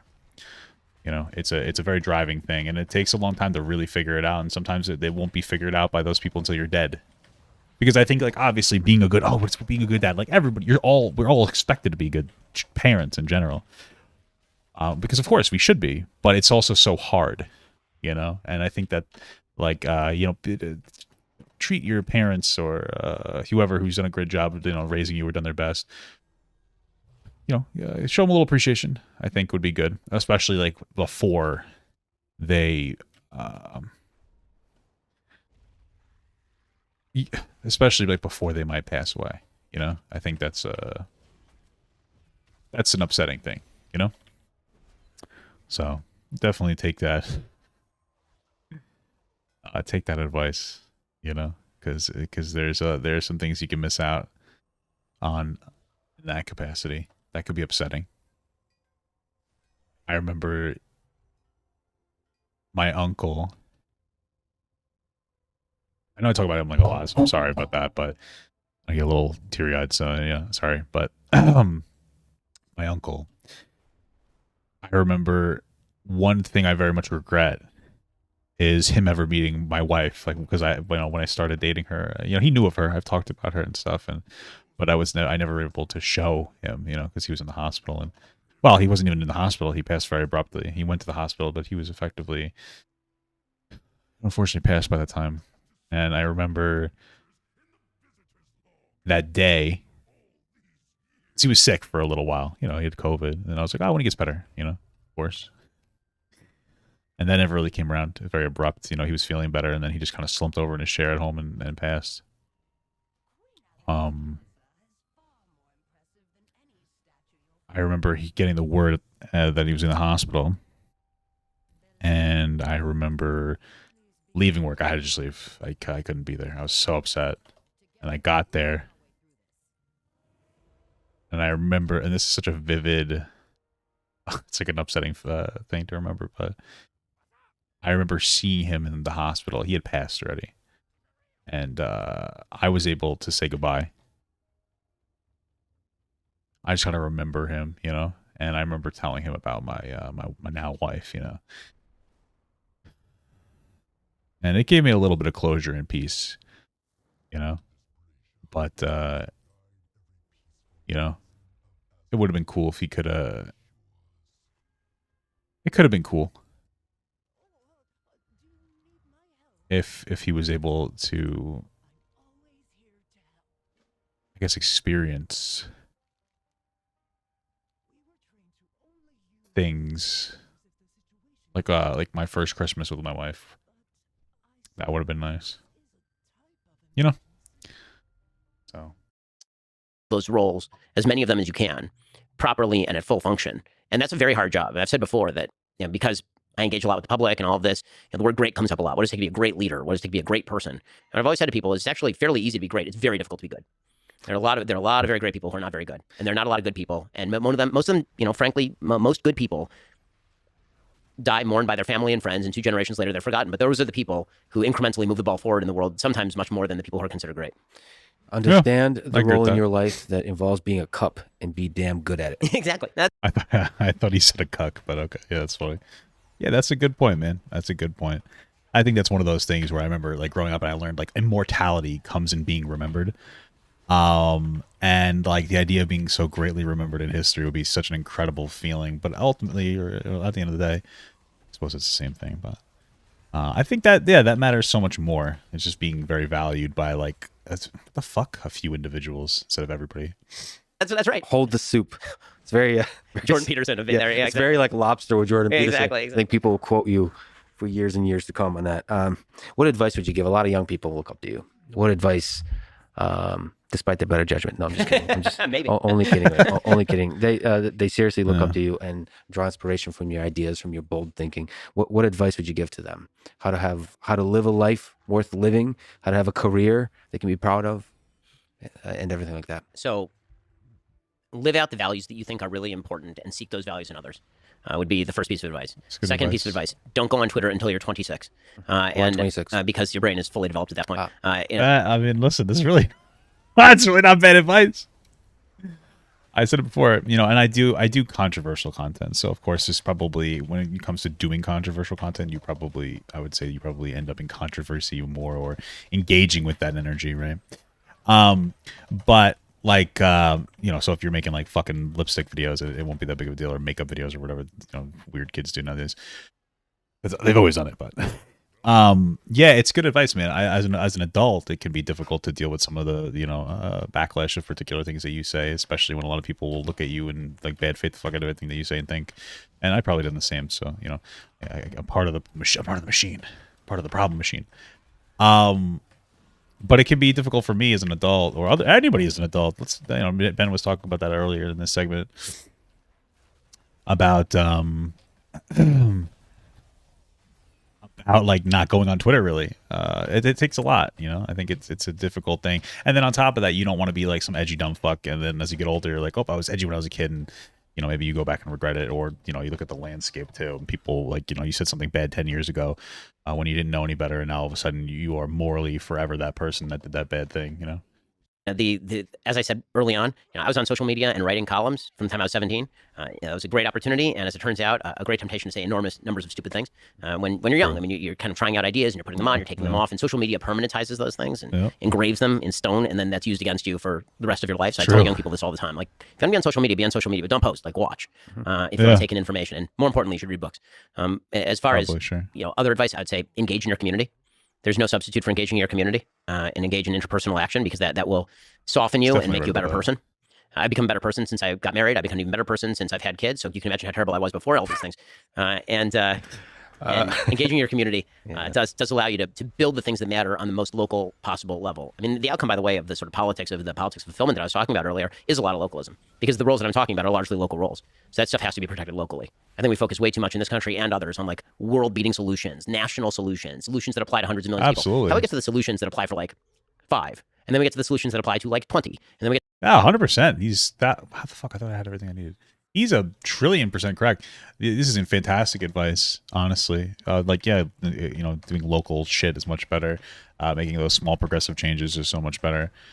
This interview really humanizes Ben in like a way that I can, even though I disagree with a lot of his perspectives, and frankly, from what I remember, the way he expresses them, I respect him as a man, and that means that means actually quite a lot to me.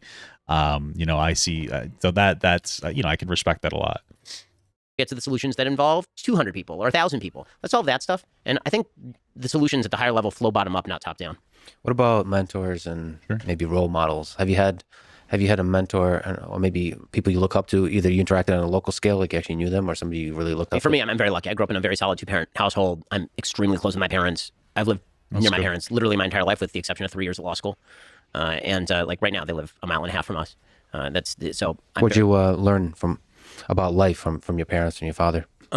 So man, so many things from my parents. That's good and bad. That's a hard one. I mean, I think the good stuff from my dad is that you should hold true to your values. He's very big on, you have values, those values are important, hold true to them. Did you understand what your values are, what your principles are early on? Fairly quickly, yeah. Yeah. And so, you know, he was very big on that, which is why, for example, I get asked a lot in the Jewish community why I wear a kippah. And the answer is, it never occurred to me to take off the kippah. I always wore it. Why would I take it off at any point? That's the life that I want to live, and you know, that's the way it is. Yeah, so that was a big one from my dad. From my mom, practicality. My dad is more of a dreamer. My mom is much more practical. Interesting. And so, you know, the sort of lessons that I learned from my dad are that you can have this sort of the counter lesson is that you can have a good idea, but if you don't have a plan for implementation, then it doesn't end up as reality. That's so interesting, because like I would say that's almost like a feminine role, not in like a bad way, but like being more of a dreamer is more of like a feminine role to me. Being more practical is more of a masculine thing to me. Maybe I'm just ignorant, but it's so funny because in my life, my mother was incredibly pragmatic, I guess you'd say. She was very like logical. You know, she's the one. She's had like the more of the father role for me. Whereas my uncle, I imagine, he was a little more. I guess I wouldn't say like feminine. He was softer. He was more empathetic than my mother. My mom was a fucking hard ass, but I also needed a hard ass. I have ADHD and I grew up with it, and it can be a particular struggle to raise somebody with ADHD, and everything has to be very uniform and very specific. That's how I was raised. I think I needed that because like I was very, even now, I notice that I need specific rule sets that are so rigid and they bizarrely impact my life in a weird ways that's hard to explain.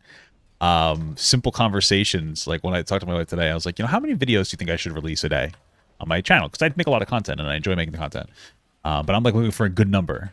And then she's like, then she's like, okay, well, we settled on 4 last week. And now I'm like, oh, maybe I'll do 3. And this sounds so stupid because it's like such a nothing. But then I'm thinking like 3. And she's like, well, don't go too crazy. Like commit to one thing and don't create. Because like that's how much of a weird decision these things can be for me.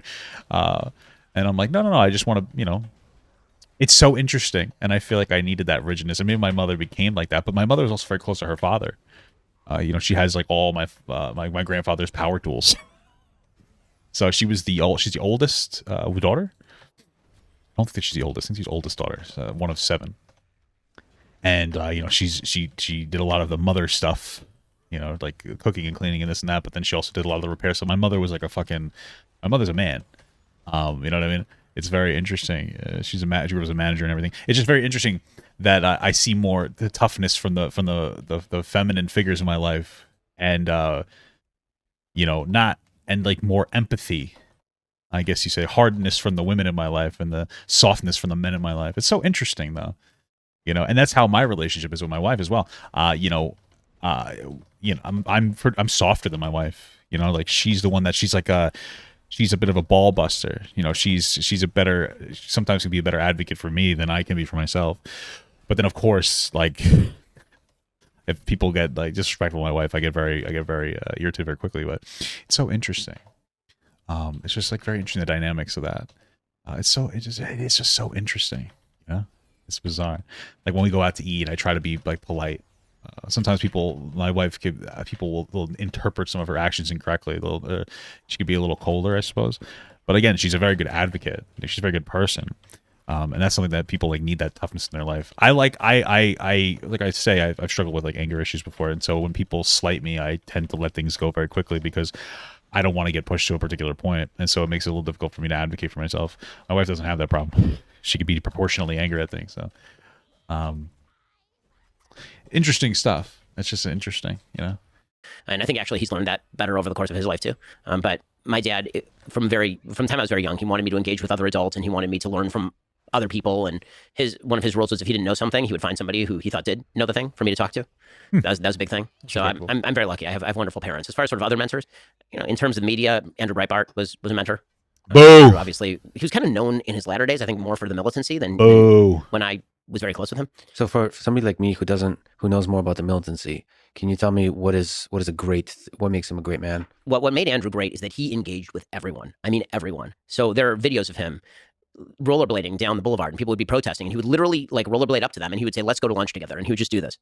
Like, that's actually who Andrew was. What was the thinking behind that? That's who he was. He was just garrulous. He was much more outgoing than I am actually. He was very warm with people. Like for me, I would say that with Andrew, I knew Andrew I met him when I was 16. He passed away when I would have been 28. So I knew Andrew for 10, 12 years. Mm-hmm. And people who met Andrew for about 10 minutes knew Andrew 99% as well as I knew Andrew. Because he was just all out front. Like everything was out here and he loved talking to people. He loved engaging with people. And so this made him a lot. I don't really know who Andrew Breitbart is. I just know Breitbart and I don't like Breitbart. Oh no, I'm thinking of Prager. I don't know Breitbart. You probably, okay. I don't really know it too well. Maybe, but I'm thinking of PragerU. Sorry. Dennis Prager's a fucking nut. But a lot of fun and unpredictable and fun to watch and all of that. And then I think Twitter got to him. I think by Twitter is, one of the lessons I learned from Andrew is the counter lesson, which is Twitter can poison you. Twitter can really wreck you. If you spend all day on Twitter reading the comments and getting angry at people who are talking about you, it becomes a very difficult life. And I think that, in the last year of his life, Andrew got very caught up in that because of a series of sort of circumstances. It can actually affect your mind. It can actually make you resentful, all that kind of stuff. I tend to agree with that. So, but the lesson that I learned from Andrew is engage with everybody, take joy in sort of the mission that you're given. And you can't always fulfill that. Sometimes it's really rough and difficult. I'm not going to pretend that it's all fun and rainbows all the time because it isn't. And some of the stuff that I have to cover, I don't like, and some of the things I have to say, I don't particularly like. Like that happens. But it's that's what I learned from Andrew. As far as sort of other mentors, I had some teachers when I was a kid who said things that stuck with me. I had a fourth grade teacher named Miss Giannetti who said, "Don't let potential be written on your tombstone," which is a pretty That's a good line. It's a great line, particularly to a fourth grader. Yeah. But it was that that was a guy, an 11th grade English teacher named Anthony Miller, who was terrific, really good writer. He'd studied with James Joyce at Trinity College in Dublin, and so he and I really got along. And I don't know if I've ever had a teacher that like really resonated with me. I don't know why. Maybe there is, and I can't think of it. But I don't know if I have heard of a teacher that really like truly resonated with me in like a profound way. Maybe I'll think and reflect on it. But for the most part, I don't know. Yeah, like a lot of Scoutmaster stuff, Boy Scout shit. My mother, my uncle, I guess I was just always very good at school. So I feel like maybe I just was a pompous ass and didn't learn as much as I should have or listen as much as I should have. he helped my writing a lot. Did you ever have doubt in yourself? I mean, especially as you gotten into the public eye with all the attacks, did you ever doubt your ability to stay strong, to be able to be a voice of the ideas that you represent? You definitely, I don't doubt my ability to say what I want to say. I doubt my ability to handle the emotional blowback of saying it, meaning that's difficult. I mean, again, For sure. to take just one example, in 2016, the ADL measured that I was the #1 target of anti-Semitism on planet Earth. That's not fun. It's unpleasant. And when you take critiques, not from anti-Semites, but when you take critiques from people generally, we talked about near the beginning how you surround yourself with people who are going to give you good feedback. Sometimes it's hard to tell. Sometimes people are giving you feedback, and you don't know whether it's well motivated or poorly motivated. It's so true. I was about to say this. This is a huge thing, and I think it's a trap that a lot of content creators fall down, and I did it at a certain point as well, is it can become very difficult to differentiate reasonable versus unreasonable criticism, because there are so many people that are open to leveraging very unreasonable criticism against you constantly. And there was a part of my career where and this is like part of the reason why I know this sounds so bizarre, but like I'm almost thankful for falling off, because it gives you a chance to like reflect, and then just as long as I can rebuild again, which I hope this year, but or next year, technically 2023. But is that like you very quickly lose the ability to take criticism well, because a lot of times you're getting unreasonable criticism from people, or you're getting disproportionate criticism, and you're like this doesn't feel right. You made a minor mistake, and people are coming at you as if you started World War III, or as if you like fucking killed somebody, and it's like, wow, it's very interesting, it's very toxic. So it does become very difficult, and that's also a reason why like sometimes it takes me a longer when I do make a mistake to admit it, because there's a lot of bad faith criticisms out there, and I'm sure, and I don't think I ever have, but I probably have leveraged bad faith criticism at people before. Like it's just a reality. Like I can't identify any of them, because I probably don't even think that they're bad faith, but like I know that they probably are. You know what I mean? Like I don't know what they are, but I'm sure I've engaged poorly. But it's a difficult thing. You really have to be very introspective for a lot of this shit. Yeah. And if you are trying to be a decent person, you can't cut off the mechanism of feedback. And so what that means is sometimes you take to heart the wrong thing, or you take it to heart too much. You're not light enough about it. You take it very, very seriously. You lose sleep over it. I mean, I can't tell you the number of nights where I've just not slept because of some critique somebody's made of me, and I've thought to myself, maybe that's right. And sometimes it is right. And that's so some of that is good to stew in that criticism, but some of that can destroy you. You have a shortcut. So Rogan has talked about taking a lot of mushrooms. So since you're not into the mushroom thing, what's your escape from that? Like when you get low, when you can't sleep. Usually writing is a big one for me. So the writing for me is cathartic. I love writing. That is a huge one. Spending time with my family. Again, I usually have a close circle of friends who I will talk with. It's a good question. I think about venting. I mean, like, in all honesty, my venting method has been eating and fucking smoking cigarettes. I've quit smoking, of course, which is so good for your health. It's incredible. I'll tell you. For me, quitting smoking was better than fucking losing weight. But I will tell you that I've been trying to get back into the gym, and I have been. I've actually been fairly consistent for a while now. And the other night, I was frustrated and upset, and I kind of went downstairs, I just worked out, and blasted music, and that was a very cathartic experience for me. So I'll say that that's one of those things up there. It's just so fortunate that my shoulder hurts so bad. I have to figure out how to rehab that, because it's really making it very difficult for me to stay committed on like any pressing movement and stuff. Which kind of throws me for a whirl, but I think I'm going to outgrow the home gym soon, and I'm going to go to the actual physical gym soon. So I go to a place of working out. I know it sounds so weird, but it's like doing your homework at a specific spot in the house. Like it's hard to do your homework on your gaming computer. because you're used to gaming there. That's what your body's like prepped for when you go in there. So I think I need to do the same with working out. Go to a gym, take my wife with me so we can both do different things. She enjoys walking more than working out. She doesn't really like lifting weights. She might want to do dances, but now we're just, I'm spiraling. I'm blabbering. But yeah, that's a good thing. That can definitely be a really good thing. In order to sort of bounce ideas off of them. And then once I've kind of talked it through, I tend to feel a little bit better. Exercise is also a big one. I mean, if I go a few days without exercise, I tend to get pretty grumpy pretty quickly. I mean, I got to keep the six-pack going somehow, man. There, you and Rogan agree. Well, we haven't, aside from Twitter, mentioned love. What's the role of love in the human condition, Ben Shapiro? Man, don't get asked for love too much. In fact, love is very important. Love is so very important. People don't think it is, but it is so important. It's hard to express the importance of love because there's no. It's hard to express the importance of anything if somebody else hasn't experienced it in a true way. Love is very important, man. It's very important to get it from different places, as many places as you can. It's so important because I think that I've learned love very recently, like what is true actual love, not like, oh, I'm truly in love, but like what love actually is. I told you before about my mother, but she's like a man. My mother's an incredible woman. She's done so much for me, and I would never ask for a change. But I think that it was difficult to raise me, and my mother is very structured because I think I need structure. And there was a lot of instances where our relationship didn't necessarily feel like a mother-son relationship. It felt like a boss, like an employee-employer relationship in some senses. And this isn't even a criticism because for every strength everyone has, they have a weakness. So like if she raised me in a way that might have been a more emotional, then I would have just had I would have one new strength and then one new weakness, right? But I was very rigid when I was in the Boy Scouts. I didn't call my mom. I called her Mrs., etc. It was a lot.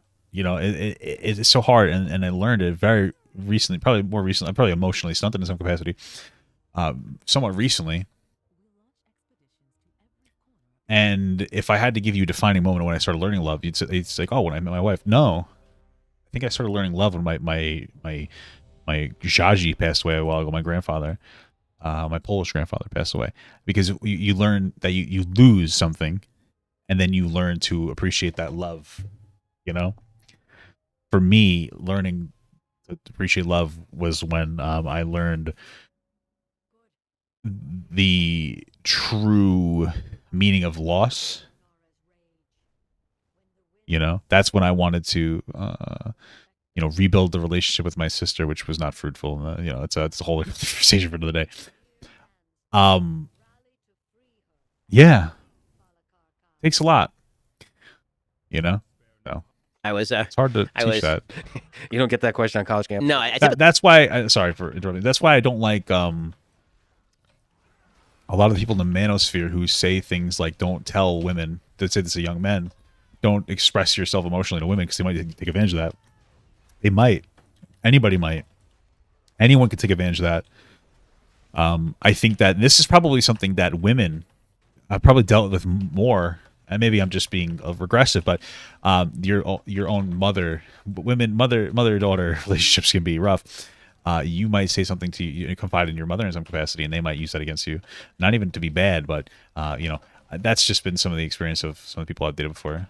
Not now, but I'm just saying in general. Not something I've ever experienced. My mother's never used anything I've said to her like against her in that capacity. But I've just heard this from some of the women I've dated before. But like anybody can do this to you in a relationship, in a friendship, in a relationship. Your mother, your father, your parents, anybody, family can use something, a vulnerability that you've expressed to them because you need to express that vulnerability against you. But you need to learn that, when they betray you like that, not to close off fully. Try to get better at identifying people who do that. You don't want to just wear your heart on your sleeve, of course, but to get better at managing that. And it's a test. You're not going to know if you could be with somebody if they ever use your own pain against you. That's how you know not to be with that person, and you don't want to be that person either. because you've probably been that person in a way that you don't understand. Sometimes it feels good to make other people feel bad, especially when they've made you feel bad. But that's part of being a real man or being a good person as well, is trying not to engage in that.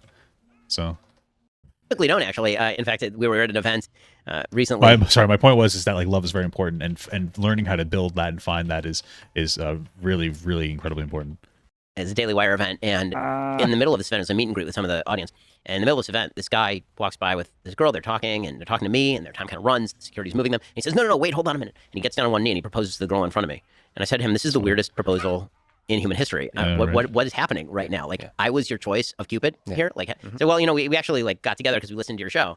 And I said, I can perform it like a Jewish marriage right now. We're gonna need like a glass. We're gonna need some wine. It's gonna get weird real fast. Yeah. But so Love Doctor, I'm typically not asked too much about. The role of love is important in binding together human beings who ought to be bound together, and the role of respect is even more important in binding together broader groups of people. I think one of the mistakes that we make in politics is trying to substitute love for respect or respect for love, and I think that's a big mistake. So I do not bear tremendous love in the same sense that I do for my family for random strangers. I don't. Sure. I love my family. I love my kids. Anybody who tells you they love your kid as much as you love your kid is lying to you. It's not true. I love my community. Or you're just a shitty parent, not Ben. But if someone else loves your kid more than you do, they're not a good parent. More than I love other communities. I love my state more than I love other states. I love my country more than I love other countries. Right? Like that's all normal, and that's all good. The problem of empathy can be when that becomes so tight knit that you're not outward looking, that you don't actually have respect for other people. So in the local level, you need love in order to protect you and shield you and give you the strength to go forward. And then beyond that, you need a lot of respect for people who are not in the circle of love. And I think trying to extend love to people who either are not going to love you back or are going to slap you in the face for it, or who you're just not that close to, it's either it runs the risk of being ersatz and fake, or it can actually be counterproductive in some senses. Well, there's some sense in which you could have love for other human beings just based on the humanity that connects everybody, right? So you love this whole project that we're a part of. And actually, sort of another thing we disagree on, so loving a stranger, like having that basic empathy and compassion towards a stranger, even if it can hurt you, I think is ultimately that to me is what it means to be a good man. To live a good life is to have that compassion towards strangers. Because to me, it's easy and natural and obvious to love people close to you, but to step outside yourself and to love others, I think that's the fabric of a good society. You don't think there's value to that? I think there can be. Oh, definitely value to be like, I wouldn't see. That's the thing is, I just wouldn't interpret that as love. I would interpret that as like empathy, having empathy for people outside of you, and compassion. I wouldn't interpret that as love. I interpret love as a much more personal thing. I interpret relationships as much more personal as well. Friendships mean a lot more to me than just like, oh, we know each other. That's not what like a friendship is. A relationship, boyfriend, girlfriend. My wife thought I was so bizarre because we didn't become boyfriend and girlfriend for 3 or 4 months. Because that means a lot to me. It's a big decision I don't really like make or take lightly, because it just means a lot. You know, like to me, for a lot of people, it's just like, oh, boyfriend, girlfriend, we're exclusive. For me, it's the step before marriage. I know it sounds like a loaded, but like that's love to me. That's a big thing to me. Compassion is a little different, but it would fall in the category of love. I understand what Lex is saying here. But I think we're also discussing love almost in two different senses. Meaning that when I talk about love, what I think of immediately is the love I bear for my wife and kids. Sure, yeah. Or my parents. Me too. Or my siblings. Or friendship. Or the love of my close friends. Yeah. Okay, but I think that it's that using that same term to describe how I feel about strangers, I think would just be inaccurate. Yeah. And so that's why I'm sure. suggesting that respect might be a more solid and realistic foundation for the way that we treat people far away from us or people who are strangers. Respect for their dignity, respect for their priorities, respect for their role in life. I understand what you're saying. I wouldn't classify it that way, but this is like all personal philosophy, which is so interesting because I would just classify that as being compassionate to somebody. But like it is being respectful. Being compassionate is a form of respect. I just wouldn't think of it like that. I wouldn't classify that like that. But it's so interesting that myself and Lex and Ben have 3 different. We label everything or something so different, but at the end of the day, we all come to the same agreement for what we believe. We just come to it differently. You know, we're all doing the same math problem, but we're all doing it in a different way. So, by the way, fuck you to the teachers who wouldn't let you do math how you wanted to do math. I mean, bro, come on. It might be too much of an ask, in other words. Oh, you got the right answer on every problem, but I gave you half credit because you didn't do it the way I taught you to. Shut up, idiot. Everybody has a calculator now. We're walking around with calculators. You know, you can't even, you know what I mean? Like, let me use a calculator. Also, why the fuck are those Texas calculators like $100? They're literal, like, they're garbage technology that like can be emulated on a fucking iPhone. It's a fucking scam, bro. They're trying to get you to pay for such bullshit. Oh yeah, you need the newest calculator. It's really fucking good. Why? Get the fuck out of here, bro. There might be the rare human being who's capable of literally loving a homeless man on the street the way that he loves his own family. But if you respect the homeless man on the street the way that you respect your own family, because everyone deserves that respect, I think that you get to the same end without forcing people into a position of unrealistically expecting themselves to feel a thing they don't feel. One of the big questions in religion that comes up is God makes certain requests that you feel certain ways, right? You're supposed to be dissimple, you're supposed to be happy about certain things, or you're supposed to love thy neighbor as thyself, right? You'll notice that in that statement, it's thy neighbor, right? It's not just like generally anyone. It's love thy neighbor. In any case, I think that extends to anyone that follows you on Twitter. Thy neighbor, because God anticipated the social network aspect that is not constrained by geography. I'm going to differ with you on the interpretation on that. But in any case, the sort of the kind of extension of love outwards might be too big an ask. So maybe we can start with respect, and then hopefully out of that respect can grow something more if people earn their way in. Because I think that one of the big problems when we were talking about universalism is when people say, like, I'm a world citizen. I love people of the other country as much as I love myself, or as much as I love my country. It tends to actually lead to an almost crammed down utopianism. That I think can be kind of difficult because it's so interesting that Ben Shapiro's philosophy of a utopia is a dystopia. It's like it's such an ideal society that it's so impractical, and the only way to get to that point would be through dystopian like ideology. I can understand that. I get where he's coming from with that. It's just so interesting. It's a bit bizarre, but also makes sense to me at the same time. Yeah, I don't love everybody the same. I get that. I mean, it's so weird. I mean, how do you love somebody the same, right? How do you respect somebody the same? If you use respect, it actually makes a lot of these things easier. Like, that's one of the reasons why I love America, is because, like, our values are, arguably, in my opinion, better than the values of other countries, and I advocate for them, and I think that we should spread them, like, values of compassion and empathy for people that are different, LGBTQ people of different races, so. With love comes a certain expectation of solidarity. And I think, right, I mean, when you love your family, you love your wife, like, there's a certain level of solidarity that is required inside the home in order to preserve the most loving kind of home. And so if you love everybody, then that sort of implies a certain level of solidarity that may not exist. So maybe the idea is, for me, start with respect, and then maybe as people respect each other more, then love is an outgrowth of that, as opposed to starting with love and then hoping that respect develops. Yeah, there's a danger that word becomes empty, and instead is used for dogmatic kind of utopianism. I mean, this is the way that, for example, religious theocracies very often work. We love you so much, we have to convert you. So let's start with respect. What I would love to see after our conversation today is to see a Ben Shapiro that continues the growth on Twitter of being even more respectful than you've already been, and maybe one day converting that into love on Twitter. That would, if I could see that in this world, that would make me die a happy man. Wow, that's a little bit more make that happen for love in the world for me. As a gift for me. I'll try to make that happen. I do have one question. I'm going to need you to tell me, which jokes are okay? Are jokes still okay? So yeah, can I just run your Twitter from now on? You just send it to me. 100%. I'll pre-screen you the jokes, and you can tell me if this is a loving joke or if this is a hate-filled, obnoxious joke. People be very surprised by all the heart emojis that start popping up on your Twitter. But thank you so much for being bold and fearless and exploring ideas. And your Twitter aside, thank you for being just good faith and all the arguments and all the conversations you're having with people. It's a huge honor. Thank you for talking to me. Thanks for having me. I really appreciate it. That was a great conversation. First of all, I love Lex. He's a bleeding heart, but he's such a necessary, function in the world, person in the world. It's so great to listen and talk to people in the way he does engage with them. Second of all, this made me a very humanizing version of Ben. Humanized Ben for me a lot. I think in a good way, because I think that Lex also humanizes people in a way that has like a lot of good long-term capacity, except for Ye, because Ye's a fucking psychopath. But maybe he's not quite a psychopath, but he's definitely struggling. But in a way where I feel like the way that he pushes, it's so interesting. Lex has the criticism of high expectations. He has a version of you, it seems like, in his head, and then he dares you to match that version of him. And I think a lot of people look at that and go, that's interesting.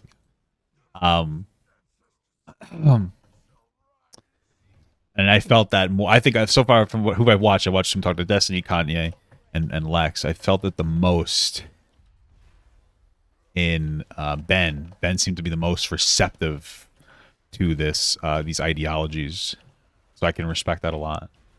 I think I will watch his Jordan Peterson interview at some point, because I just frankly just genuinely enjoy listening to Lex. So yeah, good video. Let me just end it. Let me just end it with his like outro. And all the conversations you're having with people. Just be It's a huge fair. honor. Thank you for talking to me. Thanks for having me. I really appreciate it. Thanks for listening to this conversation with Ben Shapiro. To support this podcast, please check out our sponsors in the description. And now, let me leave you with some words from Ben Shapiro himself. Freedom of speech and thought matters, especially when it is speech and thought with which we disagree. The moment the majority decides to destroy people for engaging in thought it dislikes, thought crime becomes a reality. Thank you for listening, and hope to see you next time. Okay, beautiful. I want Papa Gut to pee on my face, but just as a friend. There's nothing weird about that. I want him to pee on my face.